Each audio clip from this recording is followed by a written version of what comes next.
Chapter 266. To catch a thief, you have to catch the stolen goods. To catch an adulterer, you have to catch a couple.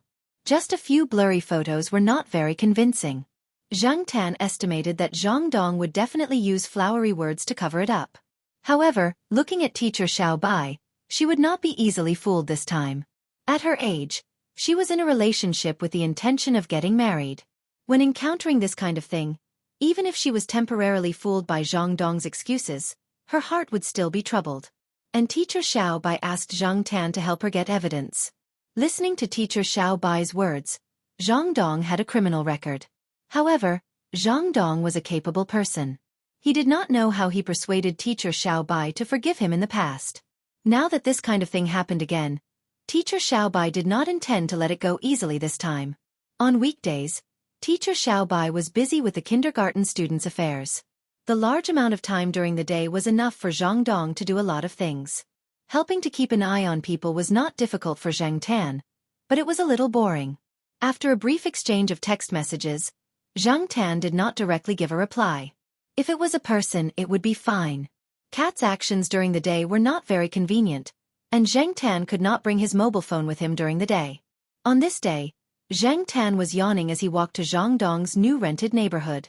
He had observed here for a few days. Zhang Dong had recently restrained himself a lot. Even when he met the girl, although his attitude was still warm, he was probably scolded by teacher Xiao Bai and was not so greasy. Moreover, Zhang Tan did not think that this person would do anything during the day. Zhang Dong worked at a small company nearby, not far from the rented neighborhood. Zhang Tan was too lazy to keep following him. If he met him, he would go over to take a look. If he did not meet him, he would walk by himself. There was a small pet shop with 2 Totoros outside. It was very interesting. Every time Zhang Tan passed by, he would squat and stand there to take a look. In fact, Zhang Tan mainly looked at the girls who were attracted by the Totoro cats. The pet shop put 2 Totoro cats at the door and attracted a lot of people passing by, especially some young girls. The people gathered there were probably university students who had no classes in the morning and were out shopping.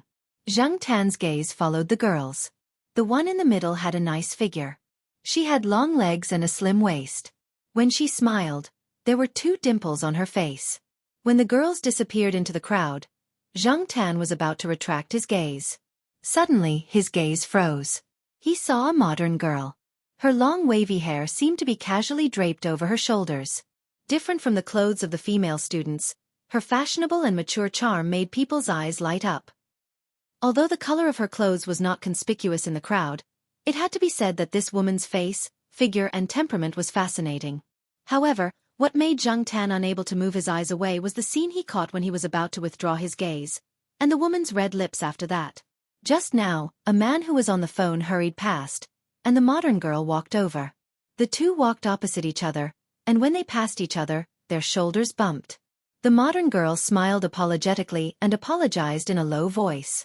The middle-aged man who was on the phone stared at the girl for a few seconds, and then hurriedly said that it was okay.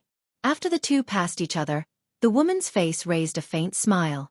From Zhang Tan's point of view, he just caught a flash of the scene. At the moment the 2 bumped into each other, the wallet in the middle-aged man's pocket had been moved. After seeing this, Zhang Tan could not help but sigh in his heart. Sure enough, you can't judge a book by its cover. Before Zhang Tan finished his sigh, he saw that the modern girl's smile deepened. She stared in a direction and waved her hand. Zhang Tan looked in that direction. Diagonally across the road, Zhang Dong, who was supposed to be at work, could not wait to run over and almost hit a taxi. These 2 know each other. That's right, they are both thieves. Moreover, these 2 are not bad-looking. Although Zhang Tan looked down on Zhang Dong, he had to admit that this guy had a pretty face that was very attractive to women. The 2 should be very familiar with each other, and the way they interacted with each other was completely like old friends. There was even a hint of ambiguity. No, it should not be just ambiguity. Those little movements and the eye contact between the 2 made Zhang Tan certain that these 2 definitely had something going on. This guy is really awesome. Zhang Tan originally thought that Zhang Dong had a foot in 2 boats, but now it seemed that it was more than that. Perhaps this was just the tip of the iceberg? On the street, the 2 did not do anything too intimate. Zhang Dong raised his hand and brushed the long hair by the side of the woman's cheek. Following the hair, his finger brushed the woman's high twin peaks. His gaze also carried a hint of ambiguity. When his finger moved to a spot, Zhang Dong's finger lightly flicked. The wallet that he had stolen was also there, but it was covered by the jacket, so it was not easy to find. The woman took off her sunglasses and looked at Zhang Dong proudly. Then, she held Zhang Dong's arm and the two of them left. Zhang Tan followed. Since he had bumped into them, he would help Teacher Little White keep an eye on them. It was a pity that he did not bring his phone this time. Otherwise, he could have called Teacher Little White over to catch them in the act. Zhang Dong was in a good mood. Yesterday, he contacted this close friend of his and knew that she was coming to Chuhua City today. When he received a call from work in the morning, he asked for leave to pick her up. At the same time, he also asked for her help with the burglary incident. Of course, when he asked her to come over to help, he also wanted to have an intimate conversation with her. It was indeed good to find a wife like Teacher Little White who cared about the family, took care of the children, and did housework well. However, Zhang Dong preferred a more passionate woman.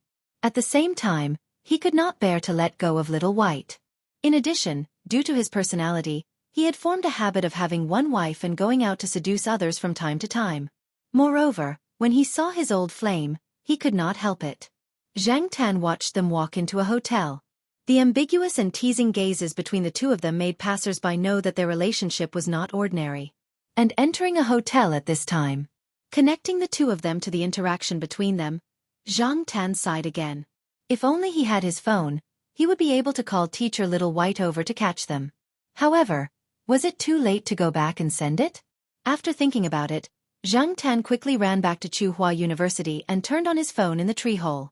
He briefly described what he saw and the name of the hotel. As for what Teacher Little White would do next, Zhang Tan did not know. Teacher Little White was currently in class. By the time school was over, the two of them should have finished their business. After sending the message, Zhang Tan was about to turn off his phone. Unexpectedly, there was a reply from the other side, asking if it was XXX Hotel on XX Road. Zhang Tan recalled the street where the hotel was located and replied, "Yes." After replying with a "thank you," there was no more reply. After putting down his phone, Zhang Tan ran to the kindergarten to take a look. Teacher Little White was not there. Another teacher had taken her place. He heard that Teacher Little White had something urgent to attend to and had left. "Brother Hey." Zhuo Xiaomao held a book in his hand and ran to the classroom window. Looking at Zhang Tan standing on the windowsill, he opened the book in his hand. "Brother Hey, look. A little red flower and a red flag." Zhang Tan looked at it. There were some simple letters on it. Many children did not write the simple letters well. However, as long as they wrote it well, they would get a red flower stamp. However, not everyone could get a red flag stamp. It had to be written correctly and well. Looking at Zhuo Xiaomao's expectant eyes, Zhang Tan raised his hand and patted his head. Zhuo Xiaomao stood there and grinned, as if he had received recognition and praise. However, Zhang Tan wanted to go to the hotel to check on the situation and did not listen to Zhuo Xiaomao's words. After patting Zhuo Xiaomao, Zhang Tan jumped down from the windowsill and left.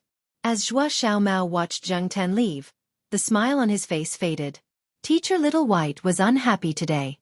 Brother Hey was unhappy too. Therefore he was unhappy too.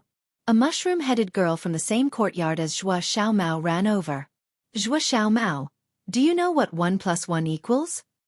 "It equals 2. The mushroom-headed girl was speechless. What was she vomiting for? On the other side, Zhang Tan ran to the hotel. Just as he was wondering why he did not see Teacher Little White and wondered if she had gone into the hotel to look for someone, he saw a figure rushing out of the hotel. It was Teacher Little White. Behind her, Zhang Dong chased after her. Looking at his sorry state, he must have put on his clothes in a hurry. There were many wrinkles on them. Teacher Little White was so angry that her eyes were red. She panted and did not say a word. After her arm was grabbed, she stopped and looked at Zhang Dong. She did not know how to scold him, nor did she know how to express her feelings. Perhaps it was because she was a kindergarten teacher that she could not say anything bad. Because she could not say anything, the most direct way to vent her feelings was to slap him. Slap. "Little White, you misunderstood. Zhang Dong did not care about the modern girl. He quickly found an excuse to cover up. Slap. Another slap. Listen to me. Zhang Dong wanted to stop Teacher Little White, who was about to leave. Slap. Another slap. Good slap. Zhang Tan looked at the two of them. From the sound of the slap, he knew how hard the slap was. Teacher Little White's strength, which she had trained from carrying children, came in handy now. A hotel staff came over and pushed Zhang Dong away. He then tried to persuade Teacher Little White. He seemed to know Teacher Little White. It was no wonder Teacher Little White could directly go in to catch them in the act. There were more and more people watching the show. Teacher Little White did not stand there and say anything more. She hailed a taxi and left, leaving Zhang Dong there to be pointed at. As for the modern girl, Zhang Tan did not see her. She probably knew that it was better to stay invisible. If she came out, she would only be criticized. In the afternoon, Zhang Tan ran to the forest and turned on his phone. He wanted to ask about Teacher Little White's situation. She was so angry in the morning that she did not go to the kindergarten in the afternoon. However, after turning on his phone, Zhang Tan realized that his phone had F*King stopped working. He had just topped up 50 yuan not long ago. How did it disappear so quickly? He thought about it. He had not called much during this period of time. Even if he had sent a lot of messages, it should not have stopped working so quickly. The only explanation was that she had sent pictures. In the past few days, other than exchanging messages, he had also sent quite a lot of pictures and MMS. Why did he not feel that the phone bill had decreased so quickly in the past? Communication in this day and age was not as convenient as it would be a few years later. A few years back, one could just log into a Wi-Fi chat app and send pictures and voice messages. However, it was different now. However, it was too late for Zhang Tan to realize this now. Looking at his phone, Zhang Tan thought about when he should go and recharge his phone today. Should he go to the newsstand to get a top-up card, or should he write an anonymous note with his phone number and leave it with the money at the top-up counter so that the people there could help him recharge his phone? Just as Zhang Tan was worrying about how to top up the phone bill, his phone received a message.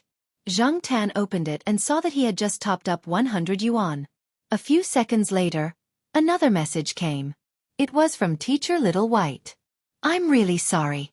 I didn't think it through. Chapter 267. After Teacher Xiaobai went back, she called the kindergarten to ask for leave because her emotions were unstable. Then, she stayed at home until her emotions calmed down a little. Then, she remembered the number with 4 sixes. It was also this number that had sent her pictures over the past few days, which made her realize that she had been deceived and deceived. She had to thank them. After sending a few messages and not receiving a reply, she directly called them. Unexpectedly, when she dialed, she said that the other party had stopped working. Stopped working? Teacher Xiaobai thought for a moment and suddenly realized that she had only cared about Zhang Dong's matter. She did not notice that it was very expensive to send pictures over the past few days. The other party had sent so many pictures, so it was possible that the phone had stopped working because it owed money. Therefore, she went downstairs to a phone service store and charged 100 yuan to the number with 4 sixes. Tsinghua University. Zhang Tan looked at the caller ID, paused, and pressed the answer button. Hello. Hello. May I ask if you can hear me? Teacher Xiaobai listened to the phone. Just as she was wondering if the other party was not in front of the phone, the sound of an object moving came from the phone, accompanied by some strange noise. On the other side, Zhang Tan picked his ears. A gust of wind had blown over and made his ears itchy. A few leaves had also fallen from the tree and were blown over, making rustling sounds as they hit the tree trunk. When the wind blew into the tree hole, it also caused some noise from the phone's microphone.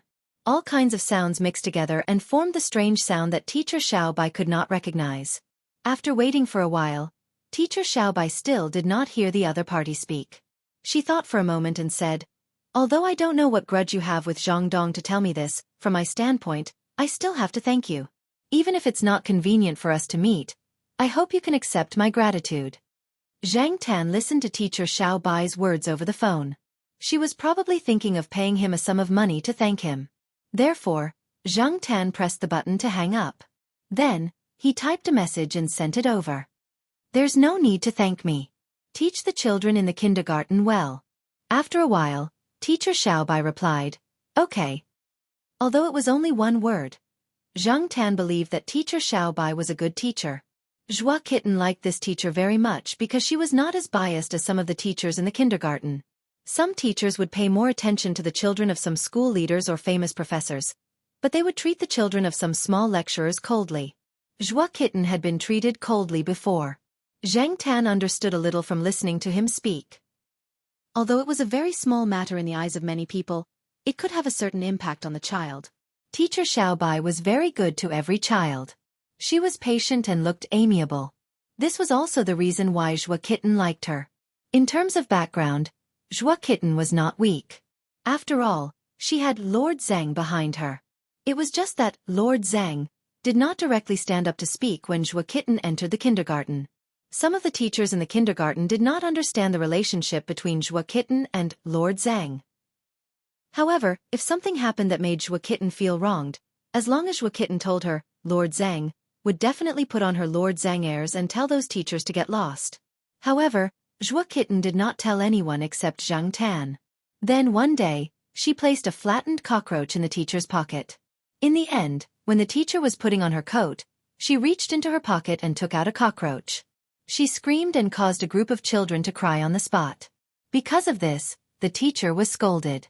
In Zhua Kitten's words, under certain conditions, one should do their own things.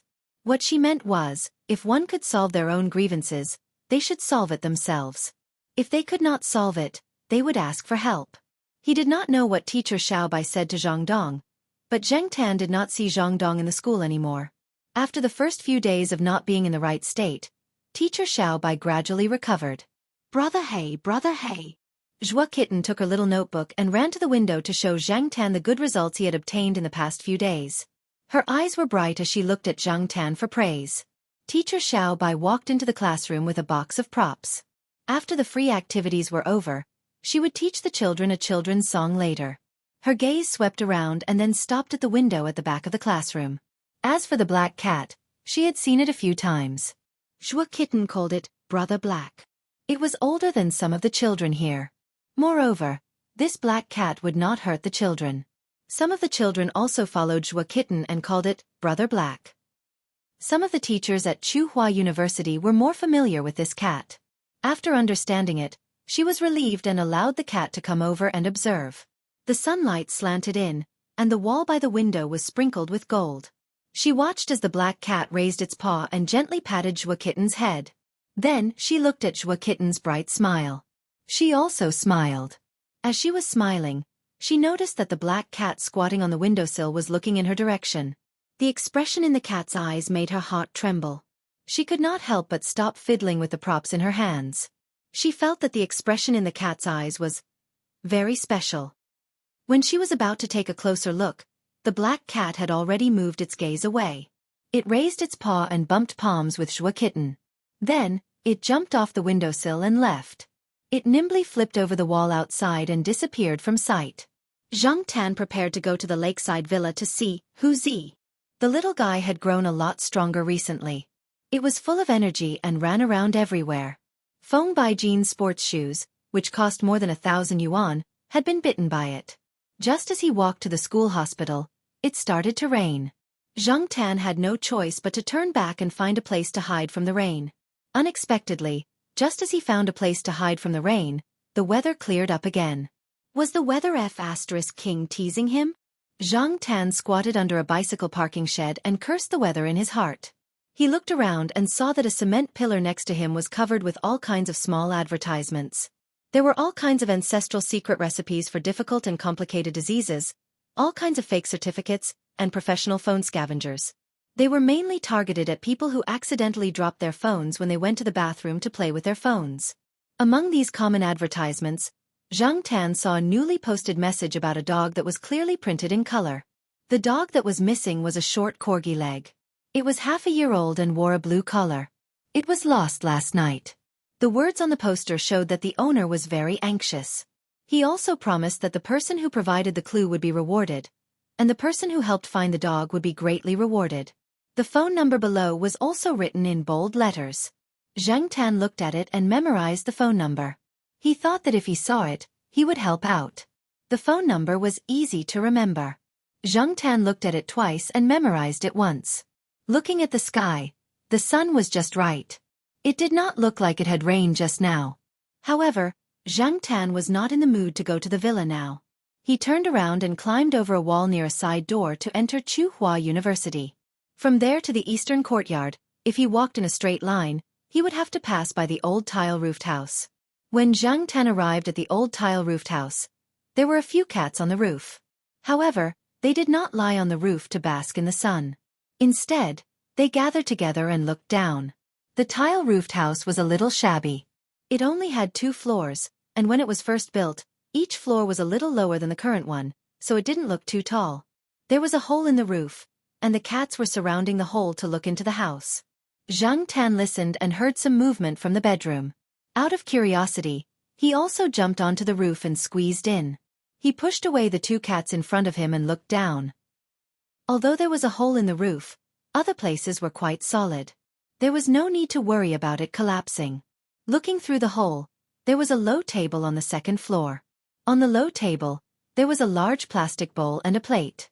The plate was filled with water, and the plastic bowl was filled with pet food. Zhang Tan had heard that some association at Tsinghua University had organized a charity event. There were people feeding cats here. It was probably this house. The plastic bowl should be filled with cat food. It smelled like it. That was all. There was no need for the cats to gather here, right? He moved his ears. There was movement downstairs, and it was climbing up the stairs. Soon, Zhang Tan saw the cause of the movement. A cat and a dog. These 2 were probably playing happily, running up and down the stairs. They were not tired at all. As soon as the 2 appeared, the cats around the hole stretched their necks and squeezed to look inside. 2 of them wanted to go down and play, but they did not have the guts. The others seemed like they were just there to watch. They did not move. These cats were not necessarily stray cats. They were not crowded here because they were hungry, but more because they were curious. As for the stupid dog inside, Zhang Tan had just seen the sign on the cement pole. Was this stupid dog playing with the cats here? Everyone said that corgis were smart. There were corgis in the Western District compound, and they were not as stupid as this one. It seemed that the average IQ of the corgis was slightly higher. This corgi was probably dragging them down. It was probably tired from running around. The corgi jumped onto the low table with its short legs, drank the water in the plate, and ate a few pieces of cat food. Then, it opened its mouth and lay there panting. It did not think about how worried its owner was after it disappeared. It was not worried at all. According to the sign on the sign, it was lost yesterday. Today, it did not feel any sense of crisis at all. As for why it was locked here, it was not known whether it was deliberately done by someone or if no one noticed it when it came in. It put down the cat food and locked the door. In short, this guy was definitely stupid. People said that dogs did not mind if their owners were poor, and most of the time, people did not mind if their dogs were stupid. Some dogs were so stupid that their owners treated them like treasure.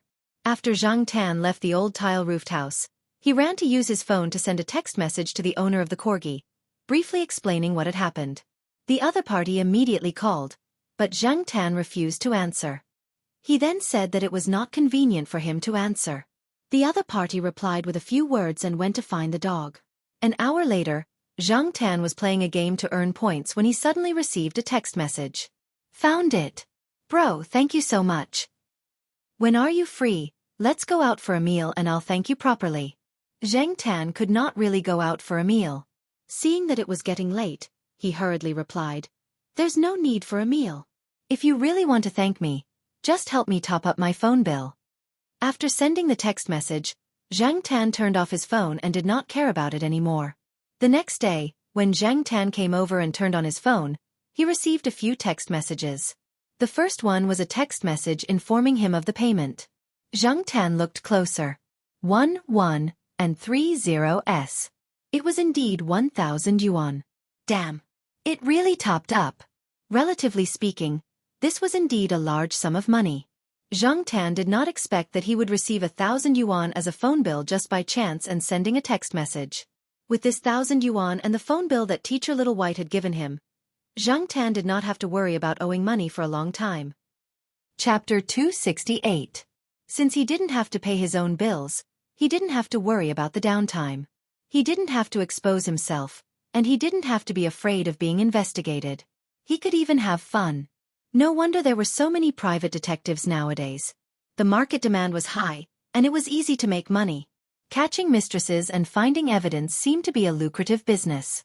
However, Zhang Tan didn't plan to do those things. He helped teacher Xiao Bai because she was nice to Zhua Kitten.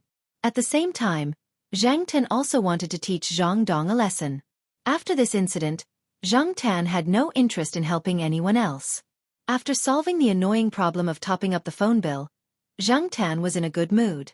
Even his paws were faster when he played mobile games.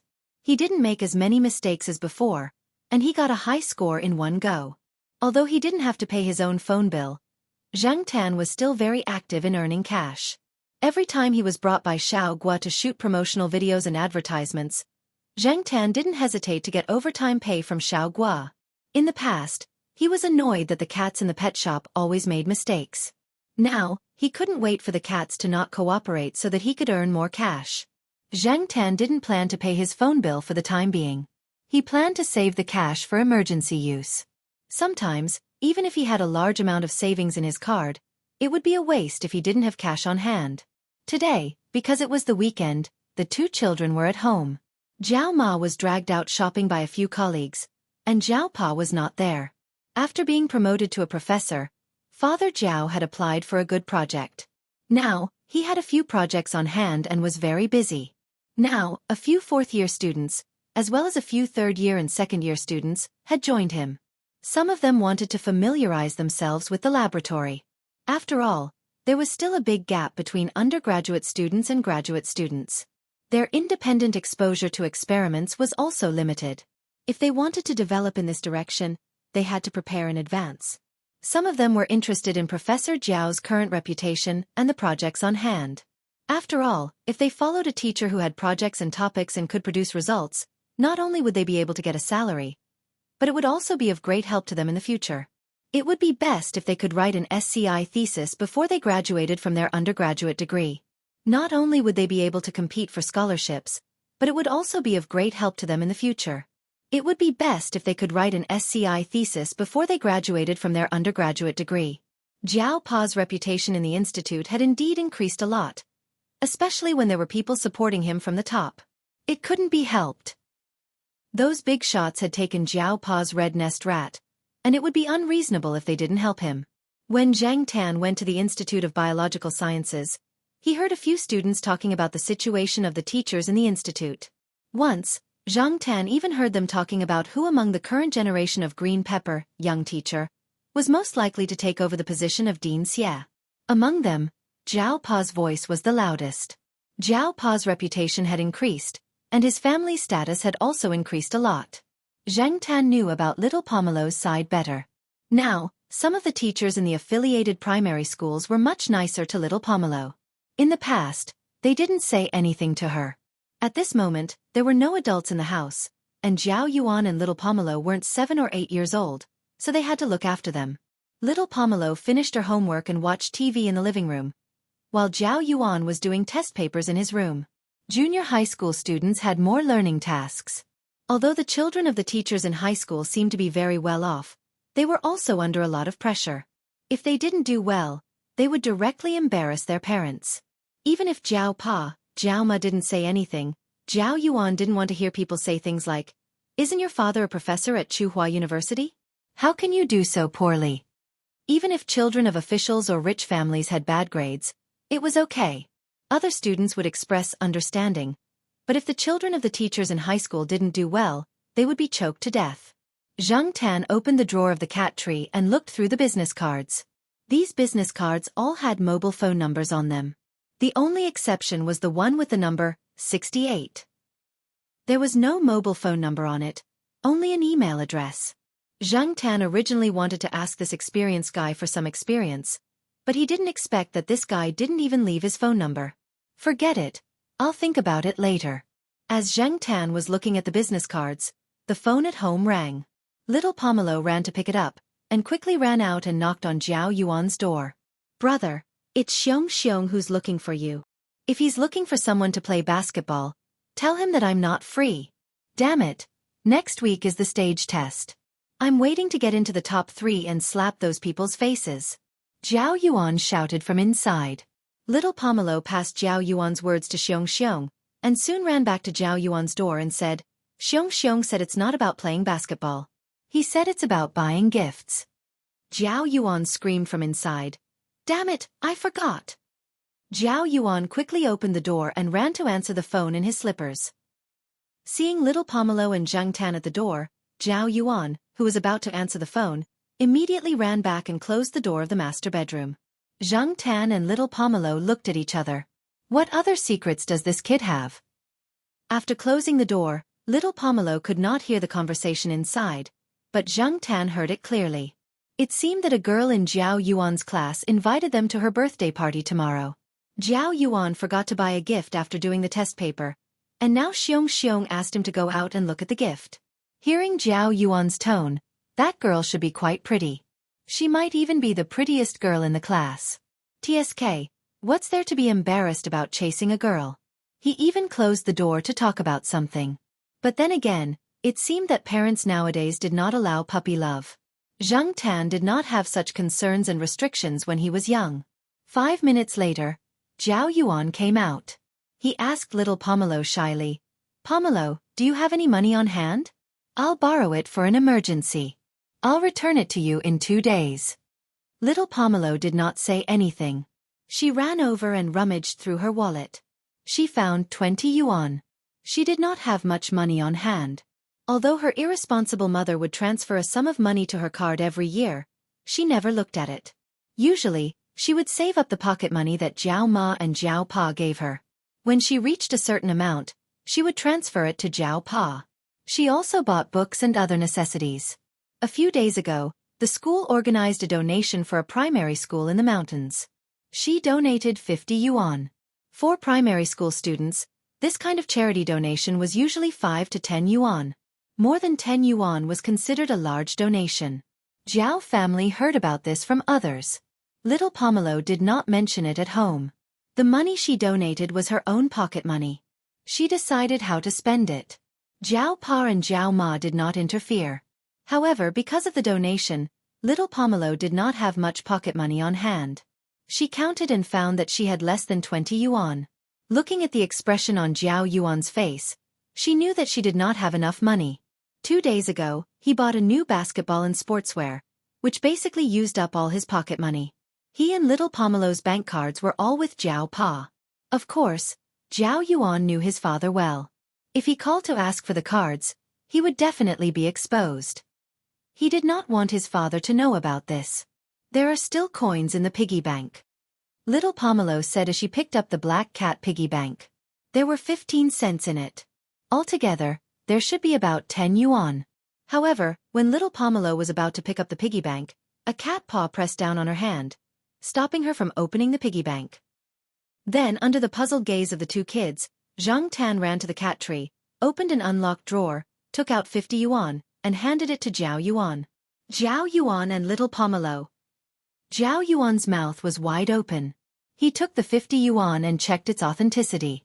Then, with a look of disbelief, he asked, Where did you get this? Just as Zhao Yuan finished speaking, Zhang Tan took out another 50 yuan and handed it to him. After checking the authenticity of the note, Zhao Yuan looked curiously at Zhang Tan's small drawer. He found a bunch of notes in it, ranging from 10 to 100 yuan. Pomelo, our black charcoal is actually a little rich cat, right? But, where did black charcoal get so much money? Little Pomelo suddenly remembered that she had heard Jiao Pa mention it before. I think it's black charcoal's overtime pay for shooting commercials. When Zhang Tan came back from overtime, Zhao Yuan and little Pomelo weren't there, so they didn't see Zhang Tan hide the money with their own eyes. Little Pomelo had only overheard a few sentences from Jiao Pa and Xiao Gua when they were chatting. She didn't expect that there really was so much money. Little Pomelo and Zhao Yuan also didn't expect that Zhang Tan had so much more money on his card. Zhao Yuan sighed, then put one of the 50 yuan notes back into the drawer for Zhang Tan, leaving only the other 50 yuan in his hand. He even helped Zhang Tan close the drawer. 50 yuan is enough. Black charcoal, save it for when you get married. Zhang Tan didn't know what to say. Zhao Yuan was still worried, so he asked little Pomelo to keep an eye on the cat tree. Little Pomelo nodded cautiously. Zhang Tan didn't know what to say again. Zhang Tan saved money for emergencies, so he wasn't stingy when he gave money to his family. He also planned to give red packets to his family members on their birthdays or during the new year. Oh, and Zhua Kitten, he also planned to give one to her. In Zhang Tan's heart, he had always regarded himself as an elder, not a peer of Jiao Yuan. At this time, he chose to forget that the Zhang Tan in this world was actually about the same age as Jiao Yuan. Jiao Yuan went out with Xianxia and didn't come back for dinner. Lixia and Xianxia from the western courtyard came to talk to little Pomelo about next week's blackboard bulletin. Zhang Tan had nothing to do after dinner, so he went out for a walk. There were many side roads on the old street, and one of them led to a place where it was very lively at night. Zhang Tan came here tonight to see if he could see Peanut Candy fighting a Pekingese dog. Peanut Candy had recently been eyeing a Pekingese dog with mixed fur, and every time he went there, he would fight. After walking through a long alley, it was immediately lively. There were food stalls everywhere. Every evening, this place would be quite lively. It was filled with the smell of daily necessities. Most of the people who were active here were people with low social status. After all, those social elites rarely gathered in places like food stalls. They felt that it was degrading. After entering, their expensive suits would inevitably be stained with the smell of cheap beer and cooking oil mixed with cooking oil. The people who came here also didn't maintain an arrogant and reserved demeanor. 2 big plates of barbecue skewers bought by the roadside, a table full of favorite dishes, a few bottles of beer, chatting and laughing, and showing their true temperament. Zhang Tan wasn't interested in the smell of food at all. What he was worried about was that when he was avoiding a drunkard, he stepped on a piece of bubble gum. What was worse was that the bubble gum was very sticky. He couldn't shake it off, and he couldn't rub it off. What kind of brand was this? It was so King disgusting.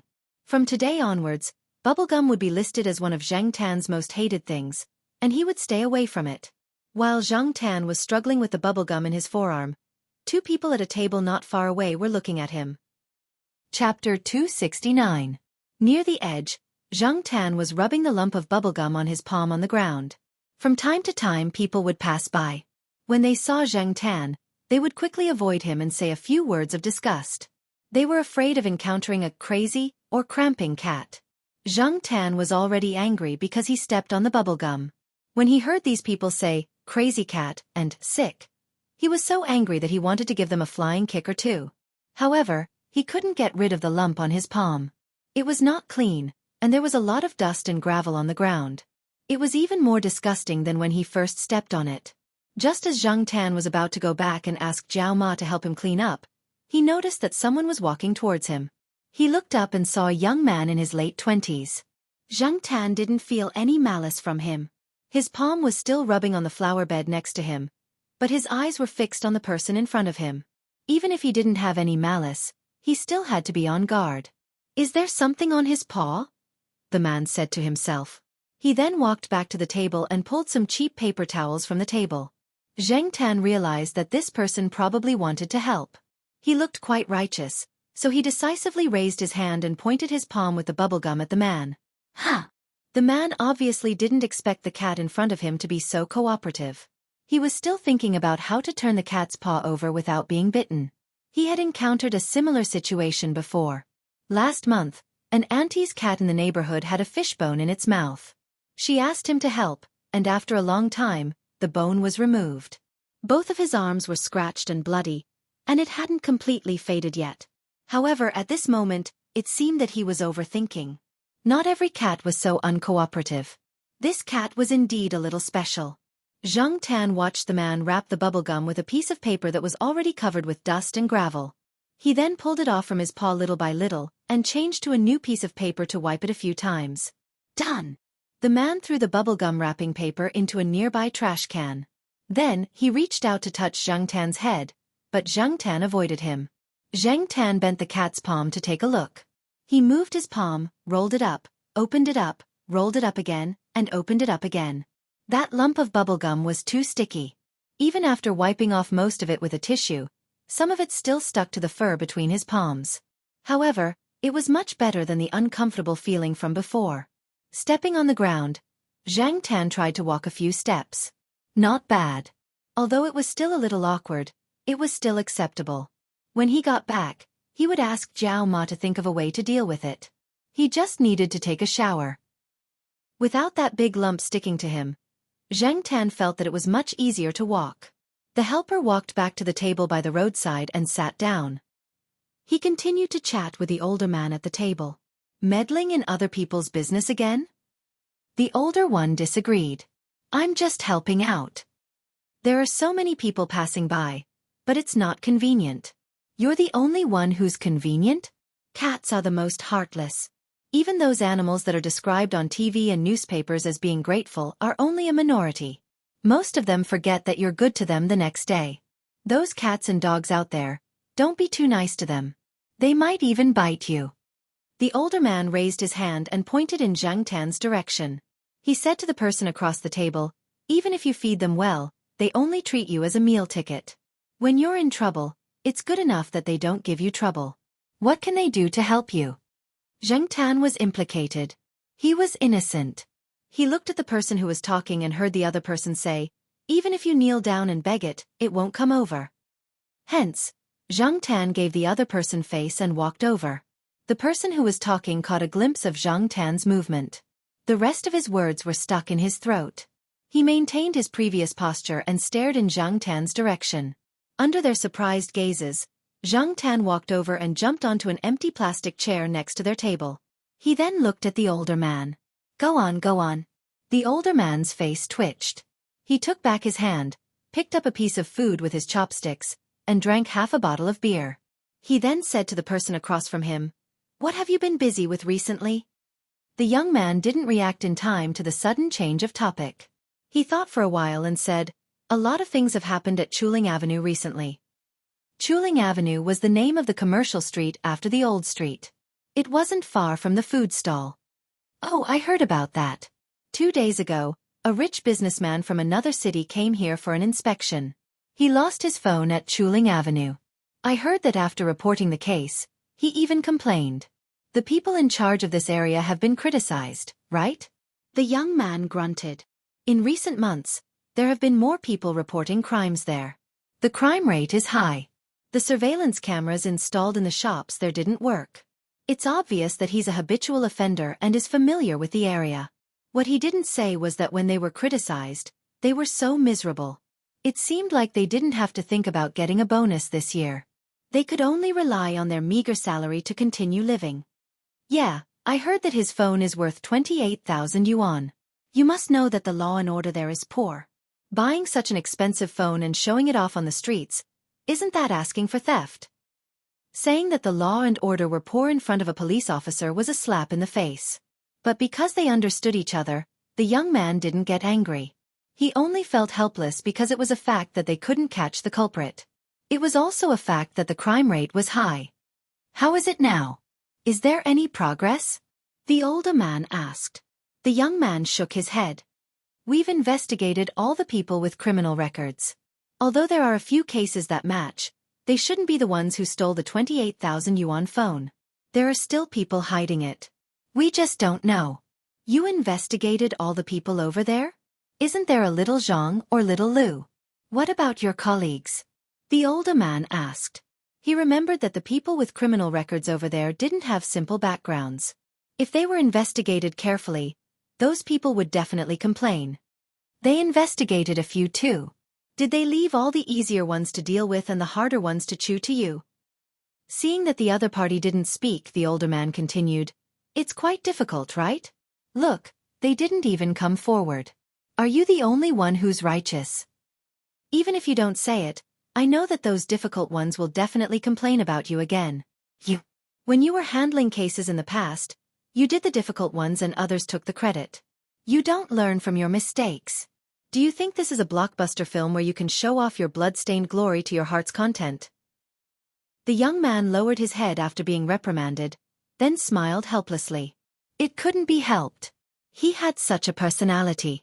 Seeing the other party smile, the older man's anger rose again. He used his chopsticks to knock the young man's head. You smile when I say it. Are you trying to fool us again? Your mindset hasn't changed. Why haven't you learned your lesson after being scammed a few times? In this society, people who are kind are bullied. Little Luo, don't blame me for being long-winded.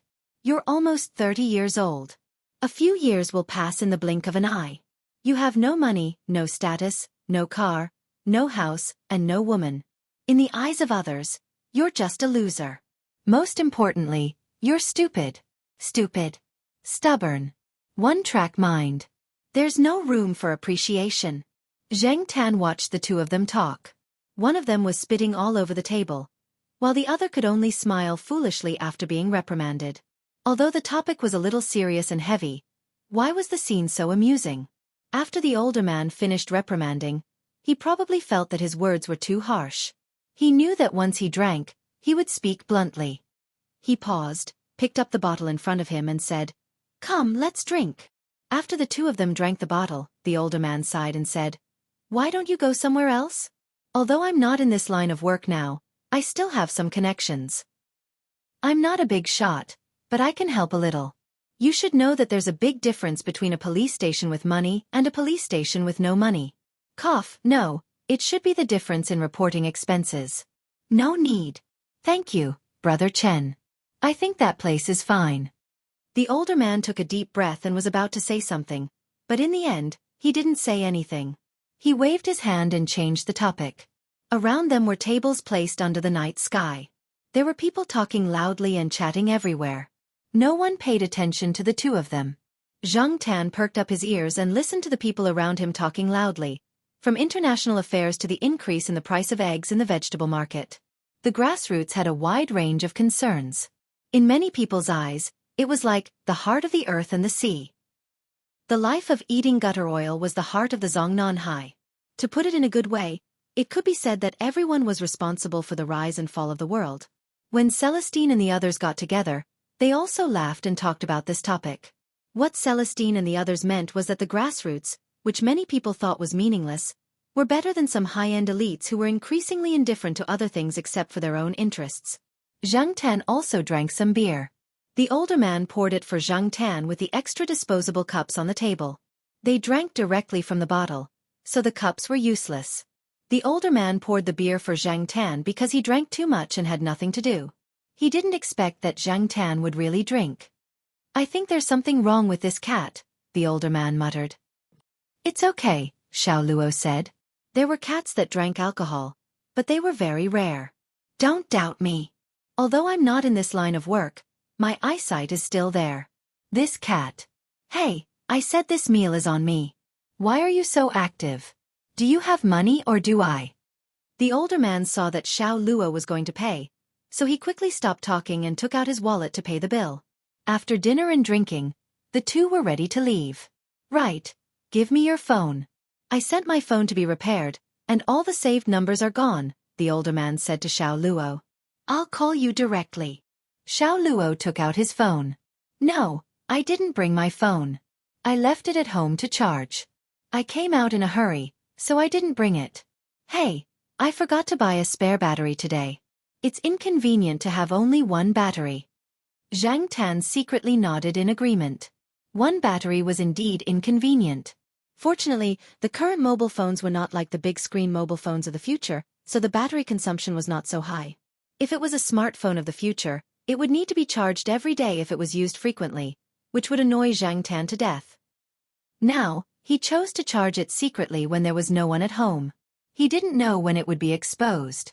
"Last time I bought a cheap one, and it didn't take long for the battery to swell. I was scolded by your sister-in-law for a long time. This time, I'll buy a better one. Keep your eyes open, and don't be fooled by others. TSK, now everything is fake and everything is fake.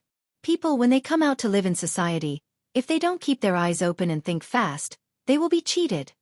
Xiao Luo reported his phone number several times. The older man drank too much and couldn't remember it.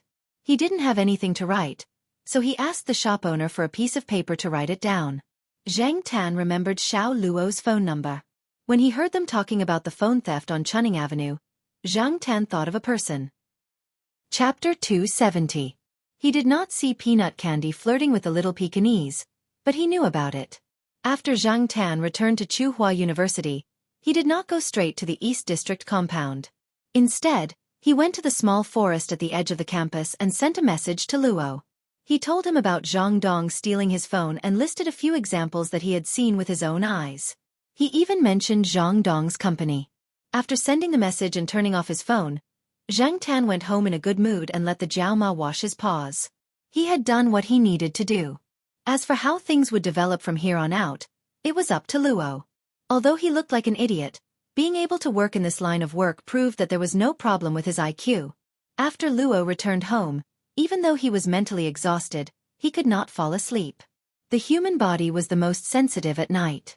The night was too quiet, and one would think too much.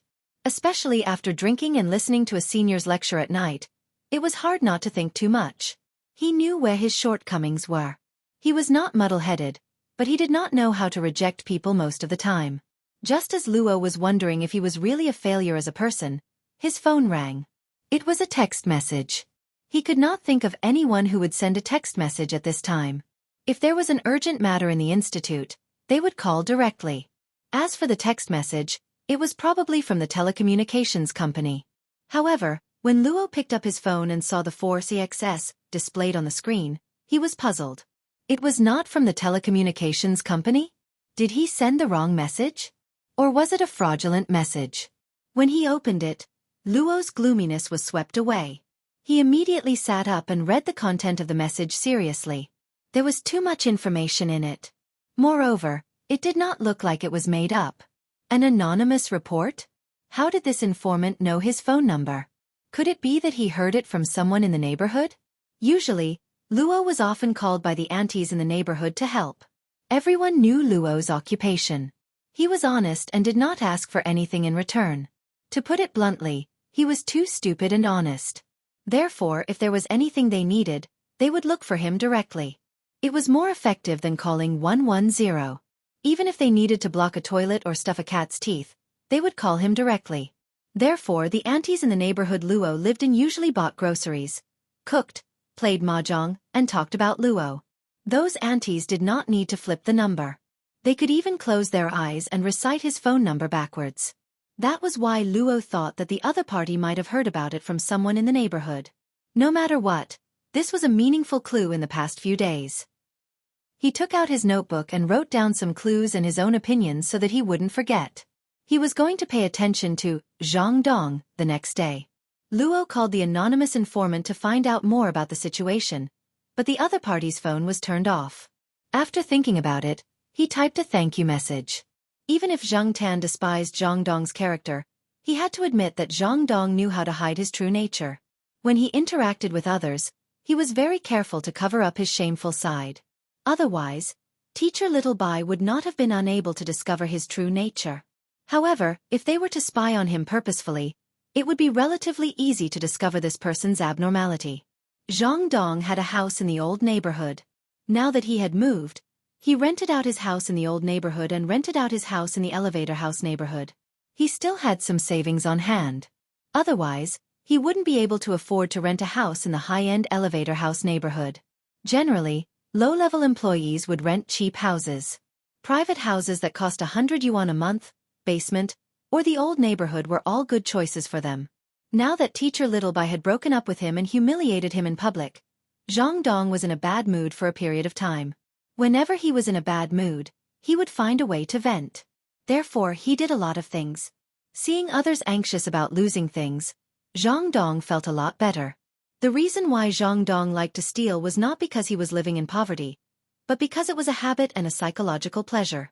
Perhaps at first, he did it because he was short of money, but later on, even if he found a stable job and had a stable income to maintain his life, he would still go out for a stroll every time he was in a bad mood to adjust his mood and pick up some things to improve his life. Just as he was about to balance his mood and start a new life, he was caught red-handed. Other than his stealing skills, Zhang Dong's other skills were not very good, such as anti-stalking. For example, when Zheng Tan went into his house to make trouble, this guy couldn't figure out anything. He didn't notice that little Luo was watching him, so he could only be caught. If it were Mao and the others, they could get rid of the stalker in the blink of an eye.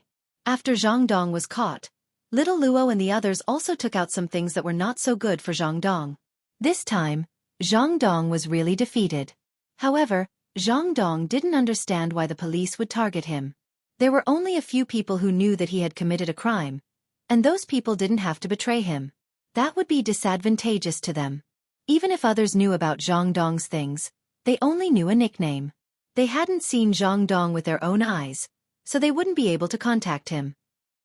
After being interrogated skillfully, Zhang Dong finally confessed that he had stolen the 28,000 yuan mobile phone. Little Luo and the others found the mobile phone according to Zhang Dong's words and returned it to the foreign businessman. The foreign businessman was very grateful to Little Luo. The mobile phone was bought by his daughter. He liked to show off his daughter's filial piety in front of others, not how expensive or high-end the mobile phone was. Later, the rich businessman mentioned Little Luo's name several times when he was talking to a few small leaders. Therefore, when some gossip came from the branch, many people in the station guessed that Little Luo's luck was going to change. At least the reward would not be small. On the other side, Zhang Dong, who admitted his defeat, asked to die knowing. After Zhang Dong was arrested, Little Luo was also in charge of the interrogation. He was the biggest contributor to this incident, and only he knew the reason why Zhang Dong was defeated. However, in the face of Zhang Dong's request, Little Luo did not agree. Many people had asked him before, but Comrade Little Luo was very tight-lipped. He did not reveal any information about the person who provided the clue. Although he only knew a phone number, he did not say anything. He was not a very flexible person, but he also knew that in some situations, the person who provided the clue also had to bear the risk. Otherwise, it would be easy to be retaliated against, so he chose to keep his mouth shut. The leaders and colleagues had also asked, but they knew Little Luo's character. If he did not want to say anything, no matter how hard they tried, they would not be able to pry it open. Therefore, no one asked after that. After Zhang Dong's request was rejected, before he was taken away, he gave a phone number in front of Little Luo and the other police officers. It's the person with the number 46, right? Zhang Dong looked at Little Luo and the others. Only he can trap me. Hey, that person's stealing skills are much better than mine. Zhang Dong also had an idea in his heart. Even if the Chuning Avenue incident had nothing to do with the person who used the number, he still wanted to drag the other party into it.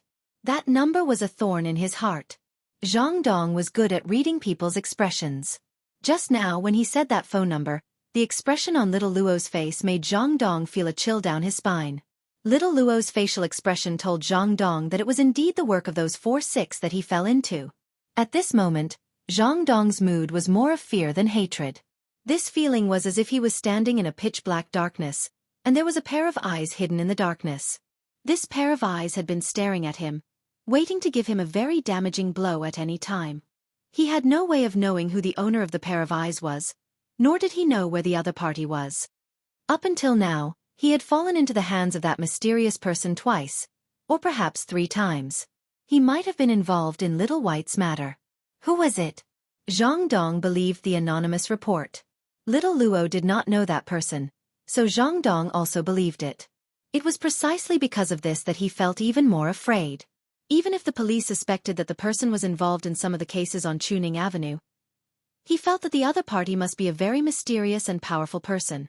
It would not be easy to catch him, and perhaps no one would ever be able to catch him. In the end, Zhang Dong still did not know who was behind this. Even if he was beaten to death, he would never have thought that this was the result of offending a cat. Since Zhang Dong said it in front of several police officers, it was impossible for Little Luo to continue investigating even if he did not want to. The others also wanted to make a contribution, so they wanted to find out who the user of the 46 number that Zhang Dong mentioned was. However, after a rough check, they found that the number did not match. Just as Zhang Dong said, it was a card that he had bought from someone, so there would be no real information of the person who used it. Checking the spending records and top-up information? It was useless. After the phone was stolen from Zhang Dong, it had been topped up 3 times. The first time was the top-up card, and the other 2 times were from someone else. The 2 people who did the top-up did not know who was behind this number. Location phone? In the station, the few of them did not have the authority to do so. Of course they could check it, but it was a little troublesome. There were some things in the procedures, and it was not easy to bypass them. They had to go through the relevant approval procedures. However, the current user of that number had not reached that level. They were still afraid that the other party would turn around and sue them. Recently, everyone was afraid of the complaints. Under the situation where they were not sure if they would be able to get credit, they did not want to get into trouble again. The gains would not make up for the losses. As for some companies that could provide location services, if they wanted to check a person's location, they had to get the person's permission first. The person who used the number was not a fool. It would be strange if he agreed. Zhang Tan should be glad that at this time, mobile phones were not so smart, and some location services were not so simple. Otherwise, he would have more trouble. As for the 2 phones that Zhang Dong said were stolen not long ago, a few junior police officers had also checked. The pink phone had been returned to its owner. As for the other phone, there was no report from the owner, and they could not find it now. Since it was difficult to check in all aspects, and that number did not seem like someone who did something bad, and after Zhang Dong was arrested, Chunning Avenue was much more peaceful. It was not known if it was because the culprit was arrested, or if the criminals there were more vigilant recently. But in short, Xiao Luo and the rest did not receive any reports or complaints from the public. This case was considered to be over. When they were free, a few colleagues in the station called Xiao Luo to chat. Do you think the person behind this number wants to be a city thief? Something like returning a thief's belongings to their rightful owners, someone said. Do you think this is the new era's Chu Liuxiang plus a domestic version of Spider-Man? Climbing walls to become a city thief. Someone sneered. Stop investigating. The higher-ups did not say anything. What are we doing? Do you think we are the key case investigation unit? Xiao Luo sat at the side and did not say anything. He was wondering why the person who reported it did not turn it on. Was he planning to give up on the card? Chapter 271. After Zhang Tan sent the text to Luo, he didn't pay much attention to the progress of the case. He didn't even read the newspapers for the past few days. This was because one day, when he went to Zhao Yuan's room to read a hot magazine, he found a bag of something. Zhang Tan had a deep impression of the XX brand milk tea, printed on the small bag. He had seen it when he followed Air Mao to look for Senior Walnut. He had thought it was a counterfeit product, but it turned out to be a dangerous product. It had been more than half a year since the drug-related cleanup incident. Shouldn't this kind of product have been destroyed long ago? It was no joke that this kind of product was leaked out. It was estimated that a lot of people would be harmed. Zhao Yuan was only in his 3rd year of middle school in September, right? Wasn't he usually very obedient? How did he come into contact with this kind of stuff? Zhang Tan did come into contact with this kind of stuff when he was in middle school, but he didn't dare to come into contact with it. Now that this kind of thing had happened to Zhao Yuan, Zhang Tan's feelings were quite complicated. Of course, Zhang Tan wasn't sure if this bag of milk tea powder actually contained that kind of stuff. After all, in the batch that he saw, only a small number of bags contained goods. Or maybe, Zhao Yuan didn't know that there was something else inside? Therefore, after he found this bag of suspected dangerous products, Zhang Tan didn't have the mood to play with his phone anymore. He waited at home, thinking about what to do next. In the afternoon, when Zhao Yuan came back, Zhang Tan stayed in Zhao Yuan's room and stared at him. Zhao Yuan was confused. Usually, after dinner, Zhang Tan would go to little Pomelo's room or run out to play. He rarely stared at Zhao Yuan doing his homework. Black charcoal, what are you doing? Zhao Yuan poked Zhang Tan with his pen. Zhang Tan raised his hand and pushed it away. He wasn't in the mood to play with this kid. Why do I feel that you are very serious today? Are you bored? I'll give you something to play with. Zhao Yuan opened the drawer and was about to look for a tennis ball that hadn't been used in a long time. Unexpectedly, a cat paw reached over and lifted the bag of milk tea powder on the side. Hey, black charcoal, what are you doing? Zhao Yuan was about to pick up the milk tea powder on the ground. What are you doing? I'll help you, you little bastard. Before Zhao Yuan's hand touched the bag of milk tea powder, Zhang Tan lifted it again. His target was the trash bin next to the desk. Zhao Yuan frowned at Zhang Tan's actions and asked, Black charcoal, is there a problem with the milk tea powder? That's true. It's been so long since the birth date. Drinking it will probably cause diarrhea. If it was just a simple case of diarrhea, I wouldn't be so agitated. Zhang Tan lifted the bag of milk tea powder into the trash bin and covered the mouth of the trash bin with a plastic bag. Zhao Yuan stared at Zhang Tan for a few seconds, then got up and went to his parents' master bedroom to make a call. He closed the door before making the call. Father Zhao wasn't at home and was busy in the courtyard. Mother Zhao was watching TV on the sofa. When she saw Zhao Yuan's actions, she clicked her tongue. Why would he close the door when he was making a call? The childishness of adolescence was indeed awkward. Zhao Ma didn't think much of it and continued watching TV. Zhang Tan stayed in front of the master bedroom door and listened. He heard Zhao Yuan say to the person on the other end of the phone, "My cat must have smelled something. Don't drink it." I continued to call the others. At that time, the students from the other classes only gave 5 of us, right? They said it was expensive and good stuff. When they gave it to us, they were reluctant to part with it. I think the exemption sign on the bag must be fake. Hearing Zhao Yuan's words, Zhang Tan was relieved. It was good that Zhao Yuan knew there was something wrong with the bag. It didn't matter if there were any prohibited items in the bag. It was always good to avoid any precautions. Knowing that these things were given to Zhao Yuan and the others by someone else, and that these kids had no idea that there might be goods inside, Zhang Tan was furious. Who the F***ck is so annoying? How dare they harm my kids? The students from the other classes? They should be Zhao Yuan's third-year junior high school students. After the call, Zhao Yuan went back to his room. He didn't rush to do his homework. He closed the door and talked to Zhang Tan. After all, he couldn't tell the others at home. Now, his friends were all at home, and Zhang Tan was the only one listening to them. He didn't have to worry about being told. "Charcoal, tell me, do you think those fellows are up to no good?" After listening to Zhao Yuan's words, Zhang Tan knew that the bag was given to them by the third-year students from the other classes at Zhao Yuan's classmates' birthday party.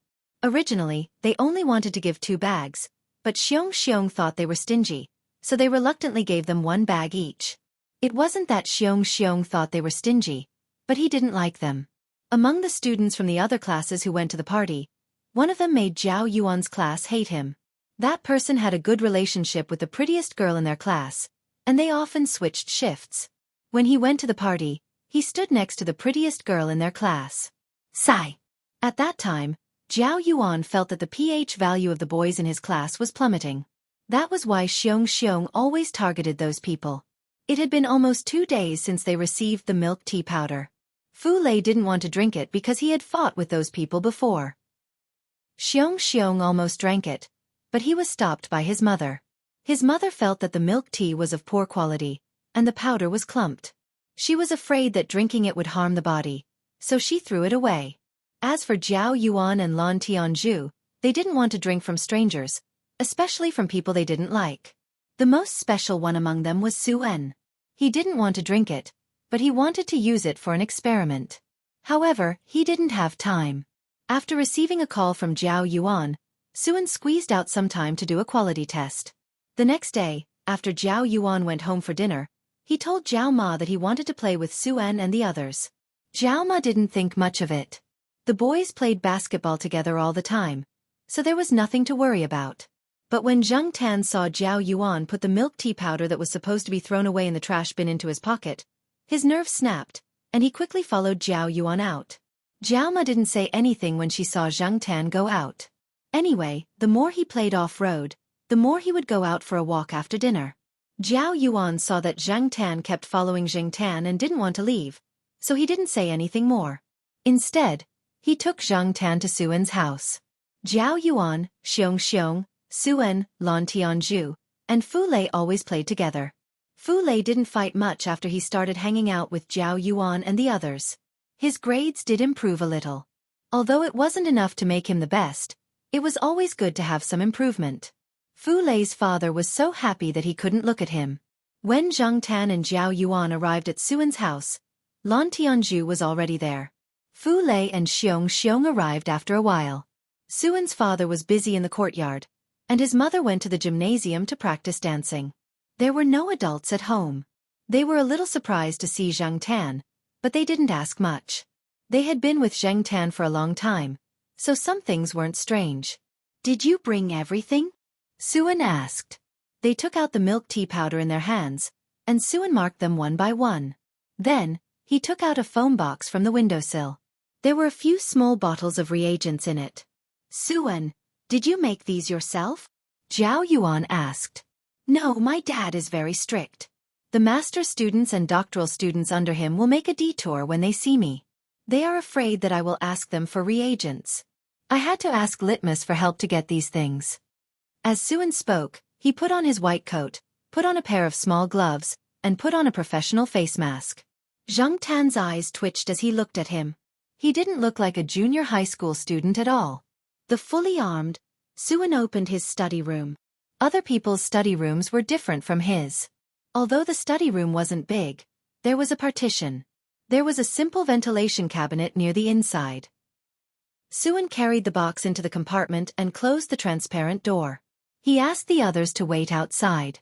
Zhang Tan watched as Suan cut open the milk tea that Zhao Yuan and the others gave him. He took out a few small test tubes that were marked and poured some milk into each of them. Then he started a series of tests. What's the one marked Ma2? Xianxia looked through the glass partition door and saw the words marked on the test tubes. He knew the words iodine and potassium iodide, sodium nitrite, etc., but he didn't understand the one marked Ma2. Ma Gai reagent upgraded version 2, Zhao Yuan said. He already knew the truth. What did he say before?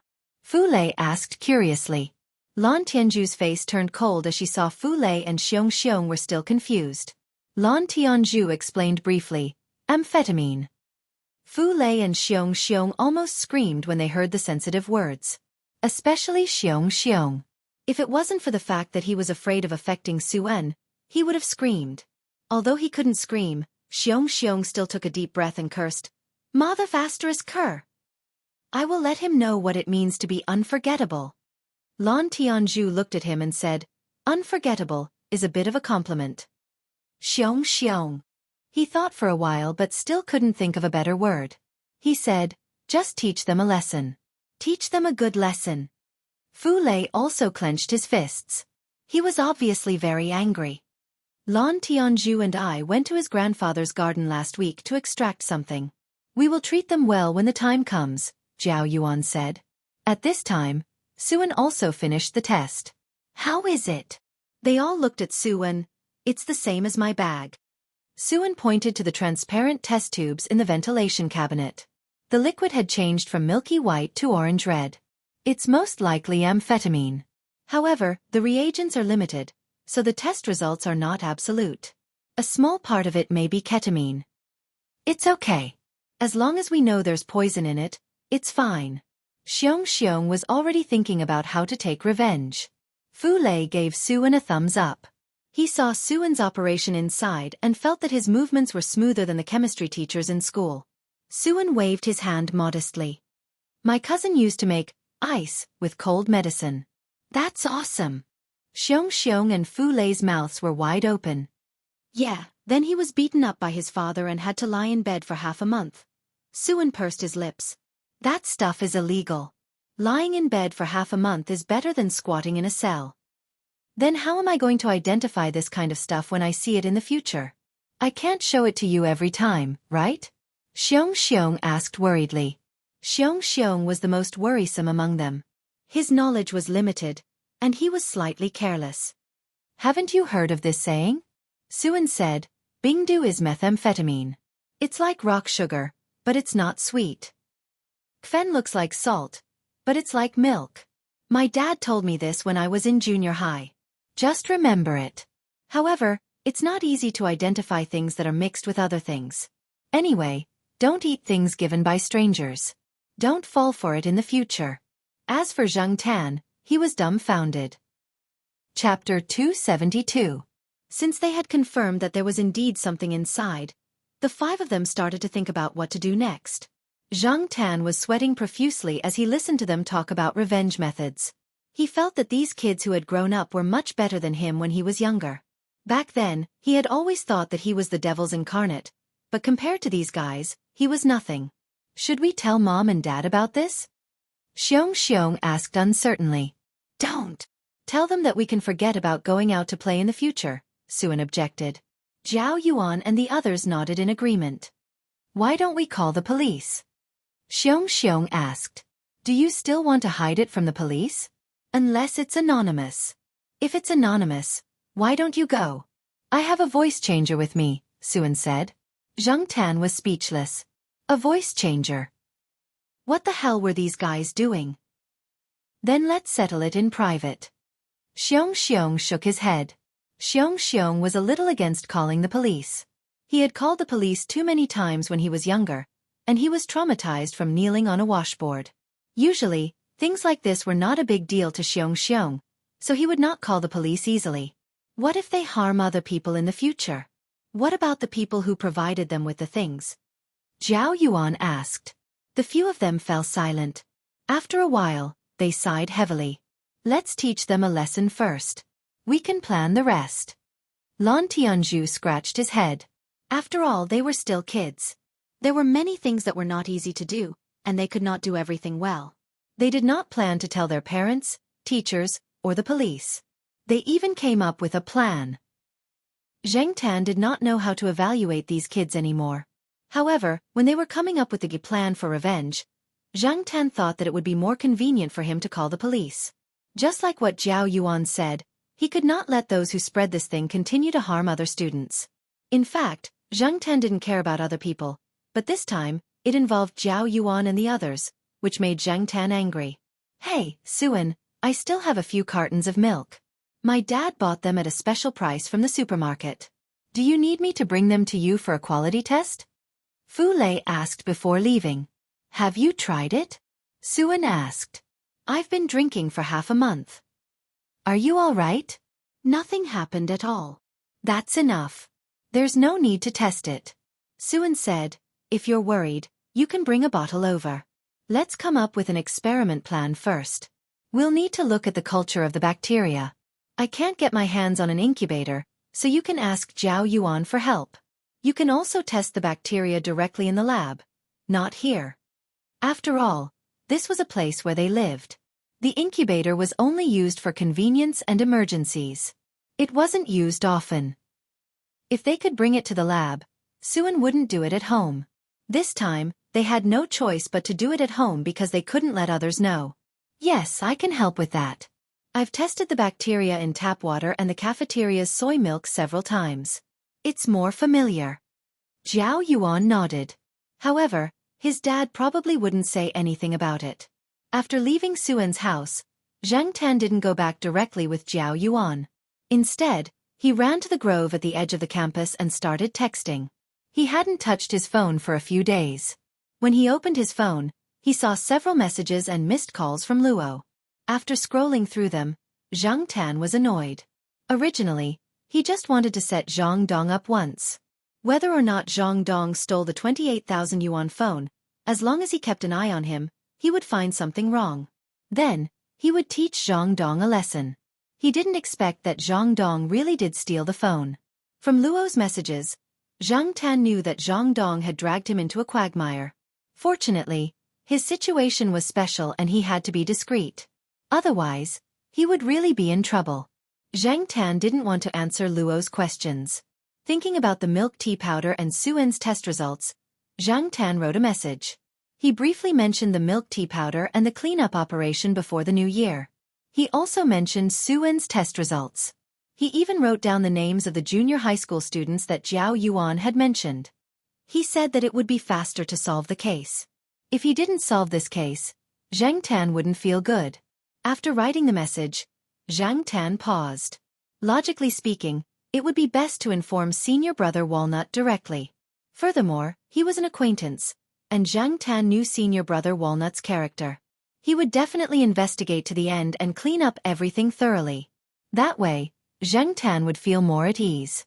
However, Zheng Tan could not recall senior brother Walnut's phone number. Walnut Sr. couldn't do it.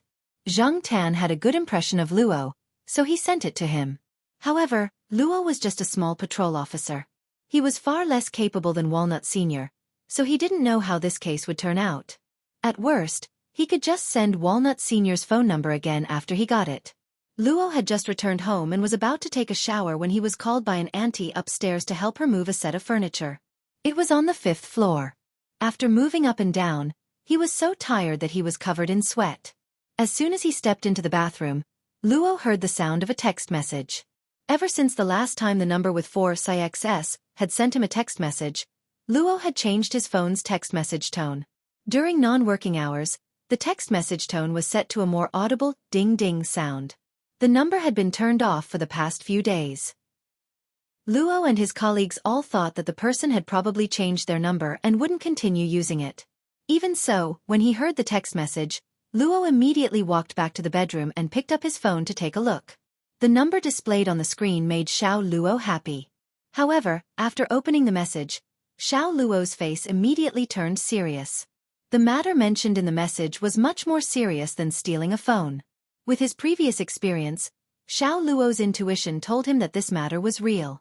Luo had been in this line of work for many years. Of course, he could guess the severity of the situation.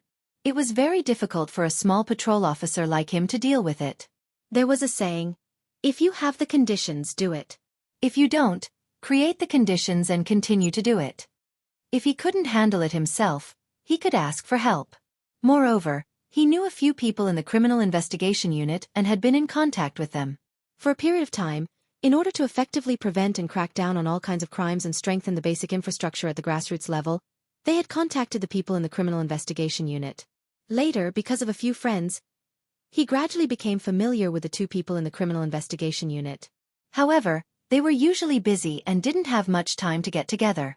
After thinking it through, Luo opened his address book and dialed a number.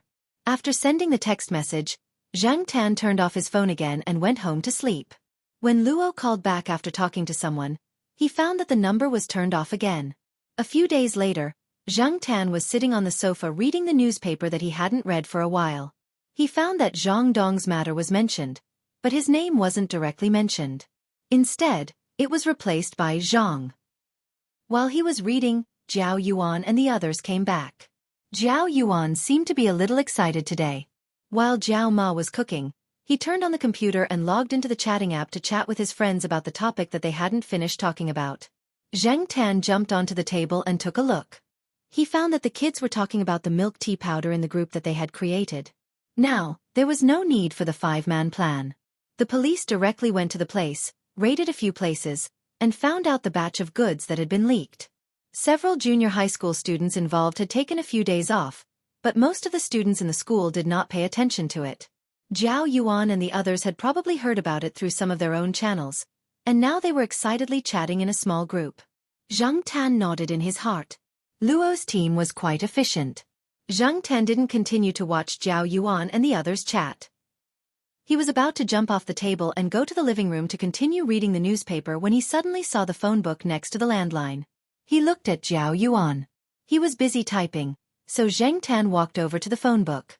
With his back facing Jiao Yuan, he casually bent his paw and flipped open the book. There were many phone numbers, including Mao's, Celestine's, Zhao Li's, and even Walnut's personal phone number. Black Charcoal, what are you doing? Jiao Yuan turned his head and asked. Zhang Tan closed the phone book and looked at Jiao Yuan. Jiao Yuan had a look of realization. You are waiting for a call? Then, he said with anger and jealousy. You want to go out and play again, right? Oh my god, even cats have a better life than humans. Jiao Yuan had always envied Zhang Tan for being able to go out and play with Mao and Celestine. Zhang Tan. What a funny kid. But it was true that he hadn't gone out to play in a long time. Mao was often caught by his family to go on blind dates, and Celestine was a good husband at home. When Zhang Tan turned on his phone again, he saw a lot of messages. Most of them were from Luo, and the rest were spam messages or messages from carriers.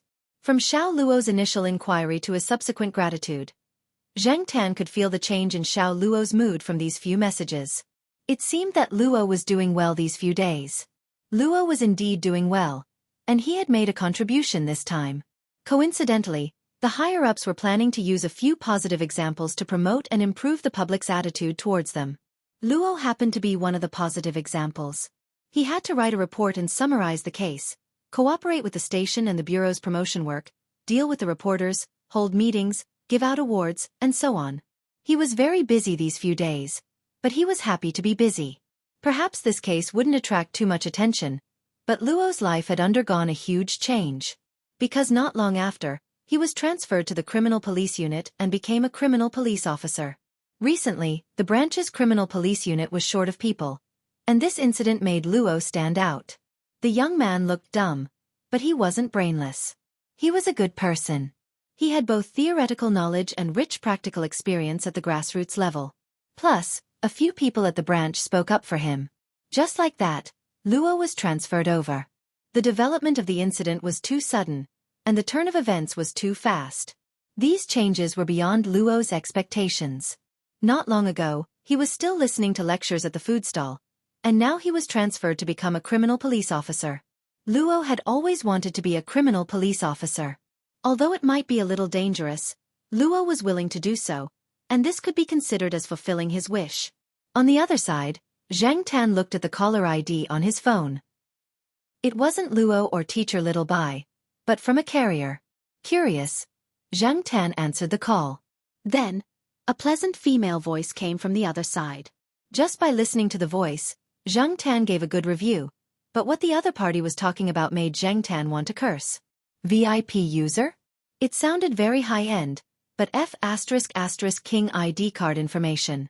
F***K. Was he supposed to send a cat tag to the other party? Chapter 273. Zhang Tan didn't have an ID card in real life, so he decided to look for his presence on the internet. Zhang Tan had heard that the small celebrities would try to create news about themselves from time to make their presence known. Zhang Tan did not think it was necessary for him to do so. Every now and then, the pet center would release some videos and post them on the forum, and the response was quite good. Zhang Tan thought that he should have some fame now, so the response should be good. Although Zhang Tan usually acted like he didn't care about the videos and commercials he shot, he still liked to browse the forums to see what people said about him. When he saw those praises, Zhang Tan rationally felt that it was not difficult at all, but he couldn't help but feel proud. It felt pretty good. In this day and age, to browse the forums and watch videos, one had to go online and touch the computer. After the Jiao Pa came back, Zhang Tan secretly went online. It was too troublesome to use a mobile phone at this time, and many functions were not perfect. It was better to just turn on the computer directly. It had been too long since he touched the computer, and he couldn't use it every day. Zhang Tan was bored, so he took a risk. After that time, Zhang Tan anxiously waited for the Jiao Pa to talk to him.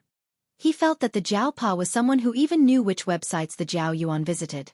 Even if he deleted the records, there would always be some traces left. Now, the Jiao Pa used the computer every day.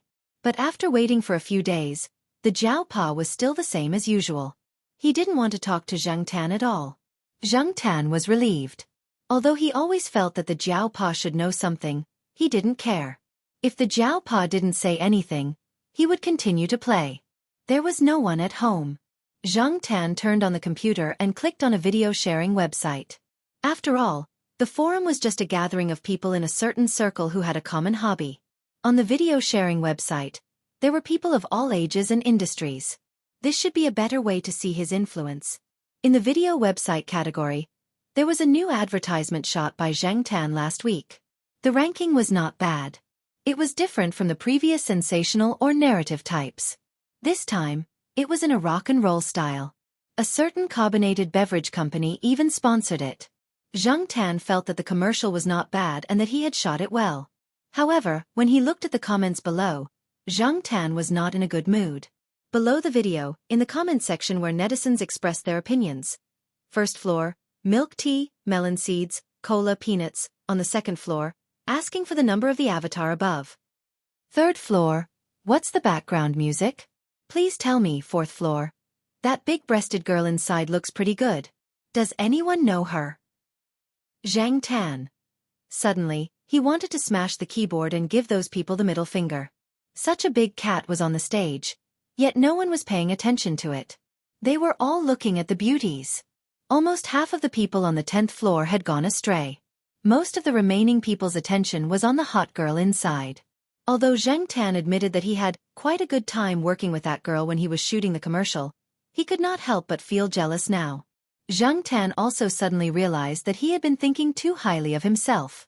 After all, cats were not humans. At this time, everyone on the internet was scrambling to find their own interests. Who cared about what kind of cat was inside? At most, they would just say a few words and forget about it. The focus was still on the person. Although he felt that if there were not so many people paying attention to him, he would have more freedom. However, when he really faced reality, he could not help but feel unhappy. Since he was unhappy, Zhang Tan planned to find some fun himself. After turning off his phone and going out, Zhang Tan strolled around the school. He wandered to the kindergarten. Zhang Tan had originally planned to go around it, but after thinking about it, he decided to go and see how Zhuo Xiaomao tricked people. At this time, Zhuo Xiaomao's class had just finished their indoor class.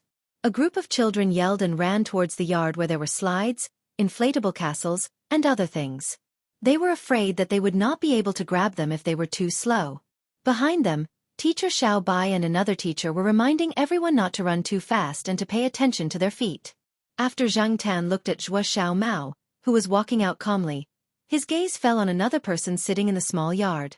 On a wooden chair by the side of the small yard where all kinds of fun items were placed, sat a woman that Zhang Tan knew. At this time, the woman was looking at the children in the yard with a gentle gaze. After Zhuo Xiaomao walked out, she mainly looked in Zhuo Xiaomao's direction with a slight smile on her face. People who did not know would think that Zhuo Xiaomao's mother was here. Unfortunately, it was not. This woman was Celestine's wife. According to what Zhang Tan knew from Mao, Celestine's wife should be more than 4 months pregnant, right? Moreover, it was said that Celestine's wife had been in a traffic accident and was not in good health. Although she tried her best to recuperate over the years, Celestine was still worried. He had been asking people to take good care of her. Other than going to work, Celestine was also at home to accompany her. Why was she here? Did she want to see more children after having children? But she did not have to stare at Zhuo Xiaomao all the time. Teacher Xiao Bai was paying attention to the children. She knew that this person wanted to sit alone, so she did not disturb her. Many teachers who taught elementary schools also required enough peace and patience. Perhaps it was because they felt the peaceful aura of this unfamiliar aunt. The children did not feel restrained or uncomfortable. They continued to play on their own. Some of the bolder and more lively ones even came over to say a few words. Zhuo Xiaomao was pulled over to help put together a dinosaur with toys. Then, she walked over to Celestine's wife. "Auntie, why do you keep looking at me? Are you a new teacher?" Although Zhuo Xiaomao could speak a lot, some words were not very clear. People who did not interact with her often needed some time to react. Celestine's wife paused and smiled. "I'm not a new teacher. I'm looking at you because you're very cute." She was just bored at home.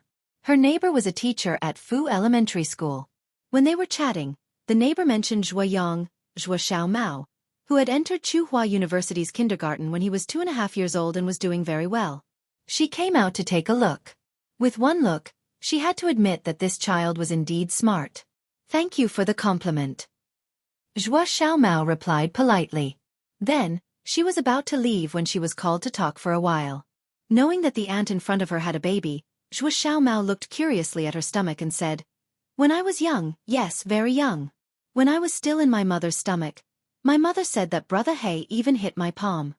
Hearing Zhuo Xiaomao mention him, Zhang Tan's ears immediately perked up. Brother He. Celestine's wife didn't quite understand what Zhuo Xiaomao meant by Brother He. She just thought that it was someone Zhuo Xiaomao knew.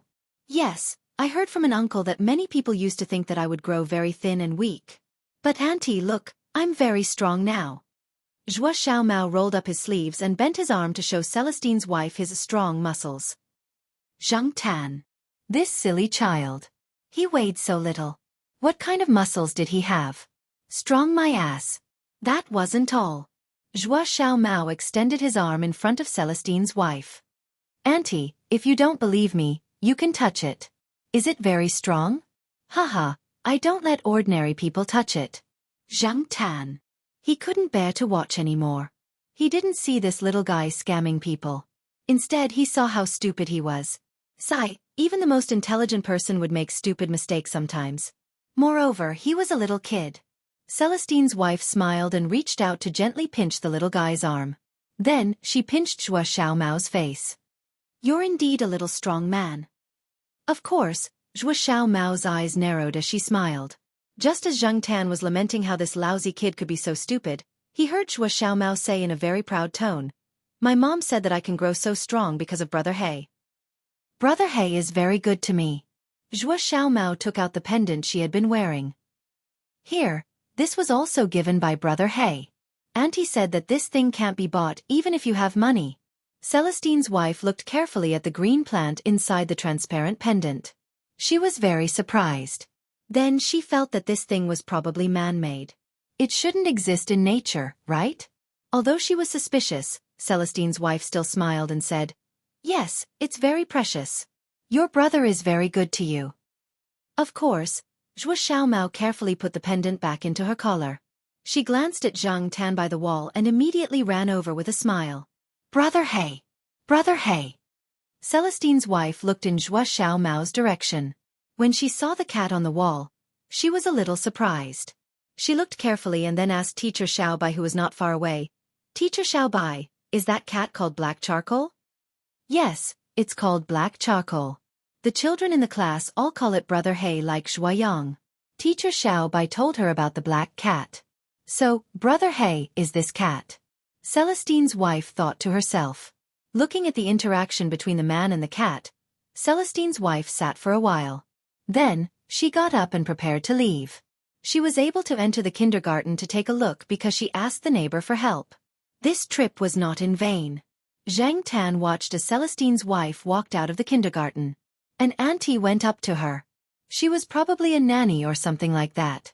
Then, the two of them left together. Celestine returned home at night. He hugged his wife and kissed her forehead. "How did it feel to go out for a walk today?" "It was fine." "All right, Celestine, next time when we invite Senior Walnut and Air Mao over, let's invite Black Charcoal along," Celestine's wife said. Celestine raised his eyebrows. After his wife got pregnant, when he invited Senior Walnut and Air Mao over for dinner, he mentioned that Air Mao should also bring Zhang Tan back. He didn't expect his mother-in-law, who came to visit her daughter, to find out. She scolded Celestine for a long time. Her words were very repulsive towards Zhang Tan. Ever since she found out that her daughter was pregnant, she couldn't wait to get rid of all the potential threats around her. "You still want to bring them in?" Celestine wasn't in a good mood at that time. If it wasn't for his wife, he would have fallen out with his mother-in-law. He didn't expect his wife to bring it up herself now. "Okay, I'll see when Senior Walnut and Air Mao have time to come over for a gathering. Also, bring Black Charcoal along. I haven't seen that guy in a long time. Hey, I wonder if he's gotten fatter." Thus, on a sunny Saturday afternoon, Air Mao came over to bring Zhang Tan to Celestine's place for dinner. Chapter 274. Celestine's house was located in a small district not far from Tsinghua University. When Zhang Tan and Air Mao arrived, Celestine was busy in the kitchen. The table was already filled with dishes, and the house was filled with the aroma of food. "Yo, Senior Wei, your cooking skills have improved." Air Mao looked at the table full of dishes and said. Ever since his wife was pregnant, Celestine had always hired a nanny to cook. Sometimes, when the nanny was not around, he would personally cook. Today, when they gathered together, Celestine did not ask the nanny to come over. Celestine took out a few steamed dishes and placed them on the table. He patted Air Mao's head and said, "What are you talking about?" With one look, I can tell that this was ordered by the hotel. Air Mao laughed. He could tell that he was just teasing Celestine. "Black Charcoal, long time no see. Go and find something to play with," Celestine said to Zhang Tan, who was sitting on the sofa, and ran back to the kitchen to take out the dishes. When Zhang Tan heard Celestine's words, why did it feel like he was talking to a child? Senior Walnut arrived half an hour later. When he saw Zhang Tan, he was surprised. He knew that many pregnant women were very afraid of cats. When Toxoplasma gondii was mentioned, their faces would turn pale. Previously, he heard Celestine complain that his wife and mother-in-law were against bringing the black cat over. He did not expect to see the cat here today. Long time no see, Black Charcoal. They were familiar with Zhang Tan, and Zhang Tan had helped them a few times. Air Mao and the others did not have as many scruples as the others. When He Tao was peeling peanuts, he helped Zhang Tan peel a few peanuts and put them there. Celestine's wife came out to greet the guests for a while, and was urged to rest by the three of them. They heard that she had gone to the hospital for a series of checkups and was now tired. She should rest more. Anyway, they were familiar with each other, so there was no need to be polite. There were 4 stools beside the table. One of the stools was even raised. It was for Zhang Tan. Sharing a table with a cat, The three of them didn't think much of it. This kind of situation was common when they went to the night building, so it wasn't strange. There were only a few of them here, so there weren't many rules. There are a few good newcomers recently. When I came over just now, I saw them having dinner together. I stayed there for a few drinks before coming over. I didn't even dare to drive my car, so I took a taxi. He Tao explained why he was so late. Have you settled the matter? Mao asked. When he left Chuhua City to look for He Tao, he was also involved in that matter. Now that he heard that the goods were leaked, he asked more questions. It's been dealt with. Not too much was leaked. Those people hid it very well. They only dared to take it out after half a year. I didn't expect that someone would report it soon after they took it out. Speaking of which, there's something very interesting about the person who reported this time. He's very mysterious and interesting. Since they were on the same side, there was no need to worry about secrets being leaked. After a few drinks, He Tao's chatterbox also opened up. He talked about the mysterious phone number with 466. Zhang Tan tried his best to pretend that he didn't know anything. His ears perked up as he listened to them talk. However, it seemed that Senior Walnut was quite fond of this mysterious person. Hero thief? There really is such a person, Mao said. But it sounds like this person is quite capable. But I've been in Chuhua City for so long, and I've never heard of such a person. That's called hiding your strength. Celestine was also quite curious. When the time comes, if you find out who this person is, let us know. I want to see what kind of person this new era Chu Liuxiang and domestic version of Spider-Man is. Zhang Tan ate the shrimp silently at the side. He didn't raise his head to look at them. He felt guilty, and the three sitting there were all smart people. He was afraid that he would expose himself. It seemed that he had to be more careful when using that account in the future. It was rare for the topic at the table to change. Zhang Tan raised his head. He didn't need to take the food himself. The three put a bit of everything on Zhang Tan's plate, except for the chicken but that Mao took. Zhang Tan threw that back. Mao is now mingling well in the circle of young people in Chuhua City. I always hear people talking about you. Didn't I hear someone call you second brother when I met you a while ago? You're already a brother. He Tao laughed. If not second brother, should I call him second senior brother? Mao curled his lips. Now that he had interacted with a lot of people for a long time, naturally some of them knew Mao's identity. They didn't dare to look at him based on his clothes. Who would have thought that this guy who looked like a loser would have such a strong background? When they met, they would smile and call Mao second brother. At first, Mao wasn't used to it, but after hearing so much, he let them be. Right, Mao, I heard that you quarreled with a blind date a while ago? Celestine asked. Zhang Tan looked at Mao. He liked to listen to gossip like this. Yeah, Mao said carelessly. At first, I thought she was okay. Her looks, figure, education, and personality were all good. She also liked cats and was a judge at some famous cat shows. However, when I talked to her, she always talked about some famous cats. She said that only Dragon Li and Lin Qing Chauvinist were good cats in China. From what she said, it seemed that other cats were not good enough. I was unhappy at that time. Hey, how is my black rice inferior to the fat Dragon Li downstairs? Zhang Tan was speechless. De Pang, who lived downstairs in the courtyard, was unjustly implicated. It's like she likes to wear international brands, and I like to wear clothes that I like. I don't care if it's branded or not. You can't force me to put on clothes that don't match my style, can you? Mao argued. So you got mad at her? He Tao felt that Mao was making a mountain out of a molehill. You don't have to get mad at the girl. If you do that, when will the blind date be successful? Celestine also scolded. Zhang Tan thought to himself that Mao was probably the only one who would compare a cat to a piece of clothing. Then what are you going to do now? Do you continue the blind date if it fails? He Tao asked. Mao's face was full of smiles. Who said I failed? I'm getting along well with Gong Qin. He Tao and Celestine were speechless. What kind of pot was it? One of them had cat paw prints on his arm all year round, and the two of them could play in a 70-square-meter house for an entire afternoon. The other one was yelled at by Mao, but didn't get slapped in the face. Instead, she forgave him, apologized, and continued to get along with him. Two masochists. He Tao looked at Celestine. Are all cat owners like this? Probably. Zhang Tan didn't think about the personality of cat owners. He was thinking that the name Gong Qin sounded familiar. After thinking for a while, he remembered that there was a female judge named Gong Qin at the cat show. Could it be her? Right, I almost forgot. Yi Hao's Triumph is about to open. I have a private room there. Mao, you and Black Charcoal's private rooms have already been prepared. Our private rooms are next to each other. When the time comes, Yi Hao will have someone send the cards directly to you. As for Senior's room, you have a special identity. It's better if you don't go to that kind of place. Hey, so I don't have to go too far in the future. Although Triumph is not as stylish as Night Building, it's still okay to treat people to a meal, drink, and have fun. Black Charcoal, let's go take a look at it before it opens. If there's anything inappropriate, let's tell them in advance and let them rest. Mao rubbed his hands and kicked Zhang Tan's stool. The Triumph that Celestine mentioned was actually a clubhouse that Yi Hao and the others had built at the newly built Hengwu Commercial Plaza near Tsinghua University. After Triumph was built, Zhang Tan would have a place to play.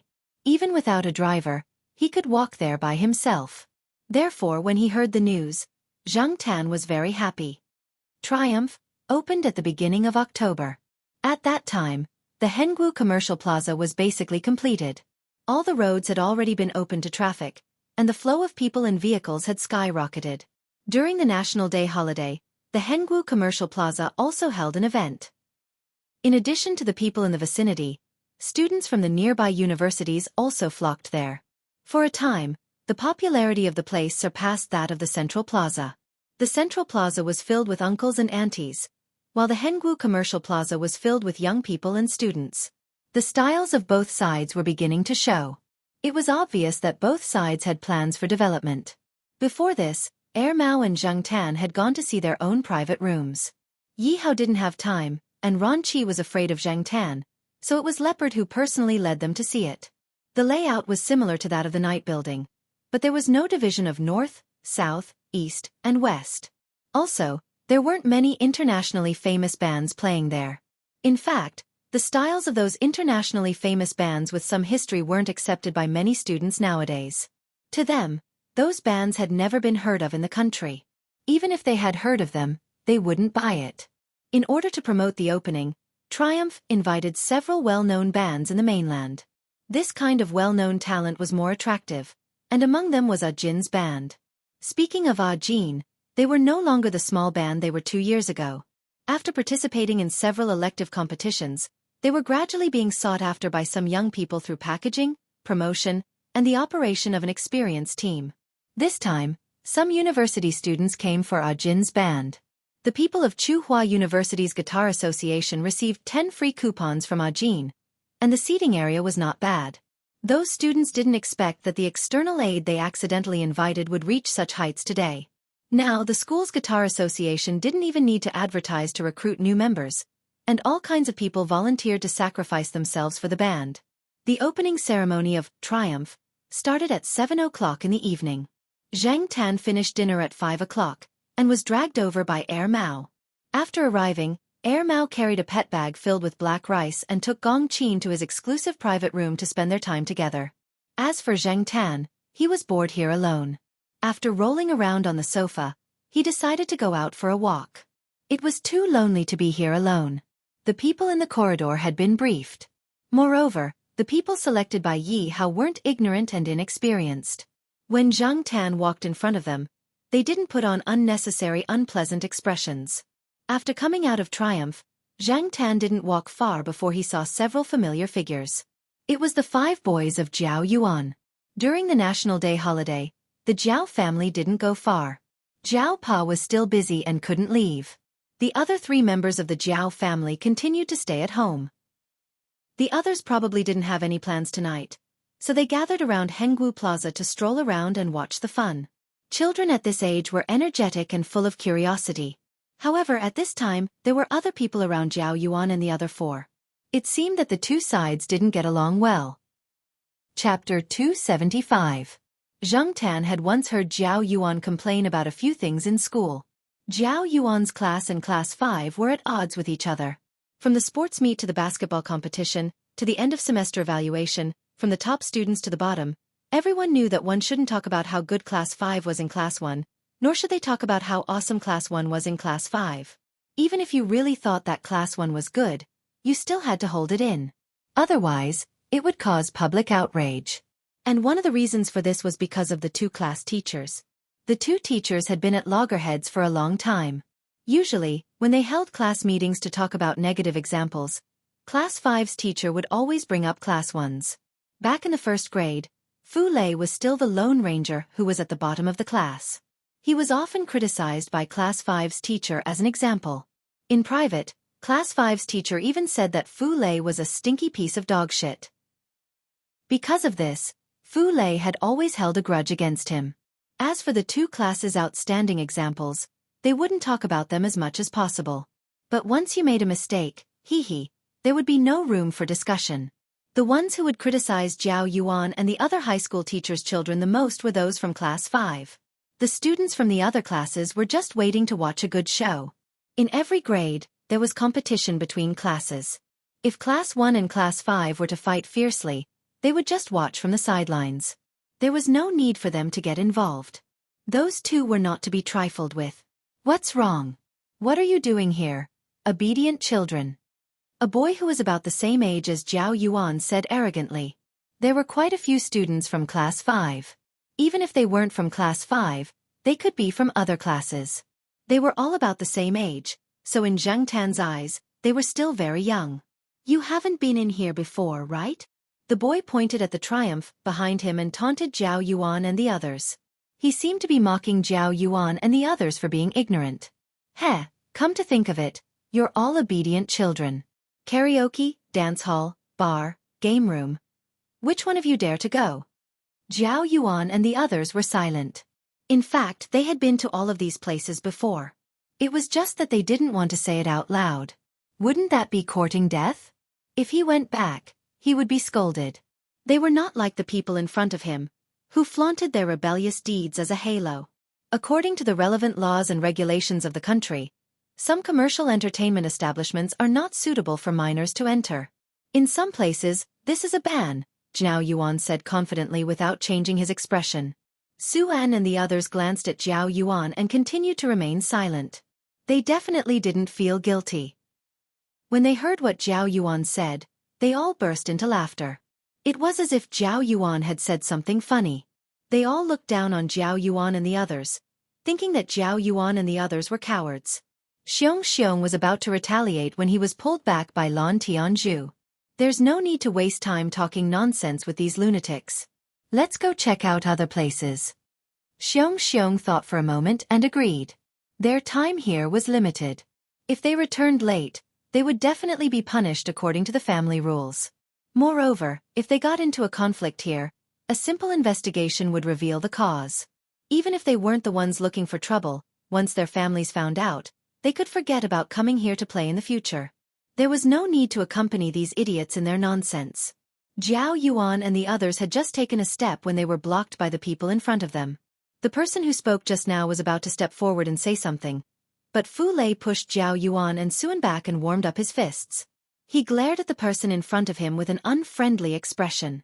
When the person saw Fu Lei approaching, he hurriedly took a few steps back. He knew that Fu Lei was good at fighting.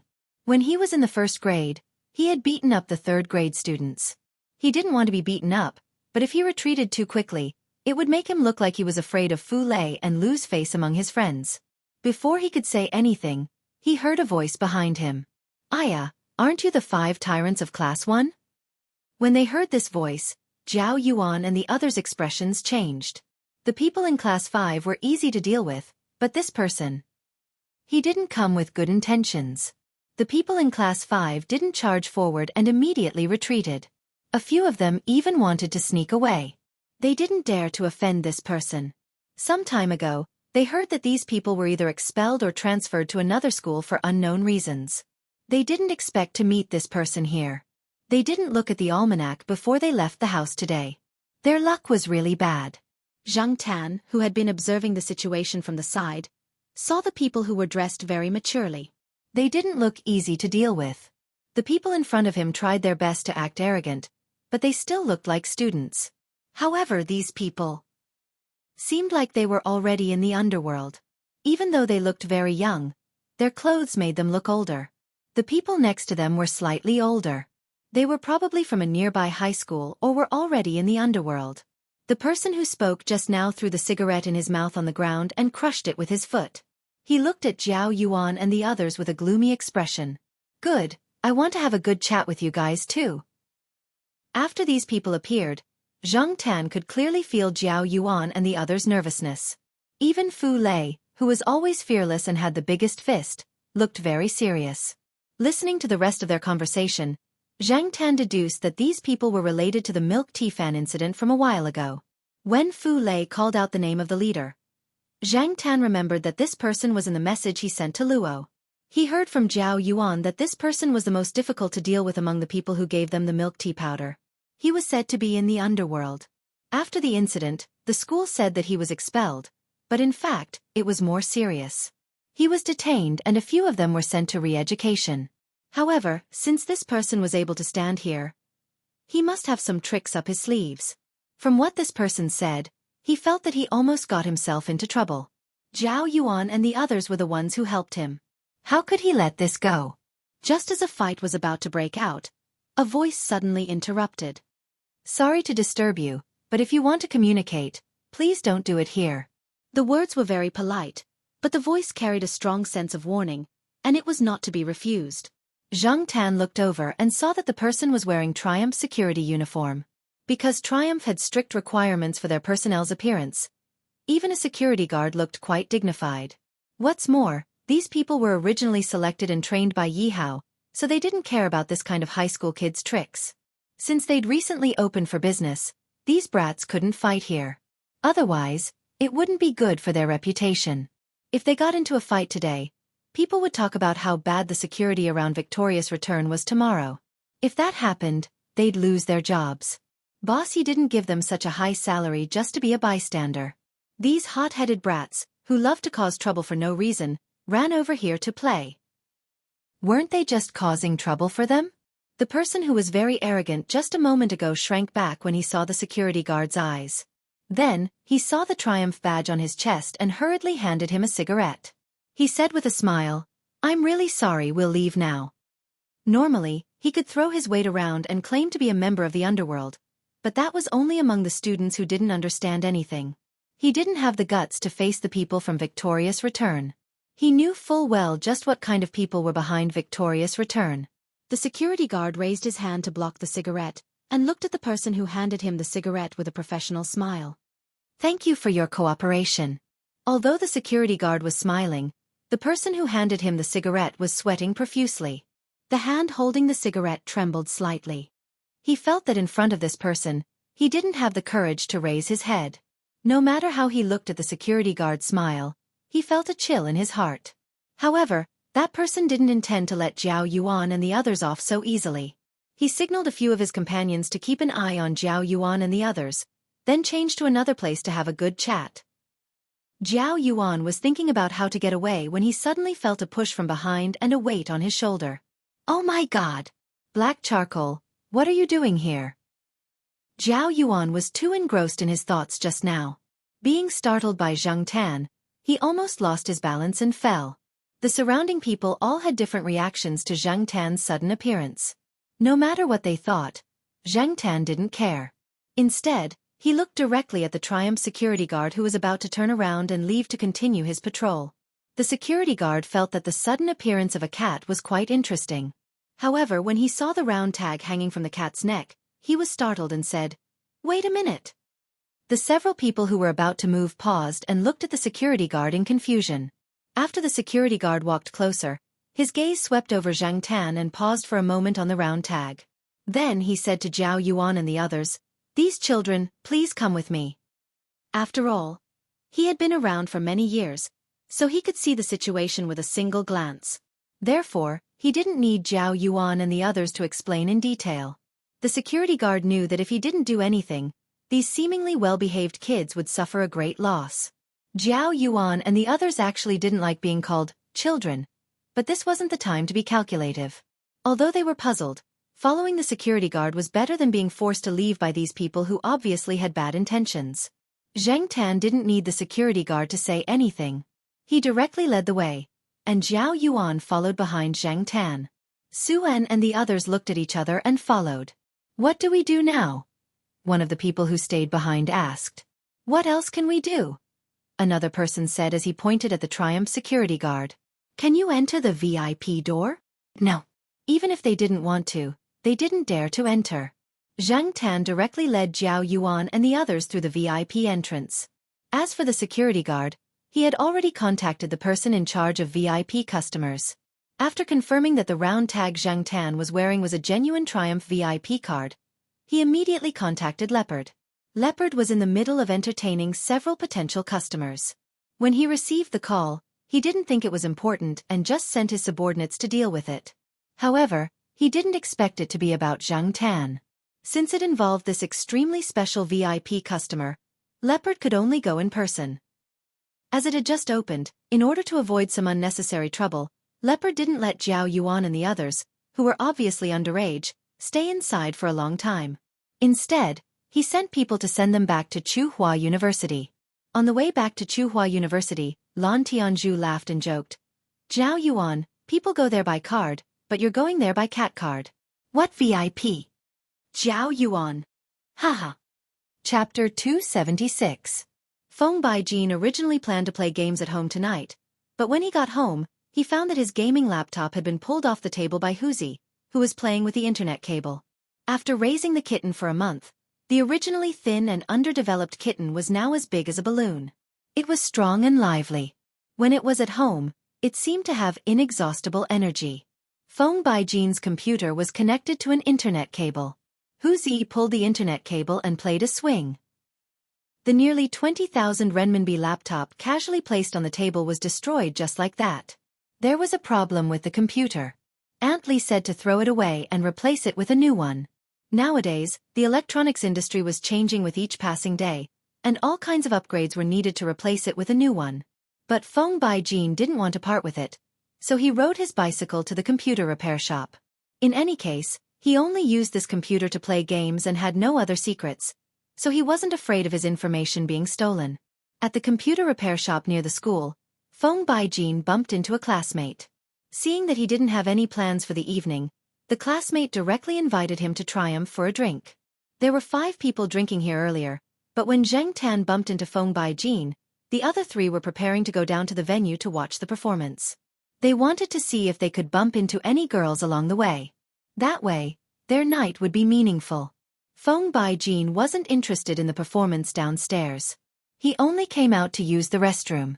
The restroom in the private room was occupied by the person with a stomach full of bitterness. He didn't want to rob him, so he came out to get some fresh air. He didn't expect to bump into Zhang Tan. Zhang Tan looked at Feng Baijin's clothes. There were several suspicious small black footprints on the clothes, which looked like cat paws. While Zhang Tan was looking at Feng Baijin was also looking at him. Feng Baijin wasn't sure that the cat at the stairs was the one he knew. After all, there were more than one black cat that looked like this, not to mention that they were in the VIP area of Triumph. Therefore, Feng Baijin didn't immediately recognize Zhang Tan. After thinking for a while, he tentatively called out, "Black charcoal." Zhang Tan looked at him as if he was looking at an idiot.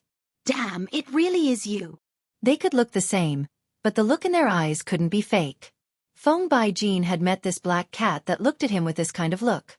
"Why are you here? Professor Jiao is here?" Feng Baijin asked a few questions, but Zhang Tan couldn't answer. Feng Baijin could not stay there any longer. He glanced at Zhang Tan before heading to his classmate's room. Zhang Tan followed and prepared to watch the show. Anyway, he was bored alone in the private room. Moreover, he might witness a live show that was not suitable for children. Unfortunately, Zhang Tan was disappointed.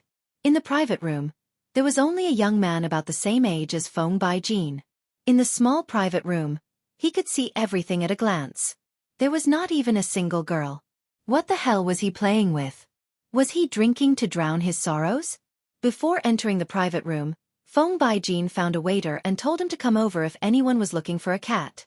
The waiter looked at Zhang Tan and the corners of his mouth twitched slightly. He then nodded at Feng Baijin with a professional smile. In fact, he had already started complaining in his heart.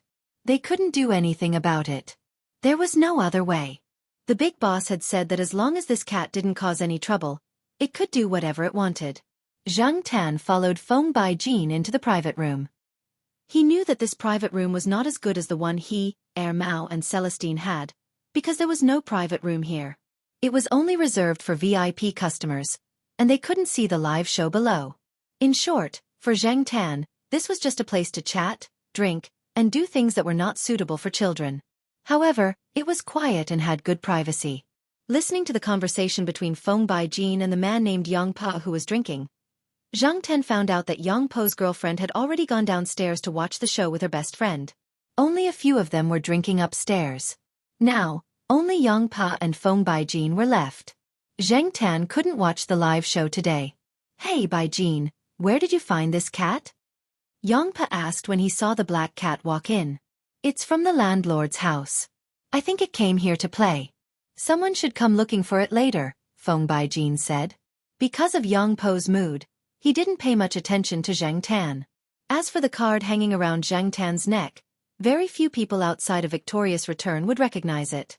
From the waiters inside to the security guards outside of Victorious Return, they all had a booklet in their hands. On it was a list of all kinds of VIP cards. If they couldn't remember them, then they didn't need to work here. In this era, those who only had a good physique and a good appearance without a good brain would have long since been squeezed out. Since they didn't recognize the card, Feng Baijin and Yang Pa only thought that Zhang Tan was carrying a common cat card. Zhang Tan jumped onto an empty armchair and sat there to listen to the conversation between the two. Although it was said that they were drinking and chatting, in fact, it was mainly Yang Pa who was venting his frustrations. After listening to a few sentences, Zhang Tan could imagine how things would develop and how things would end. People who could get a private room to drink in Victorious Return, even if their background couldn't compare to Mao's, were definitely abundant. As for this Yang Pa, because his father had other women outside, and now he even had an illegitimate son, he was looking for people to investigate more evidence. Today, he was in a bad mood, so he grabbed a few friends to come to Victorious Return to squander money.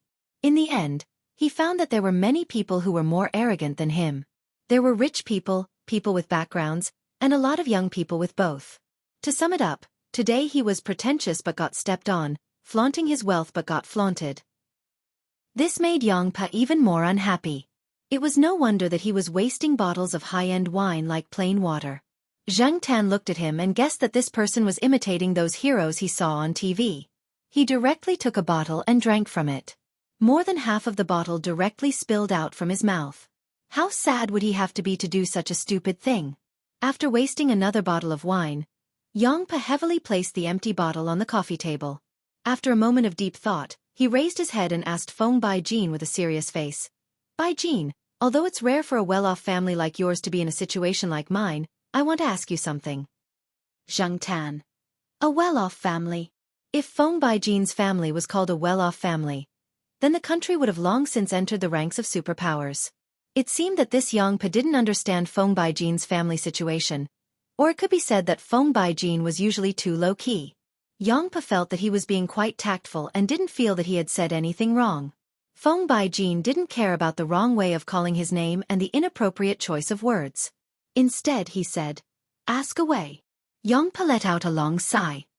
"Baijin, tell me, when you're in your 50s or 60s, your hair is almost gone, your stomach can fit another person, and your face is starting to grow freckles, when you're drinking at a hotel bar, and suddenly a beautiful woman less than half your age approaches you with a hotel room key. What's the first thing you think of? Or, what's the first thing you say to her? How much?" Feng Baijin asked seriously. Yang Pa gave him a thumbs up, then lowered his head and punched the air twice with his fist. When he raised his head, he sounded a little hysterical. "Yes, yes, ah." Obviously, this woman is either special service or has bad intentions. Tell me, why would my old man think that she fell in love with him at first sight? He fell into her trap and deserved to be cheated. He's as stupid as a pig. After a pause he added, "Fortunately, I didn't inherit his incomplete IQ." Zhang Tan was speechless. Yang Pa had too much to drink. Perhaps he felt that Feng Baijin was the only one who could listen to him rant, so he ranted to his heart's content and criticized his father's crimes. Feng Baijin could only listen and didn't say much. Even when Yang Pa asked him to join in the scolding, he didn't say a word. Yang Pa could scold his father, but that was between him and his father. As an outsider, it wasn't appropriate for him to say anything. While Yang Pa was scolding his father, the phone on the coffee table rang. "Your phone." Feng Baijin pointed at the coffee table. Yang Pa was in the middle of scolding and didn't even look at the phone. He waved his hand and said, "Wait for me to finish." Zhang Tan could see the caller ID on Yang Po's phone from the sofa. Jianghu? Zhang Tan looked at the name displayed on the screen and searched his memory. He remembered that Lu Ba had mentioned this name when she was talking to someone on the phone. At that time, he felt that this name was quite unique, so he had a deeper impression of it. As for whether Jianghu and Lu Ba were the same person, Zhang Tan didn't know. However, Jianghu seemed to be a private investigator like Lu Ba. According to Yang Po's words, he had hired someone to spy on his father and the people outside. Thinking about it, it was possible that they were the same person. The phone rang and stopped, then rang again. By the time Yang Pa finished speaking and looked at his phone, it was already the third call. When Yang Pa saw the caller ID, he immediately picked up the phone and glanced at Feng Baijin. He didn't go to the bathroom to make the call and just sat on the sofa. However, after listening to a few sentences, the expression on his face became worse. "Okay, I'll pay more. Do as you see fit. I'll just wait for the results." After the call, Yang Pa slammed the phone on the coffee table. Damn it! Feng Baijin knew at first glance that things weren't going well. He wasn't stupid enough to ask. Seeing that it was getting late, Zhang Tan left their private room and walked out of triumph. He didn't plan to go back immediately. He wanted to go out for a run. Zhang Tan found an exciting exercise to do, which was leaping over roofs and vaulting over walls. It was an exaggeration to call it leaping over roofs and vaulting over walls, but with a cat's body structure and jumping reflexes, as long as he found a suitable place, he could perform leaping over roofs and vaulting over walls. The place Zhang Tan chose was some of the houses around the old residential community. There weren't many people there at night. It was much quieter than here, where the lights were brilliant and people were coming and going. The distance between the buildings wasn't too far. Zhang Tan wasn't afraid of falling down after running on the roofs of the buildings there. At first, he was a little timid, but after getting used to it, he became bolder and felt that running was quite exciting. Under the curtain of night, the scattered lights in the community didn't allow people to notice what was going on upstairs. After running one lap, Zhang Tan felt refreshed. He walked along the dark path in the community. As he walked, Zhang Tan heard a familiar voice. He had heard this voice more than an hour ago. Chapter 277. In his heart, Zhang Tan had already blacklisted this kid.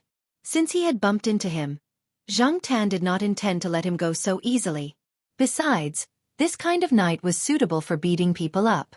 When Zhang Tan went over, the man was making a call at a public telephone on the side of the road. He was different from when Zhang Tan saw him at Hengwu Plaza. Now, the man was dressed differently. He was wearing very ordinary jeans, neither too unconventional nor too fashionable, and an ordinary hoodie. When he was on the phone, his voice was suppressed, as if he was talking about something that could not be exposed. While he was talking, his eyes would occasionally pay attention to the surrounding movements. If he noticed someone walking past, he would pause for a moment and wait for the passerby to leave before continuing. Fortunately, there were not many people walking on this side of the road at this time.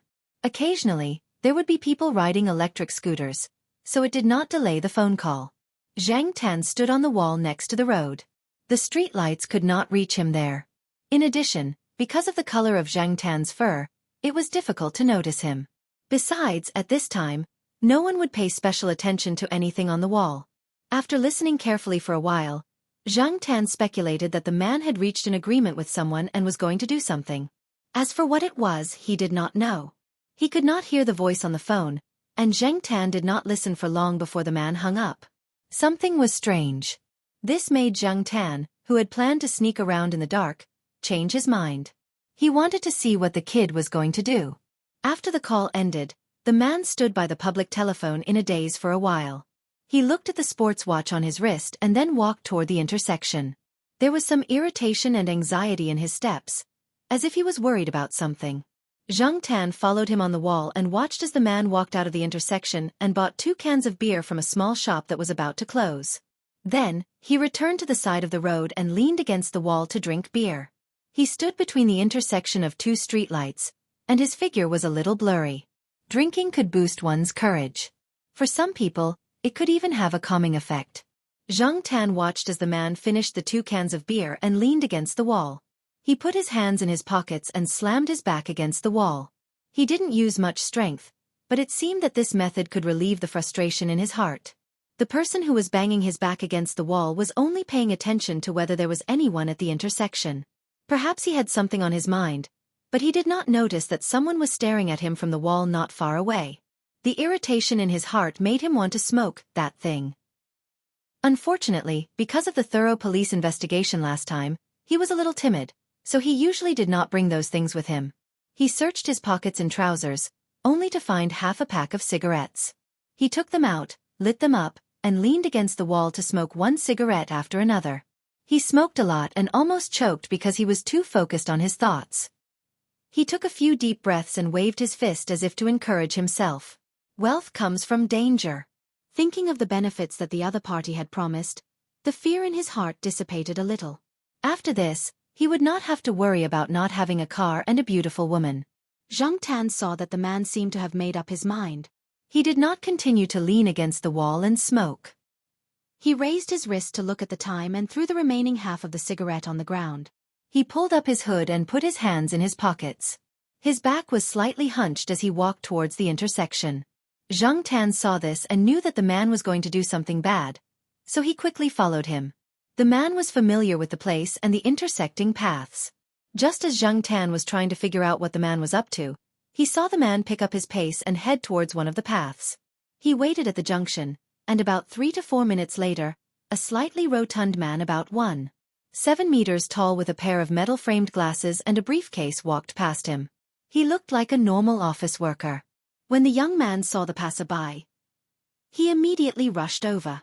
A cold light flashed in his hand as he stabbed the man. Zhang Tan, who was standing on the wall, was stunned. He did not expect the man, who was only 2 years older than Zhao Yuan, to have the guts to do such a thing.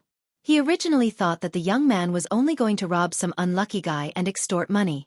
However, Zhang Tan had underestimated this person and was obviously going to kill him directly. The man who was attacked also reacted. When the man rushed over, he realized that something was wrong and instinctively dodged. However, he still hurt his side of his waist.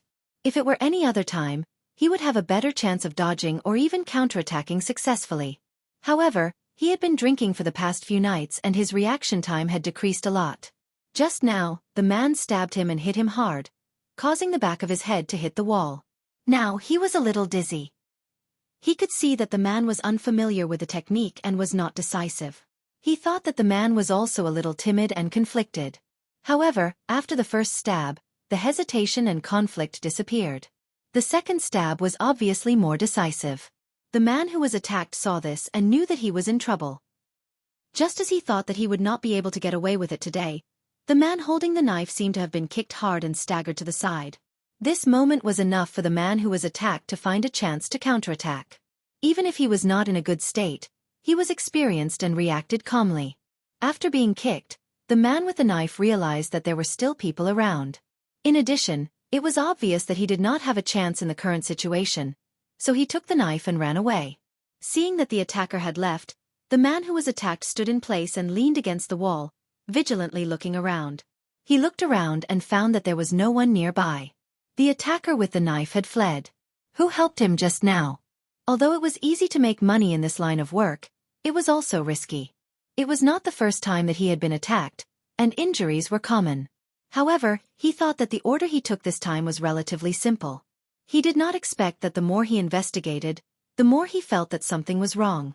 Today, he talked to the employer about increasing the price. Now, it seemed that the increase was too low. Zhang Tan hid on the balcony of the second floor of a small building not far away. He watched the man holding the side of his waist with one hand and taking out the phone from his pocket with the other. "Hello, Liuba. This is Jianghu. Are you in Chuhua City? Yes, I have a problem here. If you are free, can you help me? The man said. This guy is Jianghu? Zheng Tan was surprised. Wasn't this man helping Yang Po investigate something? How did he get stabbed here? Thinking of Yang Po's face after the last phone call in triumph, Zheng Tan guessed that something had happened and it had become more difficult. He could tell just by looking at Jianghu. I can guess who ordered it, but I have to find the guy who did it. Jianghu looked at the hand that was holding the side of his waist with blood and cursed, "Damn it!" After hanging up the phone, Jianghu walked in the direction that the attacker had fled. Seeing so many forks in the road and the fact that he had just been stabbed, he was not in the mood to continue chasing. He quickly left the place. At that time, Jianghu did not see the attacker clearly. Moreover, the street lights were not very bright at that time. The attacker was wearing a hood, and there was a large shadow on his face. He could not see clearly. He only knew that it was a young man, but he could not accurately determine his age. He could only speculate further based on the attacker's general figure and the strong smell of alcohol and cigarettes on his body. However, this was also limited. Although Asians did not look as old as Europeans and Americans, and there was a clear difference between domestic and foreign high school students, that was only the majority of examples. There were also exceptions. The kid that was blacklisted by Zheng Tan was one of them. Although he was a third-year student, he was now expelled. Even if he looked a little immature, no one would doubt that he was 18 or 19 years old. It was hard for Jianghu to imagine that the attacker was a third-year kid. Zheng Tan looked at Jianghu, who was still calm. There was probably no fatal injury, and the injury was not serious. After Jianghu left, Zheng Tan continued in the direction that the kid had just left. There were several forks in the road ahead. Jianghu might not know which way the attacker had left, but Zheng Tan could. Jianghu could not smell the residual smell in the air, but Zheng Tan could easily. Following the smell, Zheng Tan stopped at a corner, sniffed carefully, and then walked over. There was a garbage dump over there. All kinds of smells mixed together, but Zheng Tan could still distinguish a trace of fresh blood. Although Jianghu's injury was not serious, he was still bleeding. The knife was stained with blood. When Zheng Tan went over, he saw a hooded sweater thrown in the garbage dump. In addition to the sweater, Zheng Tan found the blood-stained knife and the watch that the kid had worn. The watch's strap also had a little blood stain. The kid probably felt that it was an eyesore and directly threw the watch away. Looking around to make sure there was no one around, Zheng Tan used the sweater to wrap up the knife and watch. Then, she hid the sweater in a shed built by an old residential building.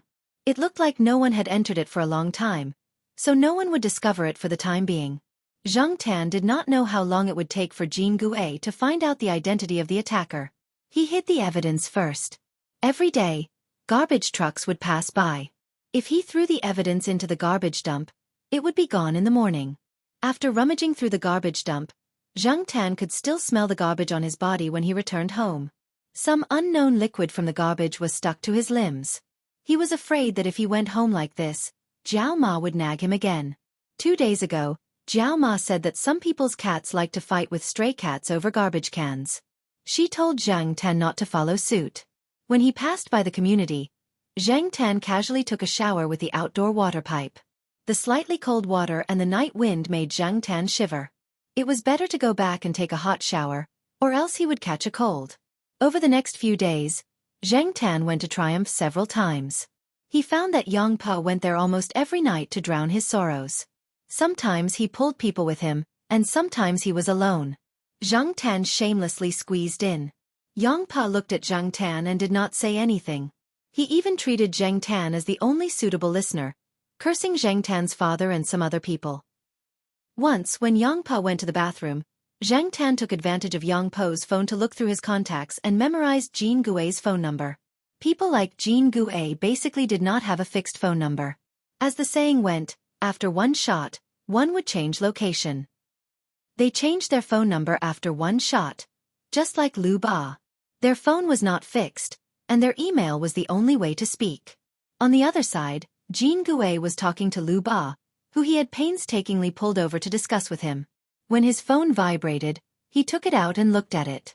The smile on his face faded. "What's wrong?" Lu Ba asked. Jianghu handed the phone over. Take a look. Chapter 278. Golden Tortoise knew that Lu Ba was not short of money. What he lacked was interest and fun. Now, he only accepted jobs that he was interested in. This time, he was in trouble and almost lost his life. He asked Lu Ba, who was traveling, to help him. Lu Ba did not agree or disagree. Based on his friendship with Golden Tortoise, he came over to check on Golden Tortoise's injuries. Then, he learned about the job that Golden Tortoise accepted. However, after listening to the things involved in this job, Lu Ba lost interest. He had encountered this kind of thing many times. He had encountered the struggles between mistresses, and even the fights between illegitimate children. Once or twice, he found it quite interesting. It was like participating in a large-scale TV series about palace fights. He was an important factor in controlling the plot and could even play a turning role. This could arouse Lu Ba's interest and let him experience the excitement and novelty. He could even watch the ugliness of the protagonists and supporting characters in front of others as a bystander. However, this kind of thing became boring after a lot of contact. Therefore, after interacting with Lu Ba for the past few days, Golden Tortoise had seen Lu Ba's obvious rejection. If Lu Ba was interested, how could he be lazy all the time? But now, this text message could actually arouse Lu Ba's interest. Thinking about the content of the text message just now, it told Golden Tortoise the location of the evidence left by the person who attacked him with a knife that night. This was indeed the information that Golden Tortoise needed. In the past few days, he had used the excuse of recuperating to refuse some unreasonable requests from his employer. They were private detectives, but not suicide detectives. Since they found that the people involved were not so simple, they needed to investigate more and even reorganize their thinking to figure out what could be investigated and what could be avoided. As for the number that sent the text message just now, Golden Tortoise only glanced at it casually. It was a number that he had never seen before. Golden Tortoise just thought that someone who knew him was trying to curry favor with him or that there was an internal conflict in the other party's camp. But obviously, things were different from what Golden Tortoise imagined. Judging from Lu Ba's reaction, he knew that there was something wrong with this number. Do you know it? Golden Tortoise asked. Lu Ba shook his head. No, but I heard someone mention it not long ago. Although Lu Ba was not in Chuhua City or even the province at that time, he liked to pay attention to some interesting things, and one of them was about the number 46. He had a feeling that there was a very interesting secret behind this phone number. He had planned to reveal it the next time this number caused some trouble, but he didn't expect to encounter it now. Do you mind if I use your phone? Lu Ba took out Jianghu's phone number and shook it. The golden turtle waved its hand and said, Use it. Lu Ba looked at the number and dialed it. As expected, the other party's phone was turned off. Was it because of caution, or was it because of other reasons? Since Lu Ba was also involved in the case of the milk tea powder and the problematic candy, she also paid attention to it.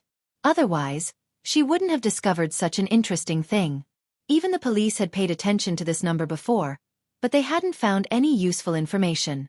After ending the call, Liu Ba returned the phone to Jianghu and said, I'll go with you to get the things mentioned in the message, and we'll go somewhere by the way.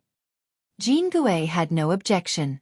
The reason Zhang Tan had sent the message was because he had heard Zhao Yuan and the others mention the problematic kid. Even though the kid had been keeping a low profile for the past few days, probably because he had done something wrong, and he did not cause any trouble for Zhao Yuan and the others, there was no news that anything had happened to him.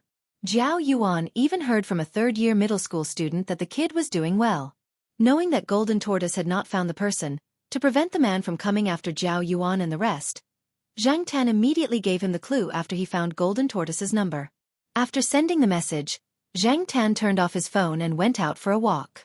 He didn't believe that Jianghu and the others couldn't find the boy with the clues. Today, Zhang Tan was listening to Er Mao and Celestine's conversation at Er Mao's house. It was the weekend, and Er Mao's girlfriend was busy these days. Celestine was going to pick up his wife at his mother-in-law's house at night.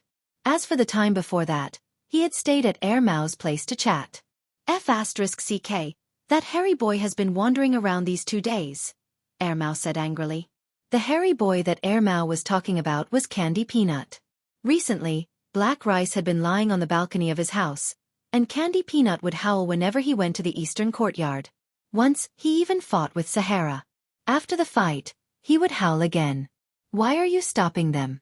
Just let them interact with each other for a while before they continue to give birth, Wei Ling said. Easy for you to say. Mao snorted. Anyway, I don't like that hairy boy. Senior brother Wei, you don't understand. You haven't experienced this feeling. What feeling? Tell me. The feeling of marrying off a daughter. Celestine laughed. You're talking as if you've married off a daughter before. Tell me what it's like. It's like. I raised a good cabbage with so much effort, but in the end, it was taken away by a stupid pig. Celestine and Zhang Tan were speechless. These words were familiar, but the perspective of the speaker was different. As they were talking, a cat howl came from below. Mao squeezed the beer can so hard that it cracked. Here it comes again. Zhang Tan looked at Mao and knew that if Candy Peanut continued to tease him, Mao would probably run down and beat him up. Jumping off the sofa, Zhang Tan left the family building and patted Candy Peanut, who was squatting on the cement ground in the courtyard. Peanut Candy stopped howling when it saw Zhang Tan. It meowed twice, sounding quite aggrieved. It glanced at Mao, who was standing on the balcony on the third floor, waving its mop in protest. Peanut Candy bared its teeth and turned to leave. Zhang Tan felt that the conflict between Mao and Candy Peanut was getting bigger and bigger. He just didn't know who would compromise first. Since he came down, Zhang Tan didn't plan to go upstairs. He walked out of the courtyard and planned to walk around. He also wanted to check his phone to see if there were any messages. As he was walking, Zhang Tan suddenly felt a pair of eyes on him. He looked up and saw a person who was dressed like the other students in the school. However, he had a short tail at the back of his head. Zhang Tan could tell who this person was even with a ponytail. Zhang Tan looked at the person. He didn't have a satchel or any big bags. When the person saw Zhang Tan, he even turned his shirt inside out to show Zhang Tan that he didn't bring a squirt gun this time. The person was Lu Ba. Even if this person didn't seem to be carrying any dangerous items, Zhang Tan still looked at him warily. Compared to Zhang Tan's vigilance, Lu Ba chewed the gum in his mouth and blew a bubble when he saw Zhang Tan. Then he smiled at Zhang Tan and said, "Hey, long time no see." Zhang Tan still looked at him warily. Lu Ba raised his hands and signaled to Zhang Tan that he didn't have anything in his hands. Then, he walked towards Zhang Tan. When he was 4 or 5 meters away from Zhang Tan, he turned a corner and walked towards a nearby sports field. Zhang Tan thought for a while and followed him. However, he was more than 10 meters away from the guy in front of him. Otherwise, Zhang Tan would be worried. Until now, Zhang Tan still didn't know the guy's real identity. It was better to be vigilant. Lu Ba didn't walk far. He found a place to sit beside the sports field that was closest to the courtyard. He didn't sit on the stands, but on the grass next to the sports field. It's so good to be a cat. You can play as you want without the pressure of life, Lu Ba said with emotion. Zhang Tan heard this from a tree not far away and sneered in his heart. Not every cat was free from the pressure of life. Some cats even had psychological problems, but it was hard to tell. However, Zhang Tan didn't care about other things. He was now thinking about why Lu Ba was here. Was he the person that the golden turtle asked for help that day? Just as Zhang Tan was thinking, a student who came to pick up the ball kicked it back to the field. After he sat down, he wiped his sweat and was about to take a rest. When he saw Lu Ba sitting there, he smiled and said, "Hey buddy, which courtyard are you from? Are you interested in playing a few kicks? There aren't many people over there, and there are beauties watching." As he said this, he winked at Lu Ba and raised his chin to point in a direction. "That's the queen bee of our courtyard." Zhang Tan looked over there. He was a little far away, but he could still see a few girls standing on the side of the football field. From this distance, they were all pretty good, but he didn't know who the queen bee was. The queen bee? Lu Ba was puzzled, and there was some meaning in his eyes.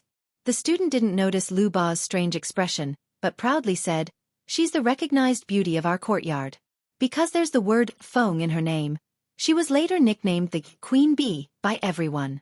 She's beautiful, has good grades, and is popular.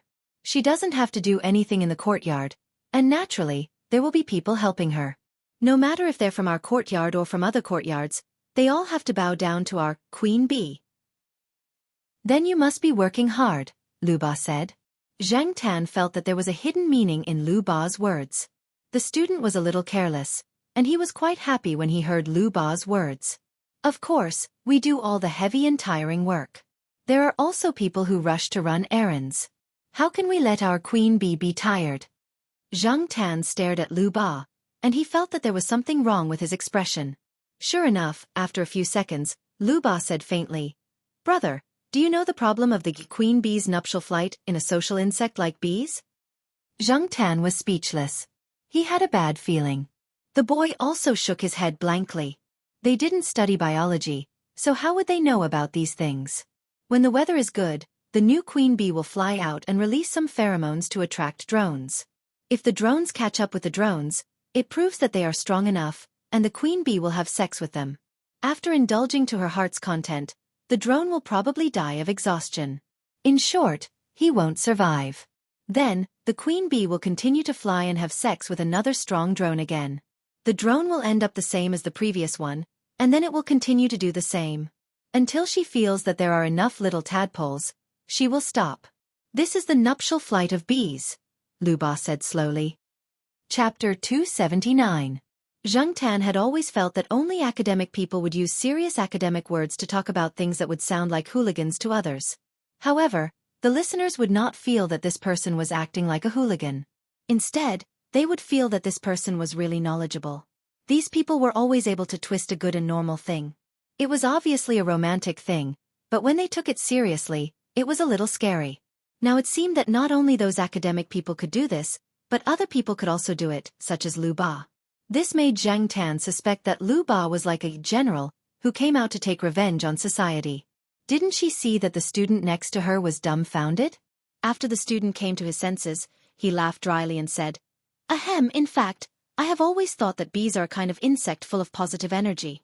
After all, they always appear in front of the public with a positive image." This is true. Some Enlightenment books portray bees as a hard-working insect. However, there are some facts in nature that you have to admit. Lu Ba's face was unfathomable. She shook her finger and continued, "I have always thought that bees are a very magical insect because the drones in their colony don't have a father. Moreover, they are born to find the queen bee. Not to mention those that die after doing that. The drones that don't have a chance to compete can enter any other hive at will. They are strong and handsome, eat a lot, and don't work. However, when the seasons change and food is scarce, they will be driven out of the hive by the worker bees. Then their corpses will be exposed in the wilderness and become food for ants and other insects. Therefore, the drones were once given a very interesting name by people." "What name?" The student unconsciously scratched his arm as if he was scratching the goosebumps. Zhang Tan had a bad feeling. "Sad playboy," Lu Ba said. Lu Ba said, "That's why I've been wondering if the word playboy came from the male bees." Zhang Tan was speechless. He could no longer look at the word playboy seriously. Zhang Tan had been called a playboy in the past. You can't be too serious about anything. If you are, you will lose. The student chuckled, then stood up and patted his pants. "Well, they're calling me. I'll go over first." After saying that, he ran away and didn't ask Lu Ba to join them. Looking at the person who ran away, Liu Ba sighed. He ran away just like that. Glancing around, there was no one around. The sound of cheers from the soccer match at the sports field was endless, so no one would notice them. Lu Ba shifted her gaze to Zhang Tan, who was lying on the tree and yawning. Seeing this, Zhang Tan, who was halfway through his yawn, stopped yawning abruptly. Black charcoal. Lu Ba looked at Zhang Tan and said, "Come on, let's continue our conversation." Zhang Tan was speechless. Lu Ba was probably in a bad mood. When she was in a bad mood, she would chat with others or go out to gain hatred points. What she said just now had traumatized Zhang Tan and the student who had run away. Therefore, Zhang Tan didn't want to continue listening. Ignoring Lu Ba's muttering, Zhang Tan jumped down from the tree and left.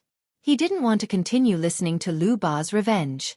Zhang Tan ran to the woods and turned on his phone to see if there were any new messages. Sure enough, there were several text messages as soon as he turned on his phone. Most of them were from Golden Tortoise. One of them was from an unfamiliar number, and the other two were call notifications. Before he turned on his phone, the unfamiliar number called Zhang Tan twice. Unfortunately, Zhang Tan's phone was turned off. Looking at the number, Zhang Tan found that there were 4 8s in the unfamiliar number. The position of the 4 eighths in the 11-digit number was exactly the same as the position of the 4 xs in Zhang Tan's phone number. Zhang Tan first thought of Zhang Dong, and then he thought of the people related to Golden Tortoise. After reading the messages one by one, Zhang Tan knew that Golden Tortoise had found the evidence. As for Golden Tortoise's questions about who Zhang Tan was, Zhang Tan glanced at them and didn't bother to reply. The phone number with 4 eighths didn't ask about Zhang Tan's real identity. Instead, it asked, "Are you interested in having more partners?" At first glance, he thought it was a group chat message. As the saying goes, cast a wide net to catch a big fish. Zhang Tan had done this before. But after thinking about it, Zhang Tan felt that something was wrong.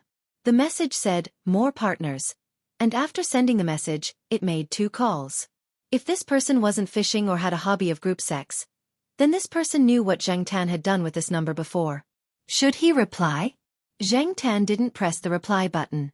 After thinking about it, he didn't bother about it. He didn't play games, so he turned off his phone and left.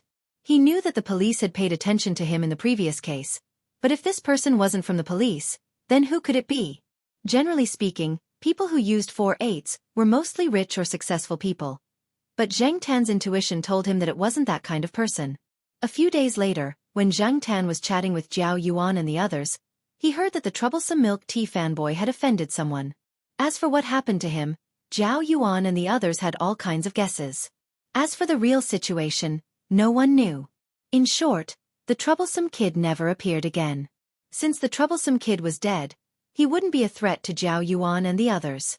Zhang Tan was relieved.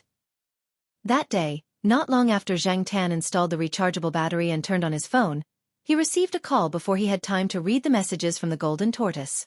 Looking at the 4 eighths displayed on the screen, Zhang Tan, who was about to press the reject button, stopped. He didn't know if he should answer or hang up. He had too many guesses.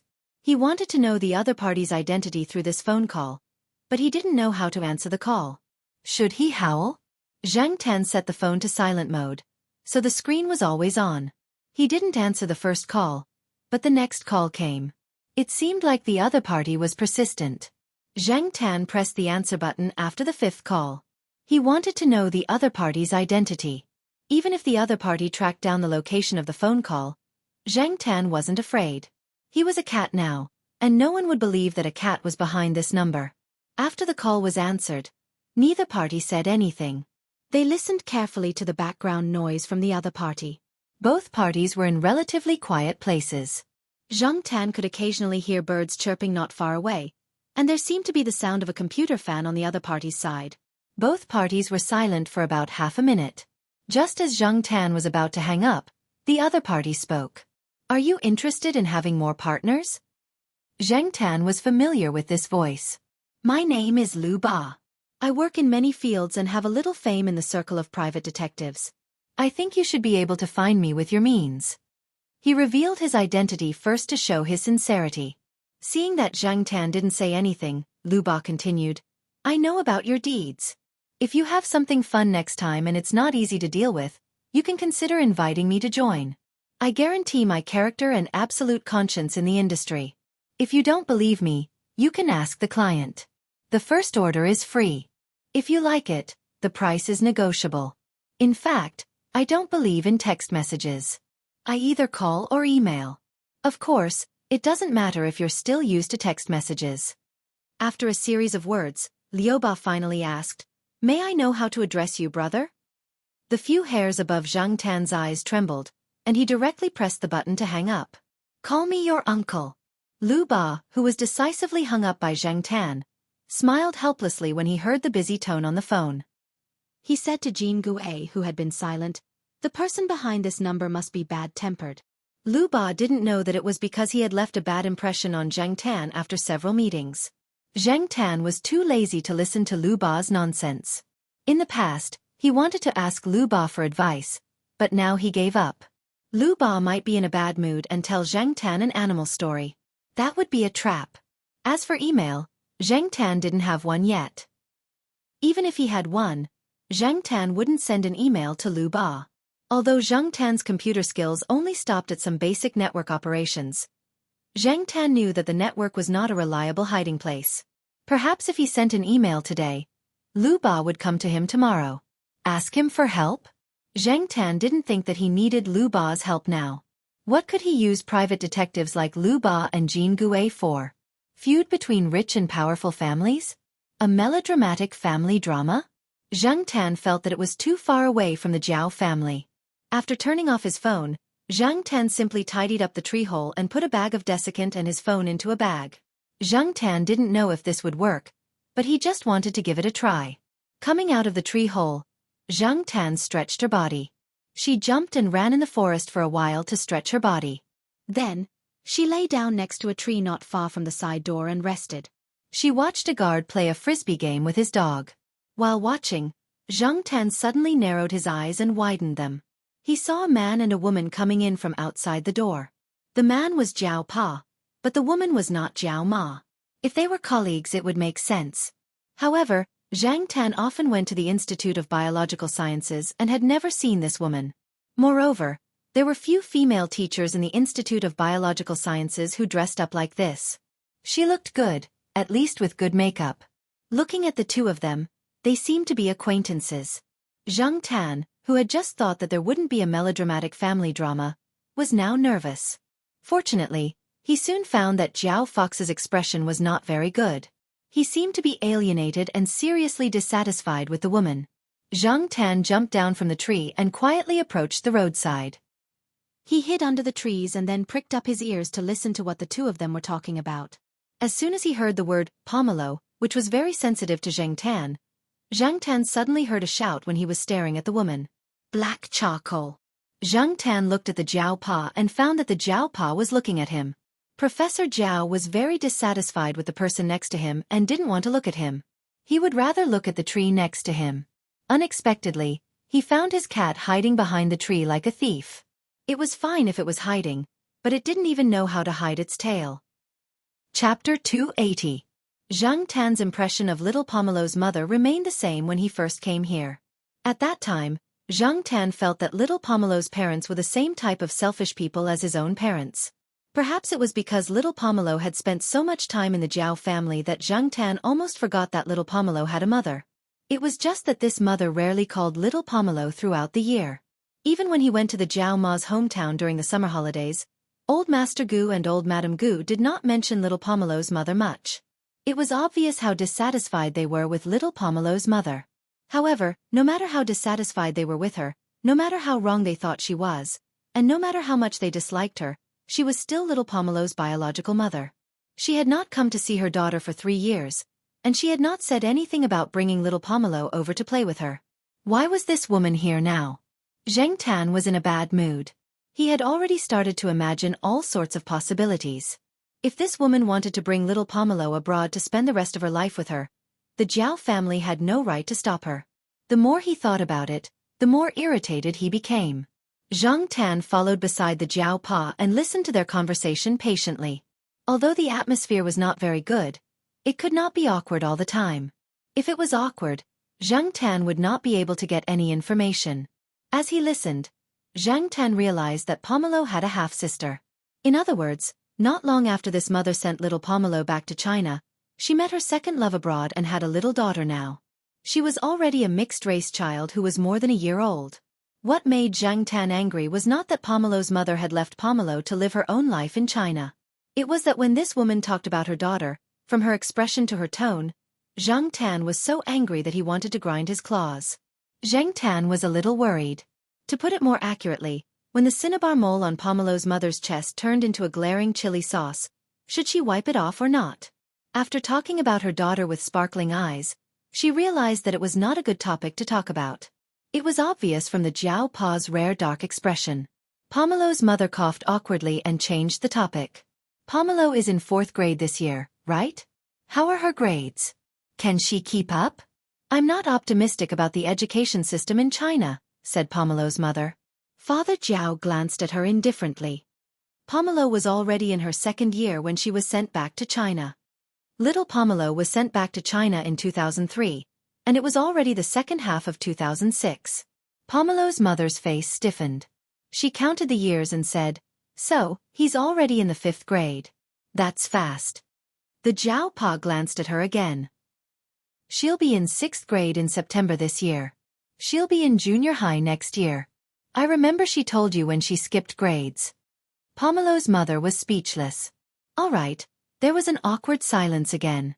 The Jiao Pa was usually tactful with his words. He rarely said such blunt words. Hearing the Jiao Pa's tone, Zhang Tan knew that he was not very calm at the moment.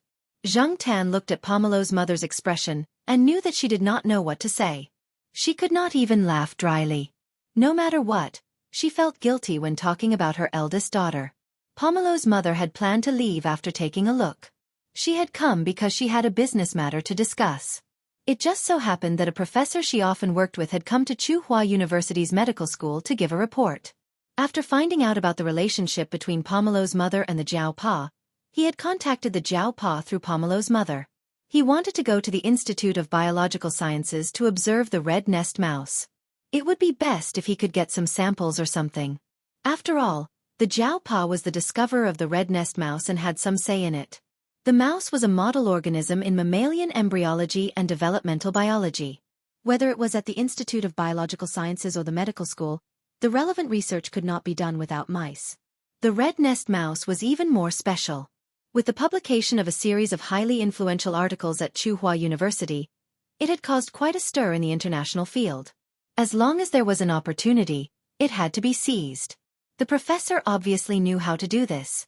In this way, Pomelo's mother would inevitably have to face the Jiao Pa directly. She could not avoid it even if she wanted to. She knew that she would be scolded, but she had to accept it. Since you're here, why don't you come over and have a seat? Your sister found out that you're back in China yesterday. She said that she hasn't seen you in a long time. You two sisters should talk. Also, don't you want to see Pomelo? All right, then I'll have to bother you. Pomelo's mother knew that she could not avoid it this time, so she could only bite the bullet. Jiao Ma came back very quickly today. She had bought a lot of groceries. Even though she felt that her sister was not right in many ways, she was still her biological sister. They had not seen each other for 3 years. It was rare for her to come over, so she had to treat her well. Zhao Yuan had obviously received the news in advance. He was not very enthusiastic about Pomelo's mother. After greeting her, he ran back to his room to do his homework. Zhang Tan was in the room watching little Pomelo blindly draw on a piece of draft paper with a pen. After a few strokes, she started to stare blankly at her nails. Obviously, she was not in the mood to do her homework. Zhang Tan was lying next to her. Just as he was about to give her a hug to comfort her, he heard Zhao Yuan next door yell, "Black charcoal! Come over quickly! There's a big rat!" Zhang Tan was speechless. How could he have the face to use such an excuse? In the living room, the Jiao Pa was chatting with Pomelo's mother. He glanced at Zhang Tan, who had jumped out of little Pomelo's room through the window and then jumped into Zhao Yuan's room through the window.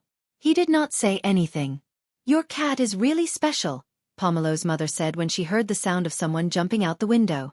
Jiao Pa did not deny it.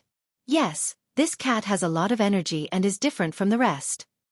Pomelo's mother was speechless. Wasn't it just a mongrel? Different from the rest? There was an awkward silence again. Zhang Tan, who had jumped into Zhao Yuan's room, saw Zhao Yuan anxiously walking around the bed. "Black charcoal. Do you think Pomelo's mother is here to take Pomelo back? What if Pomelo really goes with her? I heard that her mother is developing her career overseas. Her mother doesn't care about her, and if she gets bullied, no one will protect her. I don't know what Pomelo is thinking. No, I have to do some work with Pomelo." Zhao Yuan immediately sat down and flipped open a blank workbook.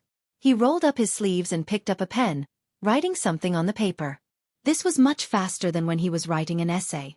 Zhang Tan jumped onto the desk to take a look. There were 9 big words on the first line.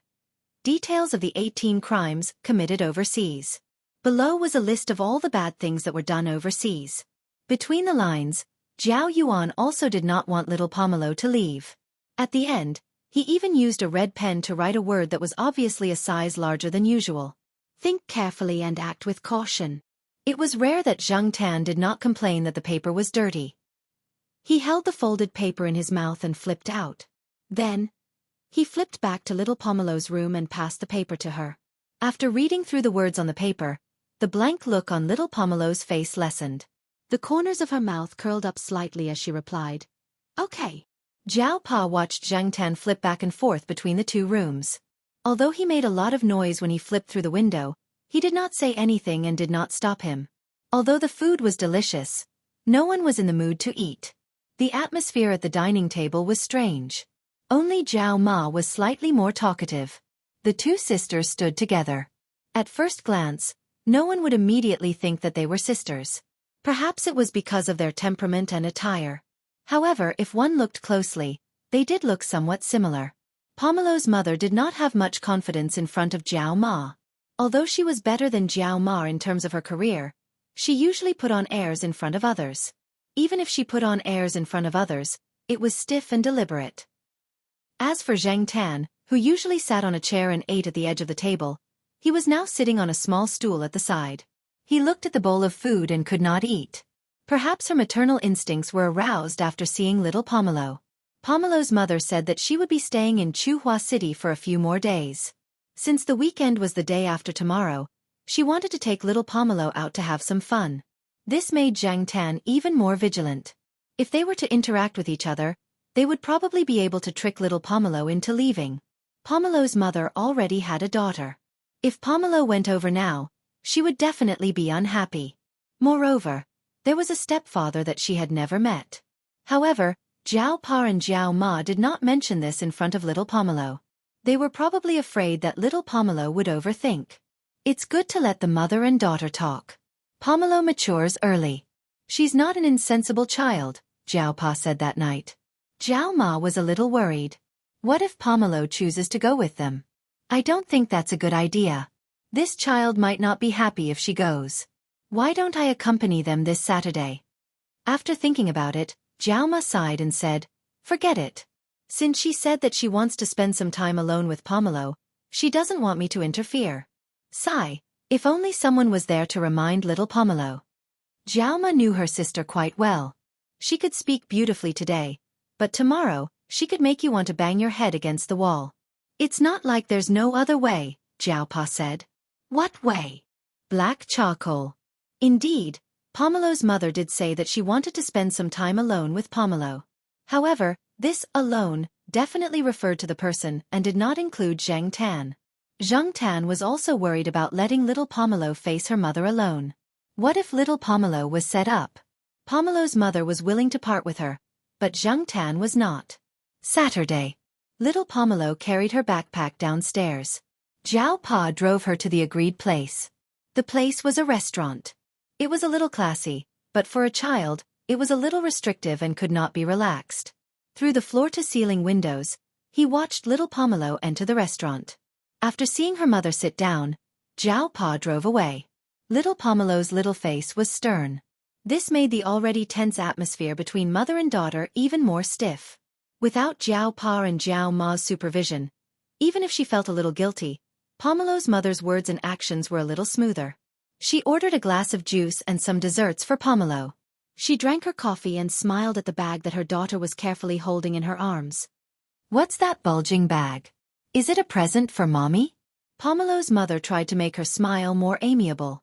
Little Pomelo looked at her mother and bit her lip. Then, she took out a small gift box from her jacket pocket and handed it to her mother. Pomelo's mother looked at the bulging bag, then looked at the gift box in little Pomelo's hand. She took it and opened it. It was a small doll. The material was not very new, and the workmanship was very rough compared to the goods in the shops. Did Pomelo make it herself? Pomelo's mother asked with a smile. Little Pomelo lowered her head slightly and nodded. "It's very pretty. Mommy likes it a lot." Zhang Tan sneered in his heart. Was she for real? Her tone sounded too deliberate. The doll was sewn by little Pomelo using the materials and daily necessities she saved from labor skills classes. The doll's appearance was based on a photo of Pomelo's mother. Zhang Tan did not know if it was because he was too angry or something else, but he felt a little suffocated in the bag. There was not enough air coming in through the air vent of the bag. Zhang Tan pulled open the zipper of the backpack seat and stuck his head out to take a deep breath. Chapter 281. When Pomelo's mother came back to her senses, she quickly looked around. When she saw that no one had noticed them, She looked at little Pomelo with a reproachful look. You shouldn't have brought your cat here. This isn't a pet restaurant. Little Pomelo pursed her lips and raised her head to look at her mother. But there's no sign saying that pets aren't allowed in here. That's still not okay. It's not right to bring a pet into a restaurant. As she spoke, Pomelo's mother noticed that the black cat was looking at her with a strange expression. Although she didn't quite understand what that expression meant, she felt that something was amiss. She didn't feel comfortable. Seeing that little Pomelo's expression wasn't too good either, Pomelo's mother thought that it was rare for them to be alone together. She didn't blame her anymore. Instead, she said, use this to block it. It's not good to be seen. As she spoke, she handed over a shopping bag with a brand logo and a pink bow. On it was the logo of a children's clothing brand. Mommy bought you a present. See if you like it. When you go out wearing it, you'll be the envy of all the children in the courtyard. Xianxia stretched his neck to take a look while little Pomelo was taking the gift. The tag said that it cost 1,200 yuan, and it was a dress. If Pomelo's mother hadn't said the last sentence, Xianxia wouldn't have despised her so much. However, after she said the last sentence, Xianxia felt that something was amiss. Did this person really think that the people living in the courtyard were all poor people? And they were envious? Most families wouldn't even care about such a small amount of money, especially those old professors. For example, Old Man Lon, who lived downstairs, definitely had more than 10 million yuan in their hands. It was just that they didn't show it on normal days. They even went to the cafeteria early in the morning to eat buns and porridge. Later on, little Pomelo's mother asked her about the clothes she usually wore. Judging from her reaction, it seemed like she felt that the Jiao family wasn't that well-to-do, so she didn't buy good clothes for little Pomelo. As for the standard of good clothes, that was a difference of opinion. Most of the children in the villa complex didn't usually wear expensive branded clothes. After all, they grew up too quickly, so there was no need to buy expensive clothes. Whether it was the Jiao family or the other families in the villa complex, they were relatively well off. However, no one had seen their children wear clothes that cost hundreds or thousands of yuan, unless it was a birthday party or some other important occasion. Usually, the Jiao Yuan and the others were more mischievous. The clothes they wore were at most 100 yuan, so they didn't care too much if they were torn. Moreover, it was already October, and it would be November soon. The weather would turn cold, so who would be bored enough to wear a skirt? Moreover, she was still a child. If she were to wear it out now, she wouldn't be envied. Instead, she would be ridiculed. After asking a few more questions, Pomelo's mother could tell that little Pomelo didn't want to continue the topic. She looked at the black cat that was staring at her and frowned. Then she said to little Pomelo, Mommy has seen many people raise cats overseas. My neighbor over there has a very beautiful ragdoll cat. Mommy even took a picture of it before. I'll show it to you. Suddenly, she remembered that she didn't save a picture of the cat on her phone. Pomelo's mother took out her phone and put it back into her bag. Ahem. I saved the picture on my computer. I didn't bring it with me. Mommy will show it to you when I have the chance. It's much prettier than this black cat, and it's also obedient. Zhang Tan's expression became even more unpleasant. Was this person despising him for being ugly and bad-tempered? Black charcoal is also very obedient. Little Pomelo adjusted her bag and defended herself. Pomelo's mother obviously didn't believe her. She had seen the cat climb through the window yesterday and knew that it was definitely not a well-behaved cat. After a series of meaningless conversations, Zhang Tan felt drowsy. The conversation between the mother and daughter was really stiff and awkward. There was no common topic, and the more they talked, the more Zhang Tan felt that there wasn't much strong emotion between them. Pomelo, do you want to live in a big house? Pomelo's mother asked. Mommy bought a big house overseas. It has a big yard. You can raise flowers and animals that you like. When the time comes, you'll have a little sister to play with you. After a pause, Pomelo's mother continued, Pomelo, are you happy to have a little sister? It's just that your little sister is still very young. Zhang Tan's eyes narrowed.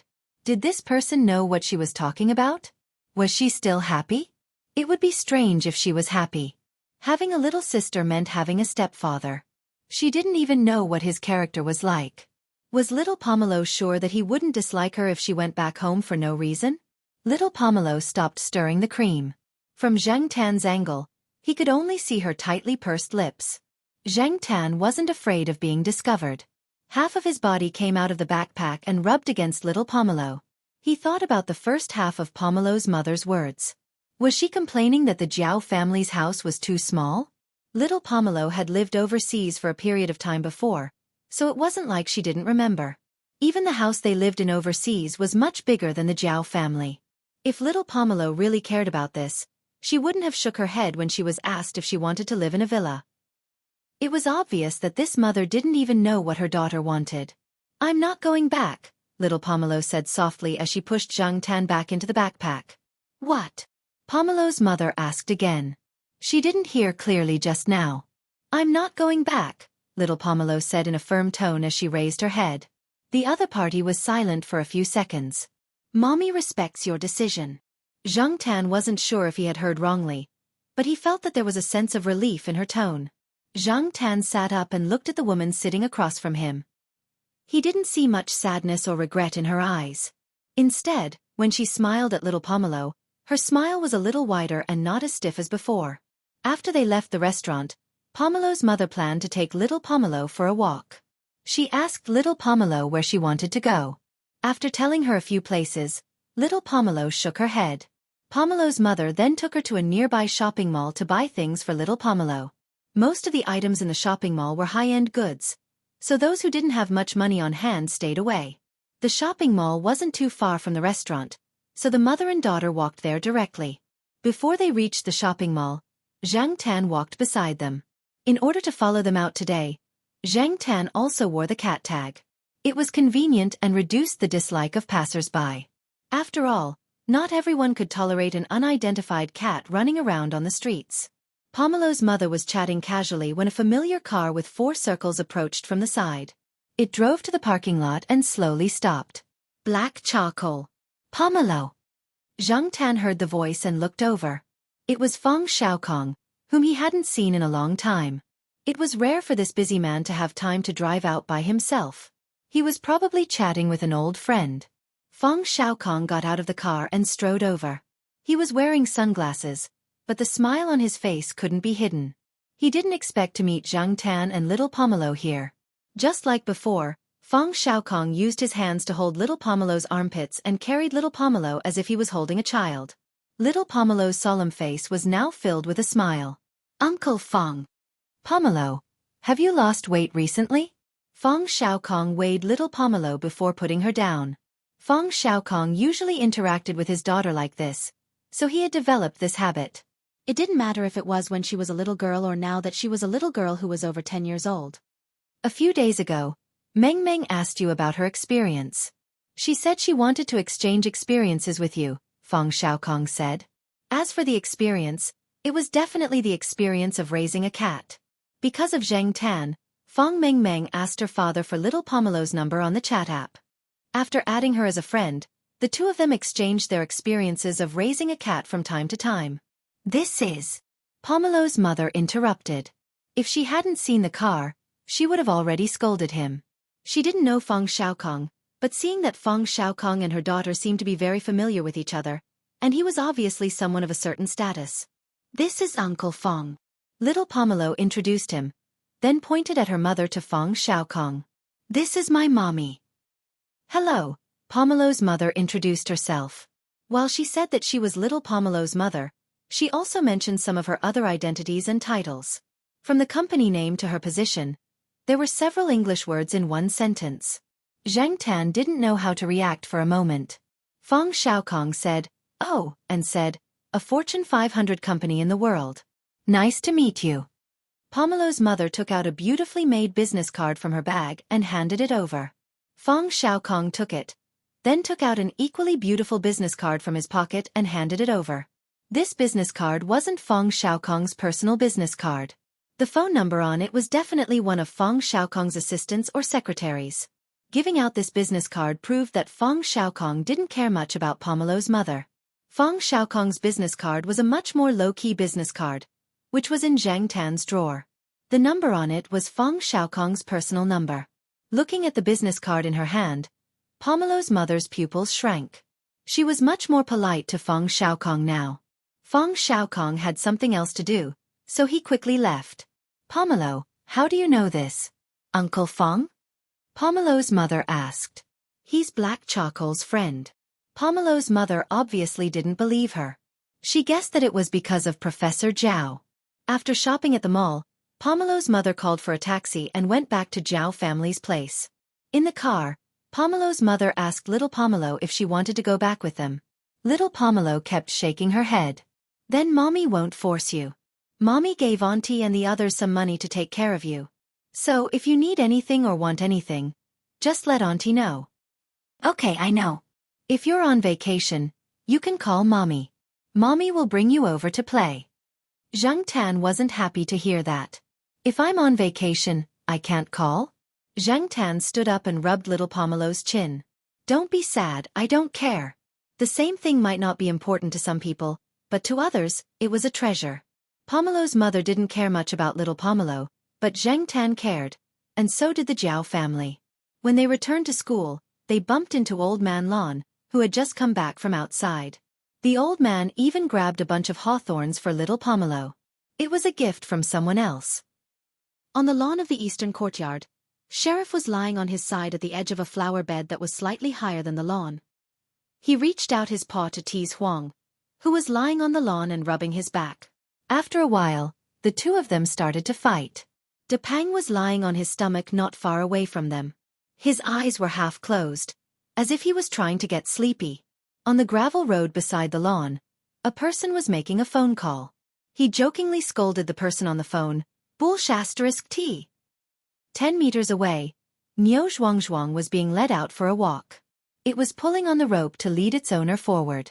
When it heard the person shout, its ears twitched, and its small triangular eyes flashed fiercely. The face of the person on the phone twitched, and he quickly ran away. Mom, Pomelo and Black Charcoal are back. Zhao Yuan, who was watching from the balcony on the 5th floor, shouted into the house. Chapter 282. Zhang Tan had always felt that the two biggest frustrations in life were being stepped on by someone trying to show off, and being shown off by someone trying to show off. Not long ago, he had looked down on Yang Pei at victorious return. Who would have thought that today, there would be someone even more deserving of contempt than Yang Pa? After dinner, Pomelo's mother and Jiao Ma went out for a walk and chat in the courtyard. Zhang Tan followed them closely in order to find out more about the enemy. Most of the time, Pomelo's mother was talking about the fruits of her hard work abroad over the past few years. Now that she was a department manager, she had a lot of money on her hands.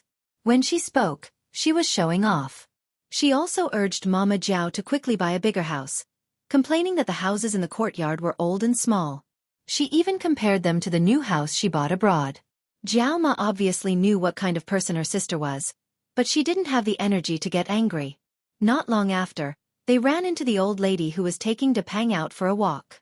The old lady was stepping on the exercise equipment in the courtyard. Depang was squatting on a horizontal bar next to her. The horizontal bar was only 5 to 6 centimeters in diameter.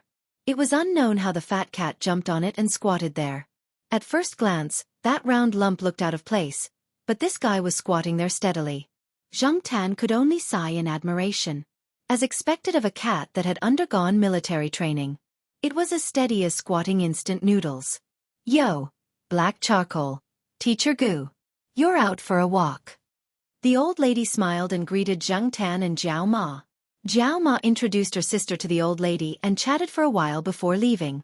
After walking for a while, Pomelo's mother sneered at Depang, saying that such a fat cat would definitely get XXX or something. Knowing that the old lady lived alone, she said, "Is it just the old lady by herself? Don't you have a nanny?" Don't talk nonsense. Depang's health is good. He's even sent to the pet center regularly for checkups. The old lady treats him like a treasure. As for the old lady, her son did want to hire a nanny and even said that he would bring the old lady over, but the old lady never agreed. She said that she was used to the environment and atmosphere here. Everyone in the courtyard has been neighbors for decades, so it's not lonely. She said that she will consider the future when her legs are no longer able to move. People become stubborn when they get old. Her son is the same. Pomelo's mother disagreed. Jiao Ma was afraid that her younger sister would say something inappropriate, so she quickly stopped her. The identity of Depang's cat father was a little more sensitive, and Depang's grandmother did not want to make it public. Therefore, Jiao Ma only whispered into her sister's ear and briefly explained the identity of Depang's cat father. After that, Pomelo's mother fell silent. She stopped talking about Depang and his grandmother. With their wealth, if they really wanted to hire a nanny, they would be willing to hire 8 or 10 nannies. After walking for less than 2 minutes, they bumped into Sahara again. It was happily rubbing itself against the grass and wagging its tongue. It did not care about its image at all. Of course, it did not care about its image in the courtyard. This dog is too crazy. It looks like it's a crossbreed, right? Are we going to raise a purebred dog in the future, or a gentler one? Jiao Ma looked over and smiled. Oh, you're talking about Sahara? I heard that it's a tri-breed dog from Academician Ruan's family. Although it's usually very playful, it has never hurt the children in the courtyard. Academician Ruan treasures it. She hit the bullseye. Pomelo's mother fell silent again. After running around in the business world for a long time, she would often think more from the perspective of benefits. It was common to flatter the powerful and trample on the weak. Similarly, when scolding a dog, one had to consider the identity and temper of the dog's owner. One had to know what to say and what not to say. It was said that the more arrogant a person was, the harder it was to control their temper. Pomelo's mother always felt that the more arrogant a person was, the harder it was to control their temper. Therefore, she had to be careful with her words and actions. When dealing with those arrogant people, even if she talked behind their backs, she had to find a place where there was no one around. Although she did not know Academician Ruan, once she heard the title of Academician, she immediately swallowed her words. Zheng Tan found it funny. Before this afternoon, this person had thought that the courtyard was full of poor people. But now she realized that there was a discrepancy. When he passed by the long bench area, Zhang Tan saw that the old men in the courtyard had gathered together again and were gossiping. When night fell, the old men in the courtyard would gather together and start bragging. They would criticize a certain school's leader, evaluate a certain new policy, criticize certain people who had a negative impact on society but did not dare to speak carelessly. Some famous experts and professors who appeared frequently on television would be discussed as if they were talking about dolls. They were not afraid of being overheard at all. Even if those people were standing in front of them, they would still say the same thing. When Zhang Tan looked over, Old Man Lon was bragging to someone about a pot of orchids that had been bought today. After hearing a few words, Pomelo's mother did not think much of it. Was a pot of orchids worth bragging about? How much can orchids sell for? Jiao Ma thought for a moment and said, I'm not sure about the pot that Professor Lon was talking about today, but last year, Professor Lon sold 2 pots of orchids for more than 600,000 yuan. There are quite a lot of people looking for Professor Lon. This year, orchids are very popular. There are even more people looking for Professor Lon. Buyers are blocking people in the courtyard just to buy Professor Lan's pot of orchids. Based on this, the price today is probably higher than last year. Pomelo's mother's face was full of disbelief. Zhang Tan knew that 2 days ago, Old Man Lon had been blocked by people at the small flower bed. They wanted to buy 3 orchids called Rabbit for 1 million yuan, but Old Man Lon did not agree. Old Man Lon was not short of money. At his age, he cared about his reputation. From time to time, he would show off to some old friends about the orchids that he had cultivated or discovered outside. As for the few 100,000 yuan, Old Man Lon really did not care about it. At his level, he had both fame and fortune. Now, he did things according to his desires. Although he could not say something like, money is just a number, it was not far off. He agreed to sell the orchids only because Old Man Lon was annoyed with those people who always came to bother him. Moreover, he kept some of the orchids, so even if he sold them, he would still have 1 or 2 seedlings in his hands. Old Man Lon was talking to people about the orchids in the market now. Although it looked like a prosperous future, many people had started to rush into it. Moreover, someone said, take out a pot of orchids in the morning and drive a BMW back in the afternoon. This made the orchids even more popular. However, it was estimated that this popularity would only last for about a year. It would cool down later. If one was too impulsive, they might hit their head and bleed. Zheng Tan knew about this kind of thing. He used to have a friend who spent more than 500,000 yuan to buy an orchid when the price of orchids was hot. 5 years later, not many people would buy an orchid for 100 yuan. Seeing Zheng Tan, Old Man Lon laughed. He was in a good mood today, so he teased Zheng Tan again. He pointed in Zhang Tan's direction and said to his old friends, "That little guy went to my flower bed and nibbled on an orchid. It made my heart ache." Bullshit.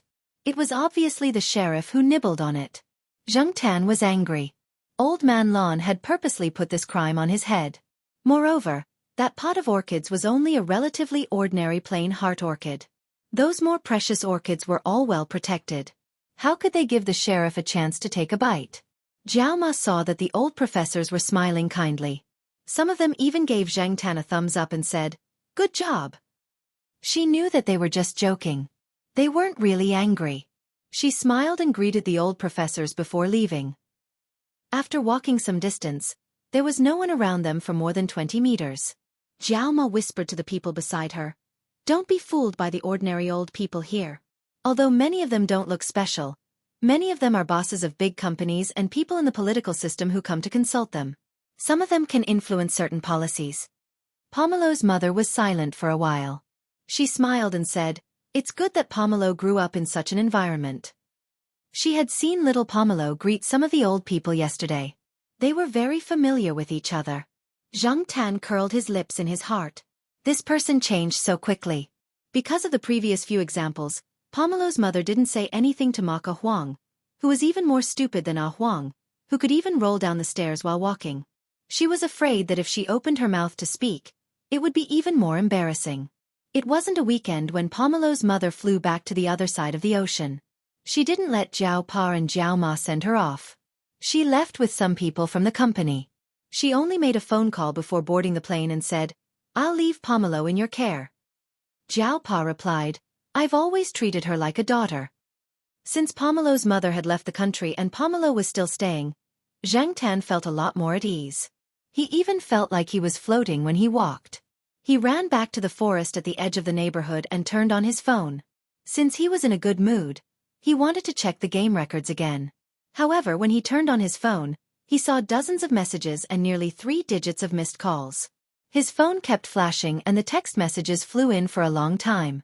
Zhang Tan was stunned. F***CK. Was he being poisoned? However, when he stopped and looked at it again, he realized that he wasn't. There were dozens of messages from the same phone number. Most of the missed calls were from the same number as well. F***CK, Lu Ba, that idiot, actually did such a wicked thing. Was he going to explode the phone number?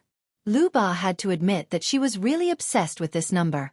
Since she couldn't reason with him or recommend herself, and she was very interested in the identity of the person behind this mysterious number, Lu Ba decided to change her tactics after thinking for 2 days. She was shameless, and unreasonable enough. Lu Ba did not know whether the person behind this account was a man or a woman, old or young, but everyone had a limit of patience. Now, Lu Ba wanted to challenge the other party's patience limit. Even if the other party turned off their phone more than they turned it on, Lu Ba still had time. Jianghu's order was almost finished. Now that she had a lot of free time, she rejected some of the orders that she wasn't interested in. She specifically harassed this number. As soon as the phone was turned on, she would immediately call. "Master, I really want to be friends with you. Let's get to know each other. You can't even bear to send me a text message? Well, let's not use text messages. Let's change to another method. How about we talk? Just a few sentences is fine. One sentence is enough. Master, just say one sentence and I won't disturb you." Zhang Tan was scrolling through the messages and deleting them one by one. Immediately, a call came in. Zhang Tan pressed the reject button. In less than 2 seconds, another call came in. He pressed the reject button again and again. Even if Zhang Tan wanted to see if there was a blacklist function in the settings, it was inconvenient for him to do so. He was bombarded with phone calls and text messages. Finally, Zhang Tan pressed the answer button. This time, Lu Ba didn't say anything. She listened to the other side of the phone and waited for the other party to scold him. There was a slight rustling sound from the other side of the phone. After that, there was a ticking sound. Lu Ba frowned and pushed away Jianghu, who wanted to eavesdrop. She took the pen and paper on the table and wrote a few letters according to the sound on the phone. Jianghu went over to take a look. On the white paper, a few letters were clearly written with a black pen. Chapter 283. When Lu Ba heard the beeping sound coming from the other end of the phone, he intended to use the same method to reply. However, before he could knock on the phone, the other side had hung up. Hearing the beeping sound from the phone, Lu Ba chuckled and said to Jianghu, "This mysterious expert is quite capable. He even knows this." In fact, Zhang Tan had only thought of using this method on a whim. After all, he couldn't speak now. Before this, no matter if it was Teacher Bai or the person who lost the dog, if Zhang Tan used this method, they would only think that Zhang Tan was playing with them. There was a higher possibility that they wouldn't understand.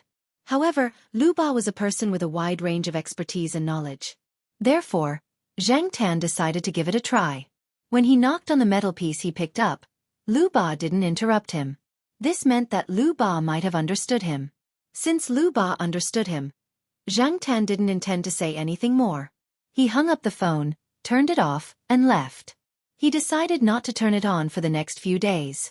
If Lu Ba wanted to continue harassing him, he would just let him be. Out of sight, out of mind. It wasn't easy for him to feel better because of Pomelo's mother's departure. Zhang Tan didn't intend to be depressed because of Lu Ba, a psychopath. After wandering around, Zhang Tan threw a frisbee at the guard at the side door to tease the German shepherd. Then he walked back. He didn't go straight back to the courtyard. Instead, he walked along the winding road. When he walked to Old Man Land's small flower garden, Zhang Tan jumped onto the wall and looked inside. He immediately saw the sheriff squatting beside a pot of orchids and eating them attentively.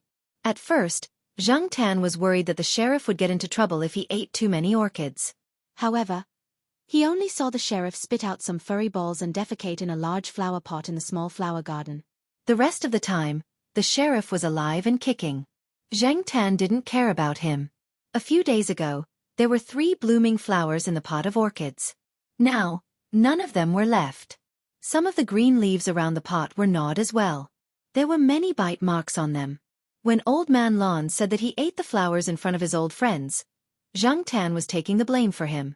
Old Man Lon had always been persistent in slandering Zhang Tan. It wasn't that the sheriff hadn't planted anything in his house before.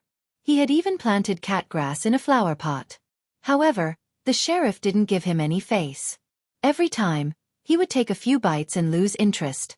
Zhang Tan heard the sheriff's owner complain a few times when he was chatting with the Jiao Ma. He didn't know if it was the problem of the cat grass or the sheriff himself. However, Zhang Tan felt that it was most likely the latter.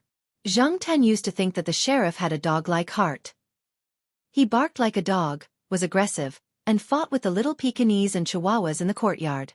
Other than Niu Zhuangzhuang, all the other dogs in the courtyard had a thing with the sheriff. Now, Zhang Tan would always catch the sheriff chewing on flowers. The sheriff chewed on orchid leaves like a rabbit. Someone once said that if there was any animal in the world that thought flowers were beautiful and fragrant and wanted to eat them up, it would be cats. In fact, many cats were nymphomaniacs, such as the sheriff. Last week, Zhang Tan heard from the Jiao Ma that one of her colleagues had a cat. One day, her colleague's husband gave her a bouquet of flowers on their wedding anniversary. Her colleague's cat ran over and buried half of its head in the bouquet to lick. No one could stop it. People who didn't have cats wouldn't pay attention to their cat's obsession with flowers, and cat owners wouldn't necessarily pay attention to whether their cats liked to eat flowers or not. Cats were carnivores. There was no doubt about it. However, sometimes they could be seen chewing on grass when they were out walking. People attributed this to the cat's self-preservation, vomiting. Except for Zhang Tan and some other special species and individuals, most cats spent a lot of time licking their fur every day.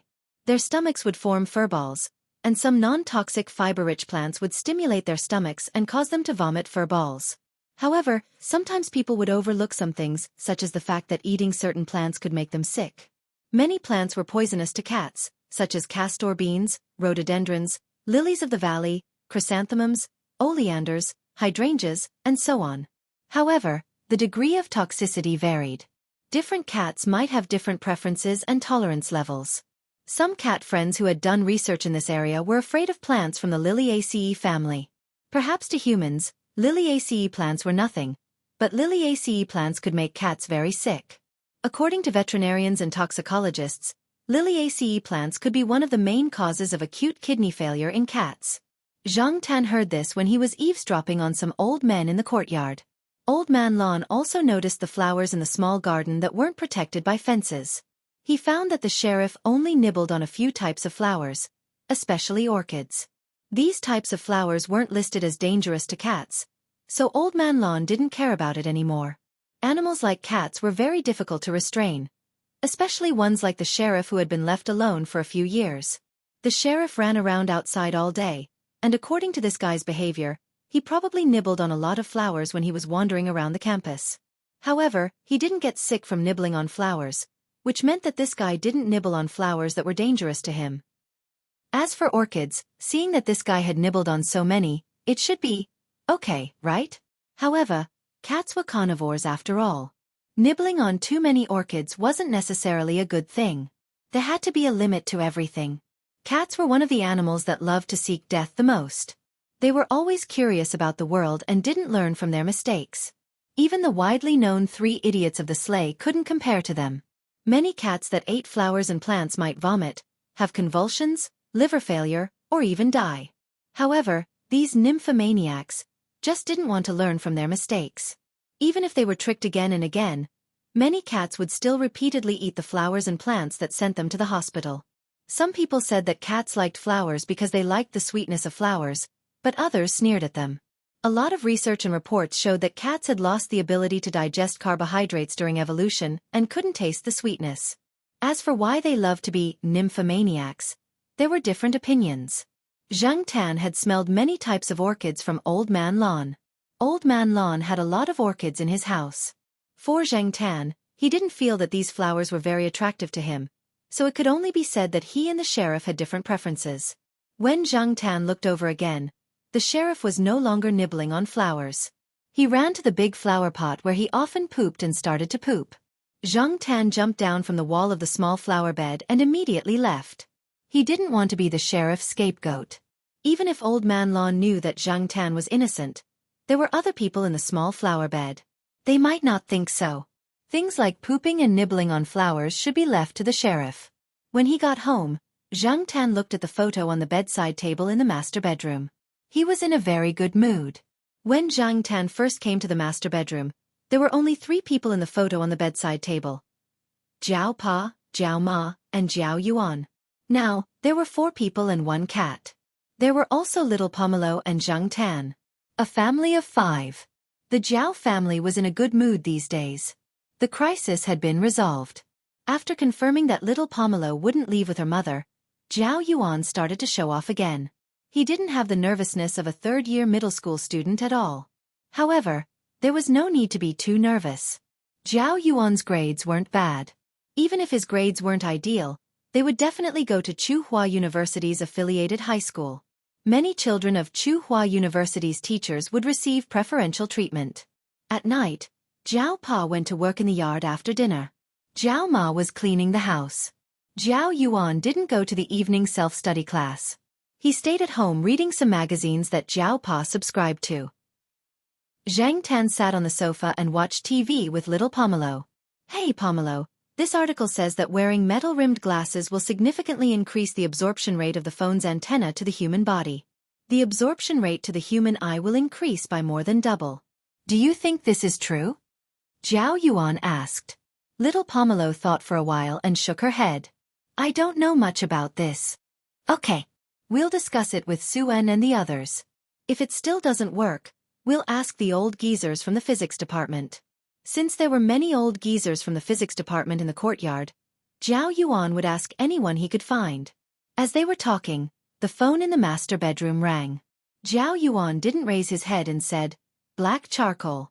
It's probably your corruption." Jiao Yuan had always been envious of Zhang Tan's corruption at entertainment venues. Zhang Tan glanced at Jiao Yuan.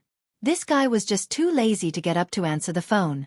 When little Pomelo was about to get up to answer the phone, Zhang Tan moved. He ran to the master bedroom and jumped on the table where the phone was placed. He pressed the speaker button so that Jiao Yuan and little Pomelo could hear it in the living room. Little Pomelo also lowered the volume of the television. Jiao Yuan didn't raise his head, but his ears were perked up as he listened to the phone. Zhang Tan felt that the number on the screen was familiar, but he couldn't remember who it was. After pressing the speaker button, he heard a sharp chirp coming from the speaker. Zhang Tan was speechless. Zhao Yuan and little Pomelo, who were sitting in the living room, remembered who it was. Chi Dada, the two of them said at the same time. There was a pause on the other end of the phone. Then, there was an even louder chirp. It was obviously happy that someone could call out its name. Jiao Ma came over. She blocked Zhao Yuan, who was running over to pick up the phone, and picked up the phone. Zhang Tan was listening to the phone. It was no longer Chi Dada's chirp, but its owner, Pei Liang's voice. Chi Dada had just finished filming a guest scene in a TV series. Pei Liang planned to take Chi Dada home first. They passed by Chuhua City and planned to visit. It was the weekend when they arrived. Zhao Ma said yes repeatedly. She liked the monkey very much. The silly monkey wanted to come over. Zhang Tan checked the cupboard where he hid his things and made sure that it was locked. This was to prevent the silly monkey from rummaging through it. That monkey had no moral integrity. Pei Liang didn't plan to call the Jiao family. He had come to Chuhua City to meet Celestine, Mao, and He Tao. When he turned around, he saw Chi Dada calling the Jiao family. Since he had already made the call, he decided to tell the Jiao family that he would visit them later. After the call, Pei Liang looked at Chi Dada, who was looking at him expectantly. Are you going to invite that little friend to your house? Chi Dada grinned widely. Pei Liang touched his chin. Why do I feel that you are thinking about something else? Chapter 284. Many people said that cats held grudges, but in fact, cats were not the only animals that held grudges. For example, Chi Dada, this silly monkey. Perhaps it remembered that it had a conflict with Zhang Tan in the past, or maybe it didn't want to provoke Zhang Tan, so when Pei Liang brought it to visit the Jiao family, this guy wore a new set of Monkey King clothes and played with the Jianghu bang in front of the Jiao family. Then it slipped and hit Zhang Tan's drinking bowl on a chair not far away. The Jiao family's living room was not big. Originally, the Jiaoma wanted to see Chi Dada play with the Jianghu bang, so she moved Zhang Tan's chair to the side so it wouldn't be hit. Unexpectedly, it still got hit. This silly monkey hid behind Pei Liang, as if it had done something wrong. The Jiaoma comforted it by saying, "It's okay, don't worry about it." Zhang Tan stared at Chi Dada from the sofa. This guy just grinned at him behind Pei Liang's back. The Jiao family also noticed this, but they didn't think it was a big deal, so they just smiled and let it go. Zhang Tan didn't say anything, so Chi Dada showed off. However, when this guy ran to little Pomelo's room to play with the cat tree and wanted to open the hidden drawer, Zhang Tan closed the door and beat this guy up. Jiao Ma was afraid that something bad would happen outside, so she called Zhang Tan several times. Zhang Tan opened the door. As soon as the door opened, Chi Dada ran to Pei Liang's side and showed its teeth to Zhang Tan. This guy only remembered what he had eaten, but not what he had beaten. It was said that a monkey's IQ was about the same as a 7- or 8-year-old child's. Zhang Tan thought about the 7- or 8-year-old child's IQ and sighed in his heart. This monkey would probably be a brat for the rest of its life. He really deserved a beating. According to Pei Liang, they had stayed at home during the peak tourist season in November. After all, there were only a few times a year when business was booming. At that time there was a lot of income. In addition to Chi Dada's reputation, many tourists went there for it. Therefore, Chi Dada stayed at home during that time. Pei Liang waited until the golden Monday of the 11th and the peak period of travel was over before he brought Chi Dada out to continue earning money under the urging of a film crew director. This time, it was his child's birthday. He was clamoring for Chi Dada to go back and spend it with him. The production team had also temporarily come to an end. Only then did Pei Liang decide to take Chi Dada home and rest for a while. Otherwise, Chi Dada wouldn't have cooperated. After receiving the call from home, it kept thinking about going home. During the last 2 days on set, it was also absent-minded. If it weren't for Pei Liang's supervision, it would have already thrown off its artificial tiger skin skirt and quit. Pei Liang didn't stay at the Jiao family for dinner.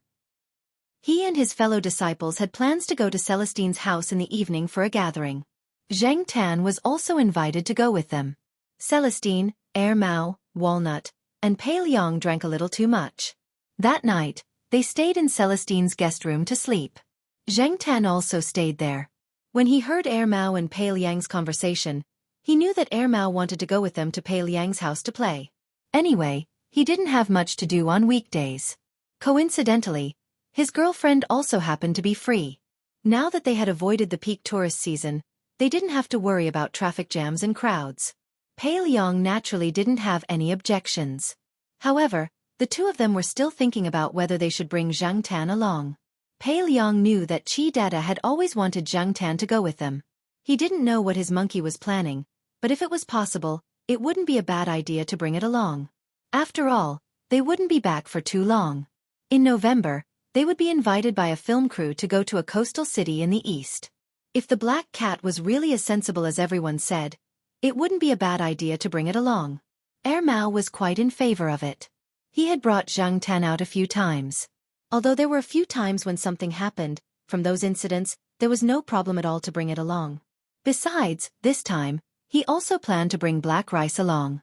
He didn't feel safe leaving Black Rice in the pet center. 2 days ago, he saw that bastard cat called Peanut Candy again. It was safer to bring Black Rice with them. If Black Coal followed them, it could keep Black Rice company. If Black Rice was alone, Black Rice would probably be anxious. Moreover, Mao felt that Black Coal wouldn't pose any threat to Black Rice. Whether or not Zhang Tan could go with Mao and the others, they needed the approval of the Jiao family. When Mao and Pei Liang told the Jiao Pa and Jiao Ma about this, the Jiao Ma objected as expected. She was worried about going so far away with no one from her family following them. As for the Jiao Pa, he asked for Zhang Tan's opinion. Zhang Tan really wanted to go on a long trip. Recently, little Pomelo's academic burden had increased. In addition to the usual homework and exams, there were also competitions on Saturdays and Sundays. Jiao Ma and Jiao Pa didn't actually give her much pressure. Competitions and things like that didn't matter to the Jiao Pa. It was completely based on interest. Participating in the competition training was little Pomelo's own idea. A few of her classmates who were good friends signed up for the training together. It was good to hang out more with other classmates. However, Zhang Tan spent a lot of time alone at home. Now that he didn't see anyone at home on Saturdays and Sundays, Zhang Tan was bored. Qi Dada even took out an invitation and placed it in front of Zhang Tan. The Jiao family didn't know what to say. Knowing that Mao was going with them, he could bring Zhang Tan along. After a few days, he could bring Zhang Tan back together. After all, they were acquaintances. The Jiao Pa and Jiao Ma were a little relieved. In the end, the Jiao Pa agreed to let Zhang Tan go with them. However, the condition was that Zhang Tan had to bring his other cat tag. This was a new one made by the Jiao Pa. When Zhang Tan went on a long trip, he could bring this cat tag with a tracking device. After all, everyone was afraid that cats would go wild. With this tag, it would be easier to find them in time if they were in danger. Pei Liang asked the Jiao family to go to his house to play when they had holidays. This time, Zhang Tan was going to check out the place. The Jiao Ma prepared a lot of things for Zhang Tan. There was a big package of daily necessities. Zhang Tan also put in the small backpack. There were a lot of notes in it in case of emergency. Pei Liang drove his own car with Qi Dada, while Mao drove his new off-road car with his girlfriend and 2 cats, following behind them. At first, Black Rice wasn't very quiet in the car. It seemed a little anxious. If it wasn't for the familiar scent in the car, it would have gone crazy. However, gradually, probably influenced by Zhang Tan's calmness and Gong Qin's comforting, it calmed down. Zhang Tan decided to go out for a walk. First, it was really boring at home. Recently, he was too lazy to wander around. Because of Lu Ba, Zhang Tan didn't have the mood to play with his phone. So, he decided to go out for a walk. In the morning, they set off from Chuhua City. They took a few breaks along the way. After all, they weren't in a rush. They also needed to rest to avoid driving tired. On the afternoon of the 3rd day, they arrived at the county where Pei Liang's house was located. Zhang Tan didn't need to take care of much. As for Black Rice, Gong Qin was there. This professional took good care of Black Rice. Black Rice didn't feel anxious on the way back. Probably because it knew that they were almost home, Qi Dada became restless. It was so happy that it chirped. No matter how good it was outside, it was always happy to be back in its own territory. Zhang Tan looked outside. He had never been here before. He had only seen the advertisements of this place in some travel magazines. After seeing it with his own eyes, he sighed in his heart that this was indeed a popular tourist attraction. The scenery was indeed very good. The air quality was something that Chuhua City could not compare to. He didn't know if it was for tourism. Many of the surrounding villagers had built their houses in a uniform style with local characteristics. Along the way, Zhang Tan saw many vendors selling souvenirs. Gong Qin had never been here before. She had been to another tourist spot in the same province. After all, every tourist spot had its own characteristics. The souvenirs were the same. After seeing them, she wanted to buy some. These don't need to be too rare. Also, the souvenirs here are not very authentic. They are all for scamming tourists who don't know anything. They had installed a wireless intercom device in the car. Along the way, Pei Liang had explained the situation here to them. Now that he heard Gong Qin say that she wanted to buy souvenirs from the vendors, he smiled and explained some inside information to Gong Qin. Hey, don't tell anyone what I said. Otherwise, the villagers will take it out on me. Pei Liang joked. I know. Ermao replied. He also looked at the scenery along the way. During the National Day, this place was full of people. Now it's empty. Pei Liang said. Zhang Tan looked over. Some vendors didn't seem to be in good spirits. Now that the peak period was over, they came out to set up their stalls. They were chatting with each other. Some were directly lying there and taking a nap. Qi Dada was restless again. However, listening to the sound, it didn't seem to be all Qi Dada. Zhang Tan looked out from the car window, which was 1/3 open. Sure enough, there was a monkey similar to Qi Dada at a stall over there. It was jumping on the stall and shouting at Pei Liang's car. Listening to the sound of these two monkeys, it didn't seem to be particularly friendly. It was more like enemies on a narrow road. There are many families raising monkeys in the village now. Although there are policies from above, there are also countermeasures from below. There are many monkeys in the nearby mountains. There used to be a lot of poachers. Isn't there a famous dish made with monkey brains? Later, the higher-ups sent people over to supervise. It was much better. The number of monkeys increased again. In fact, it's mainly because the villagers are good. They protect the monkeys. If the villagers don't cooperate, those illegal vendors still have a chance. This was true. Some wild animals in nature reserves were poached. The locals played an important role in it. In terms of protection, the locals also made a lot of contributions. Ermao said in private that although Pei Liang and the people here looked very hospitable and kind, they were all good at fighting, regardless of whether they were adults or children. Perhaps it was because of the intentional protection of the people here that the monkeys here lived more freely than in many other places.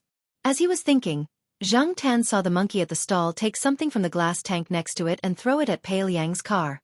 Originally, Zhang Tan thought that the monkey threw something like a fish because the stall also sold some aquatic animals. However, according to Pei Liang, the monkey just threw a bunch of seaweed, because throwing fish would cause them to be scolded. Being thrown something, Qi Dada in the car couldn't stand it anymore. He shouted and wanted to rush out to fight. If this was normal, these two would probably throw things at each other again. After Pei Liang scolded Qi Dada, he explained to Ermao and the others. What do these two usually throw? Ermao was curious. A lot. Throwing seaweed and mud is good.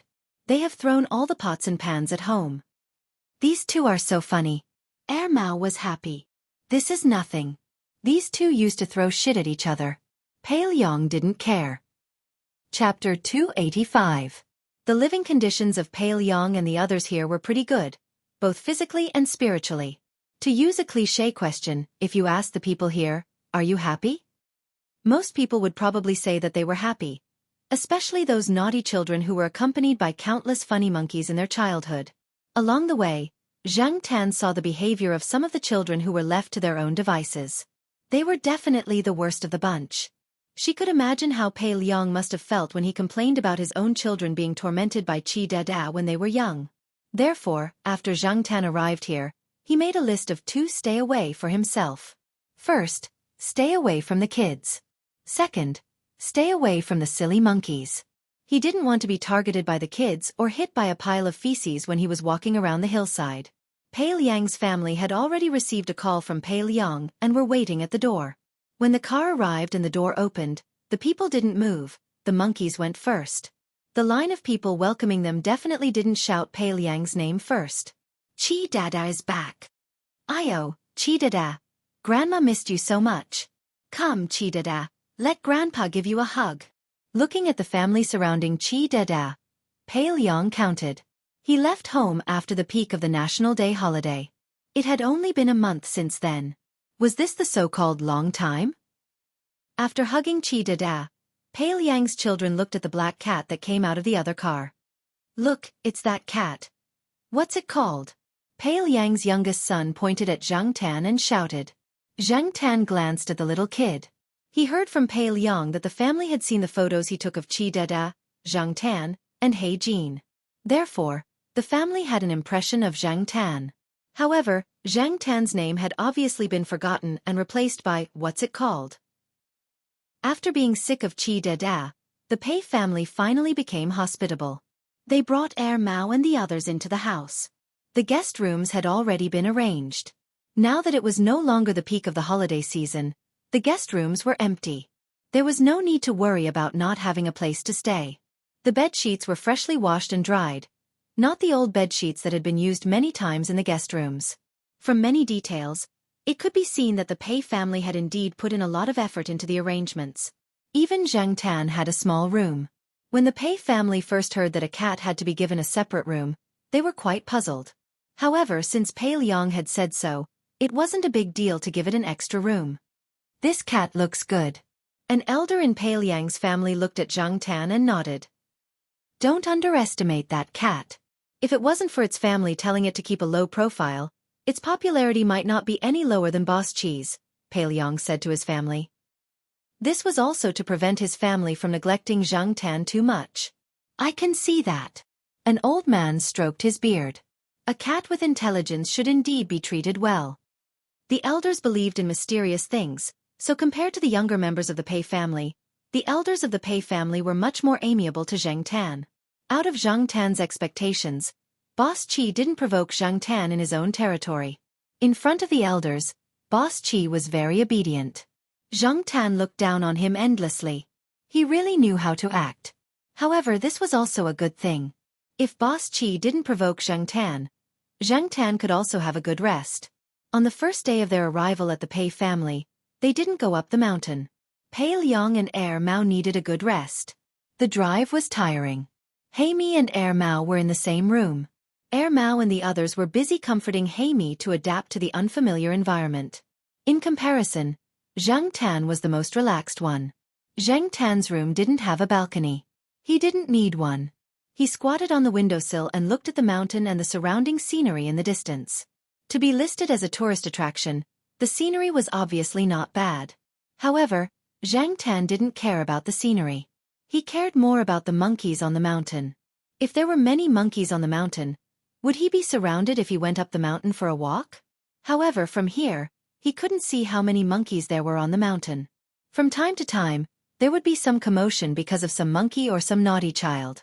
On the first day, it was a good night.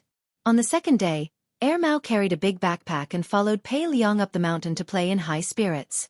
Zhang Tan didn't carry a backpack. It was inconvenient to carry it. In the dense forest on the mountain, it was more comfortable to run naked. As they walked up the mountain, Zhang Tan didn't see any other monkeys. Around him, only Boss Chi was active in the forest. Didn't you say that there were many monkeys here? I didn't see many, Mao said. We haven't reached the place yet. Pei Liang pointed in front. You'll see it after walking for a while. Just as Pei Liang said, after walking for another 10 minutes, Zhang Tan heard some sounds. A stream flowed down from the mountain. On a big rock next to the stream, there were a few monkeys. There were 3 female monkeys, each with a little monkey. One of the little monkeys was nestled in the arms of the mother monkey and drinking milk. It didn't even look at Zhang Tan and the others. The other 2 little monkeys were curiously looking at Zhang Tan and the others.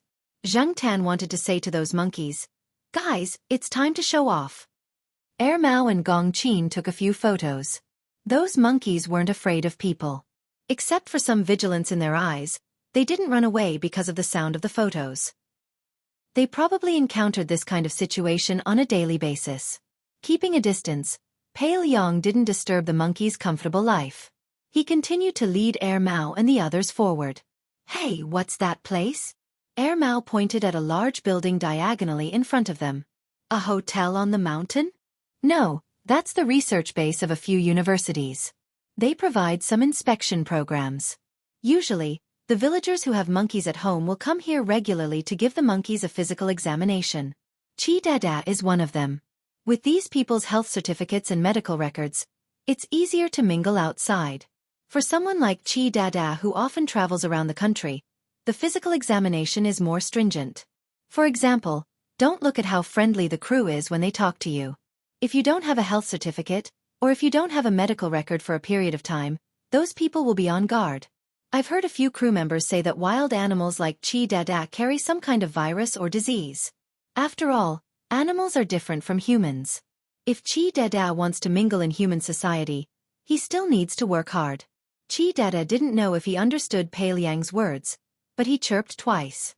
When Pei Liang passed by with Air Mao and the others, there were a few people playing football outside the base. There were also a few monkeys watching around.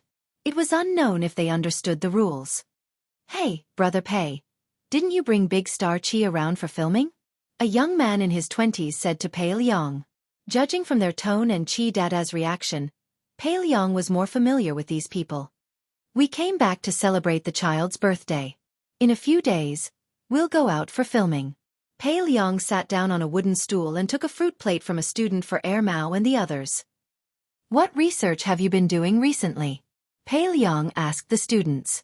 The young man who was familiar with Pei Liang wiped his sweat and sat down. They studied the triangular distribution of the palmar skin pattern of the macaque population in this place, the intestinal parasite infection of the macaques on the mountain and at the foot of the mountain, and so on. As for me, I just sorted out some data based on the examination records of the monkeys in the mountain and the village. I made a summary of physiological indicators such as hematology and cardiopulmonary function, including blood routine, blood biochemistry, blood coagulation function, blood pressure, electrocardiogram, breathing, and so on. I found that there are differences between male and female macaques in red blood cell hemoglobin concentration, albumin, blood sugar, blood calcium, triglyceride, and so on. Actually it's just like that. Zhang Tan had lived in the Jiao family for a long time and had heard some terms a few times, so it was not impossible for him to understand. Air Mao was more interested in intestinal parasite infection. He had once read a book that said that cats could also have intestinal parasite infection, so he asked, how do you test for intestinal parasite infection? Collect feces for testing, the student said matter-of-factly and enthusiastically explained to Air Mao in detail. Air Mao was speechless. He still had to pick up feces? According to them, it would be best if the feces were freshly excreted. If he wanted to take hundreds of samples, he would have to face hundreds of piles. These students were really intolerable. The base did not allow outsiders to enter. Pei Liang planned to bring Dada alone tomorrow for a checkup. Dada had been eating a lot lately, so Pei Liang was afraid that Dada's intestines would have problems. They did not stay at the base for long. This was not a tourist area, and Zhang Tan had seen a few warning signs. Usually, tour groups would avoid going up the mountain. There was indeed a hotel on the mountain, and the owner of the hotel had a good relationship with Pei Liang. When he saw Dada, his face was full of smiles. It seemed that Dada had helped them make a lot of money, and the people here treated Dada as if he was their ancestor. Pei Liang and Air Mao were fine, but Gong Qin's stamina was not good, so they decided to take a nap in the hotel on the mountain. Zheng Tan could not sleep, but he did not feel tired. Instead of staying in this hotel full of strangers and scrutinizing eyes, he would rather go out for a walk. Don't go too far. Come back in 1 or 2 hours. If you get lost, I will not be able to explain it to your cat parents. Air Mao shouted at the black figure outside the window. Zhang Tan turned around and glanced at him, indicating that he understood. 5 minutes after Zhang Tan left the hotel, Dada found an opportunity and jumped out of the window. Before Pei Liang could say anything, Dada had already jumped out and ran far away. Pei Liang could not call it back. Once back in this familiar forest, Dada's temper became wild. He was not as dependent on Pei Liang as he was outside. Hey, what are you worried about? Dada grew up in this mountain. He will be back after playing for a while, the hotel owner said. I am not worried that it will get lost. I am worried that this guy is up to no good again. Pei Liang asked Air Mao to keep an eye on the black cat and to keep an eye on it. Don't worry, I know. However, Senior Pei, let me give you a heads up. Don't underestimate that black coal. Even if Qi Dadao is up to no good, it is hard to say who will be at a disadvantage. On the other side, Zhang Tan was paying attention to his surroundings as he walked. He had to be more alert on the mountain so that he would not be at a disadvantage. There were many animal scents on the mountain. Perhaps people would not see them normally, especially some animals that like to pee and mark the ground. As for the most obvious scent around, it was of course the monkeys. As he walked, Zhang Tan's ears twitched. He looked behind him. A figure flew over from the forest. In a few breaths, it stood on a tree 3 meters away from Zhang Tan. Qi Dada looked down at Zhang Tan and then let out a cry. Looking for help? Zhang Tan narrowed his eyes. Chapter 286. When Qi Dada appeared, Zhang Tan was already mentally prepared. When he heard some movements coming from afar, Zhang Tan didn't stand there and stare at Qi Dada. Outnumbered, he would be a fool if he didn't run. Qi Dada originally planned to make an even more flirtatious pose, but in the blink of an eye, he saw the black cat run away. In Qi Dada's impression, Zhang Tan was very fierce, very difficult to get along with, very bad-tempered, and would start a fight at the slightest provocation. Therefore, Qi Dada always thought that Zhang Tan would bravely fight with the little friends he summoned. However, the current situation made Qi Dada stunned. 2 seconds later, Qi Dada came back to his senses and hurriedly chased. Although his little friends hadn't arrived yet, it wasn't easy for that cat to come to his real territory. He wouldn't feel good if he didn't take revenge. Chase. Zhang Tan ran very fast. At the same time, he also paid attention to the surrounding terrain so that he wouldn't forget the way. He couldn't run back now. Those monkeys were over there. Therefore, Zhang Tan kept going forward. A large area of the mountain was covered in dense woods, and there were all kinds of shrubs below. Zhang Tan ran on the ground, leaving the sounds behind him farther and farther away. Only Qi Dada was a little closer. However, Qi Dada didn't stay idle while chasing. He made a series of sounds, probably continuing to summon his little friends. Air Mao said that he didn't see many monkeys on the mountain, but now, Zhang Tan fully realized that in this place, there were indeed many monkeys on the mountain. Although the pursuers behind didn't catch up, Zhang Tan heard some movement in front. The surrounding monkeys that could hear Qi Dada's voice gathered here. Zhang Tan's heart trembled. From the sound, he could tell that there were many monkeys. There were probably 20 or 30 or even more. Zhang Tan could deal with 2 or 3, but he wasn't sure if there were too many. Moreover, this was the monkeys' home ground. Some monkeys were already approaching from the side. Pa! A pine cone-like thing smashed at Zhang Tan's feet. Zhang Tan just glanced at it from the corner of his eyes and didn't pay much attention to it. He continued to run. Pa pa! One after another, some unknown objects were thrown over. These monkeys had probably thrown a lot of things on a daily basis, so their accuracy was not bad. If Zhang Tan did not run and stayed in the same place, the monkeys would probably have a 90% hit rate. Zhang Tan's body was also hit a few times. It didn't hurt, but it was very annoying. In addition, Qi Dada's gloating voice made Zhang Tan very angry. With enemies in front, pursuers behind, and attacks from the side, Zhang Tan leaped up and landed on a tree nearby.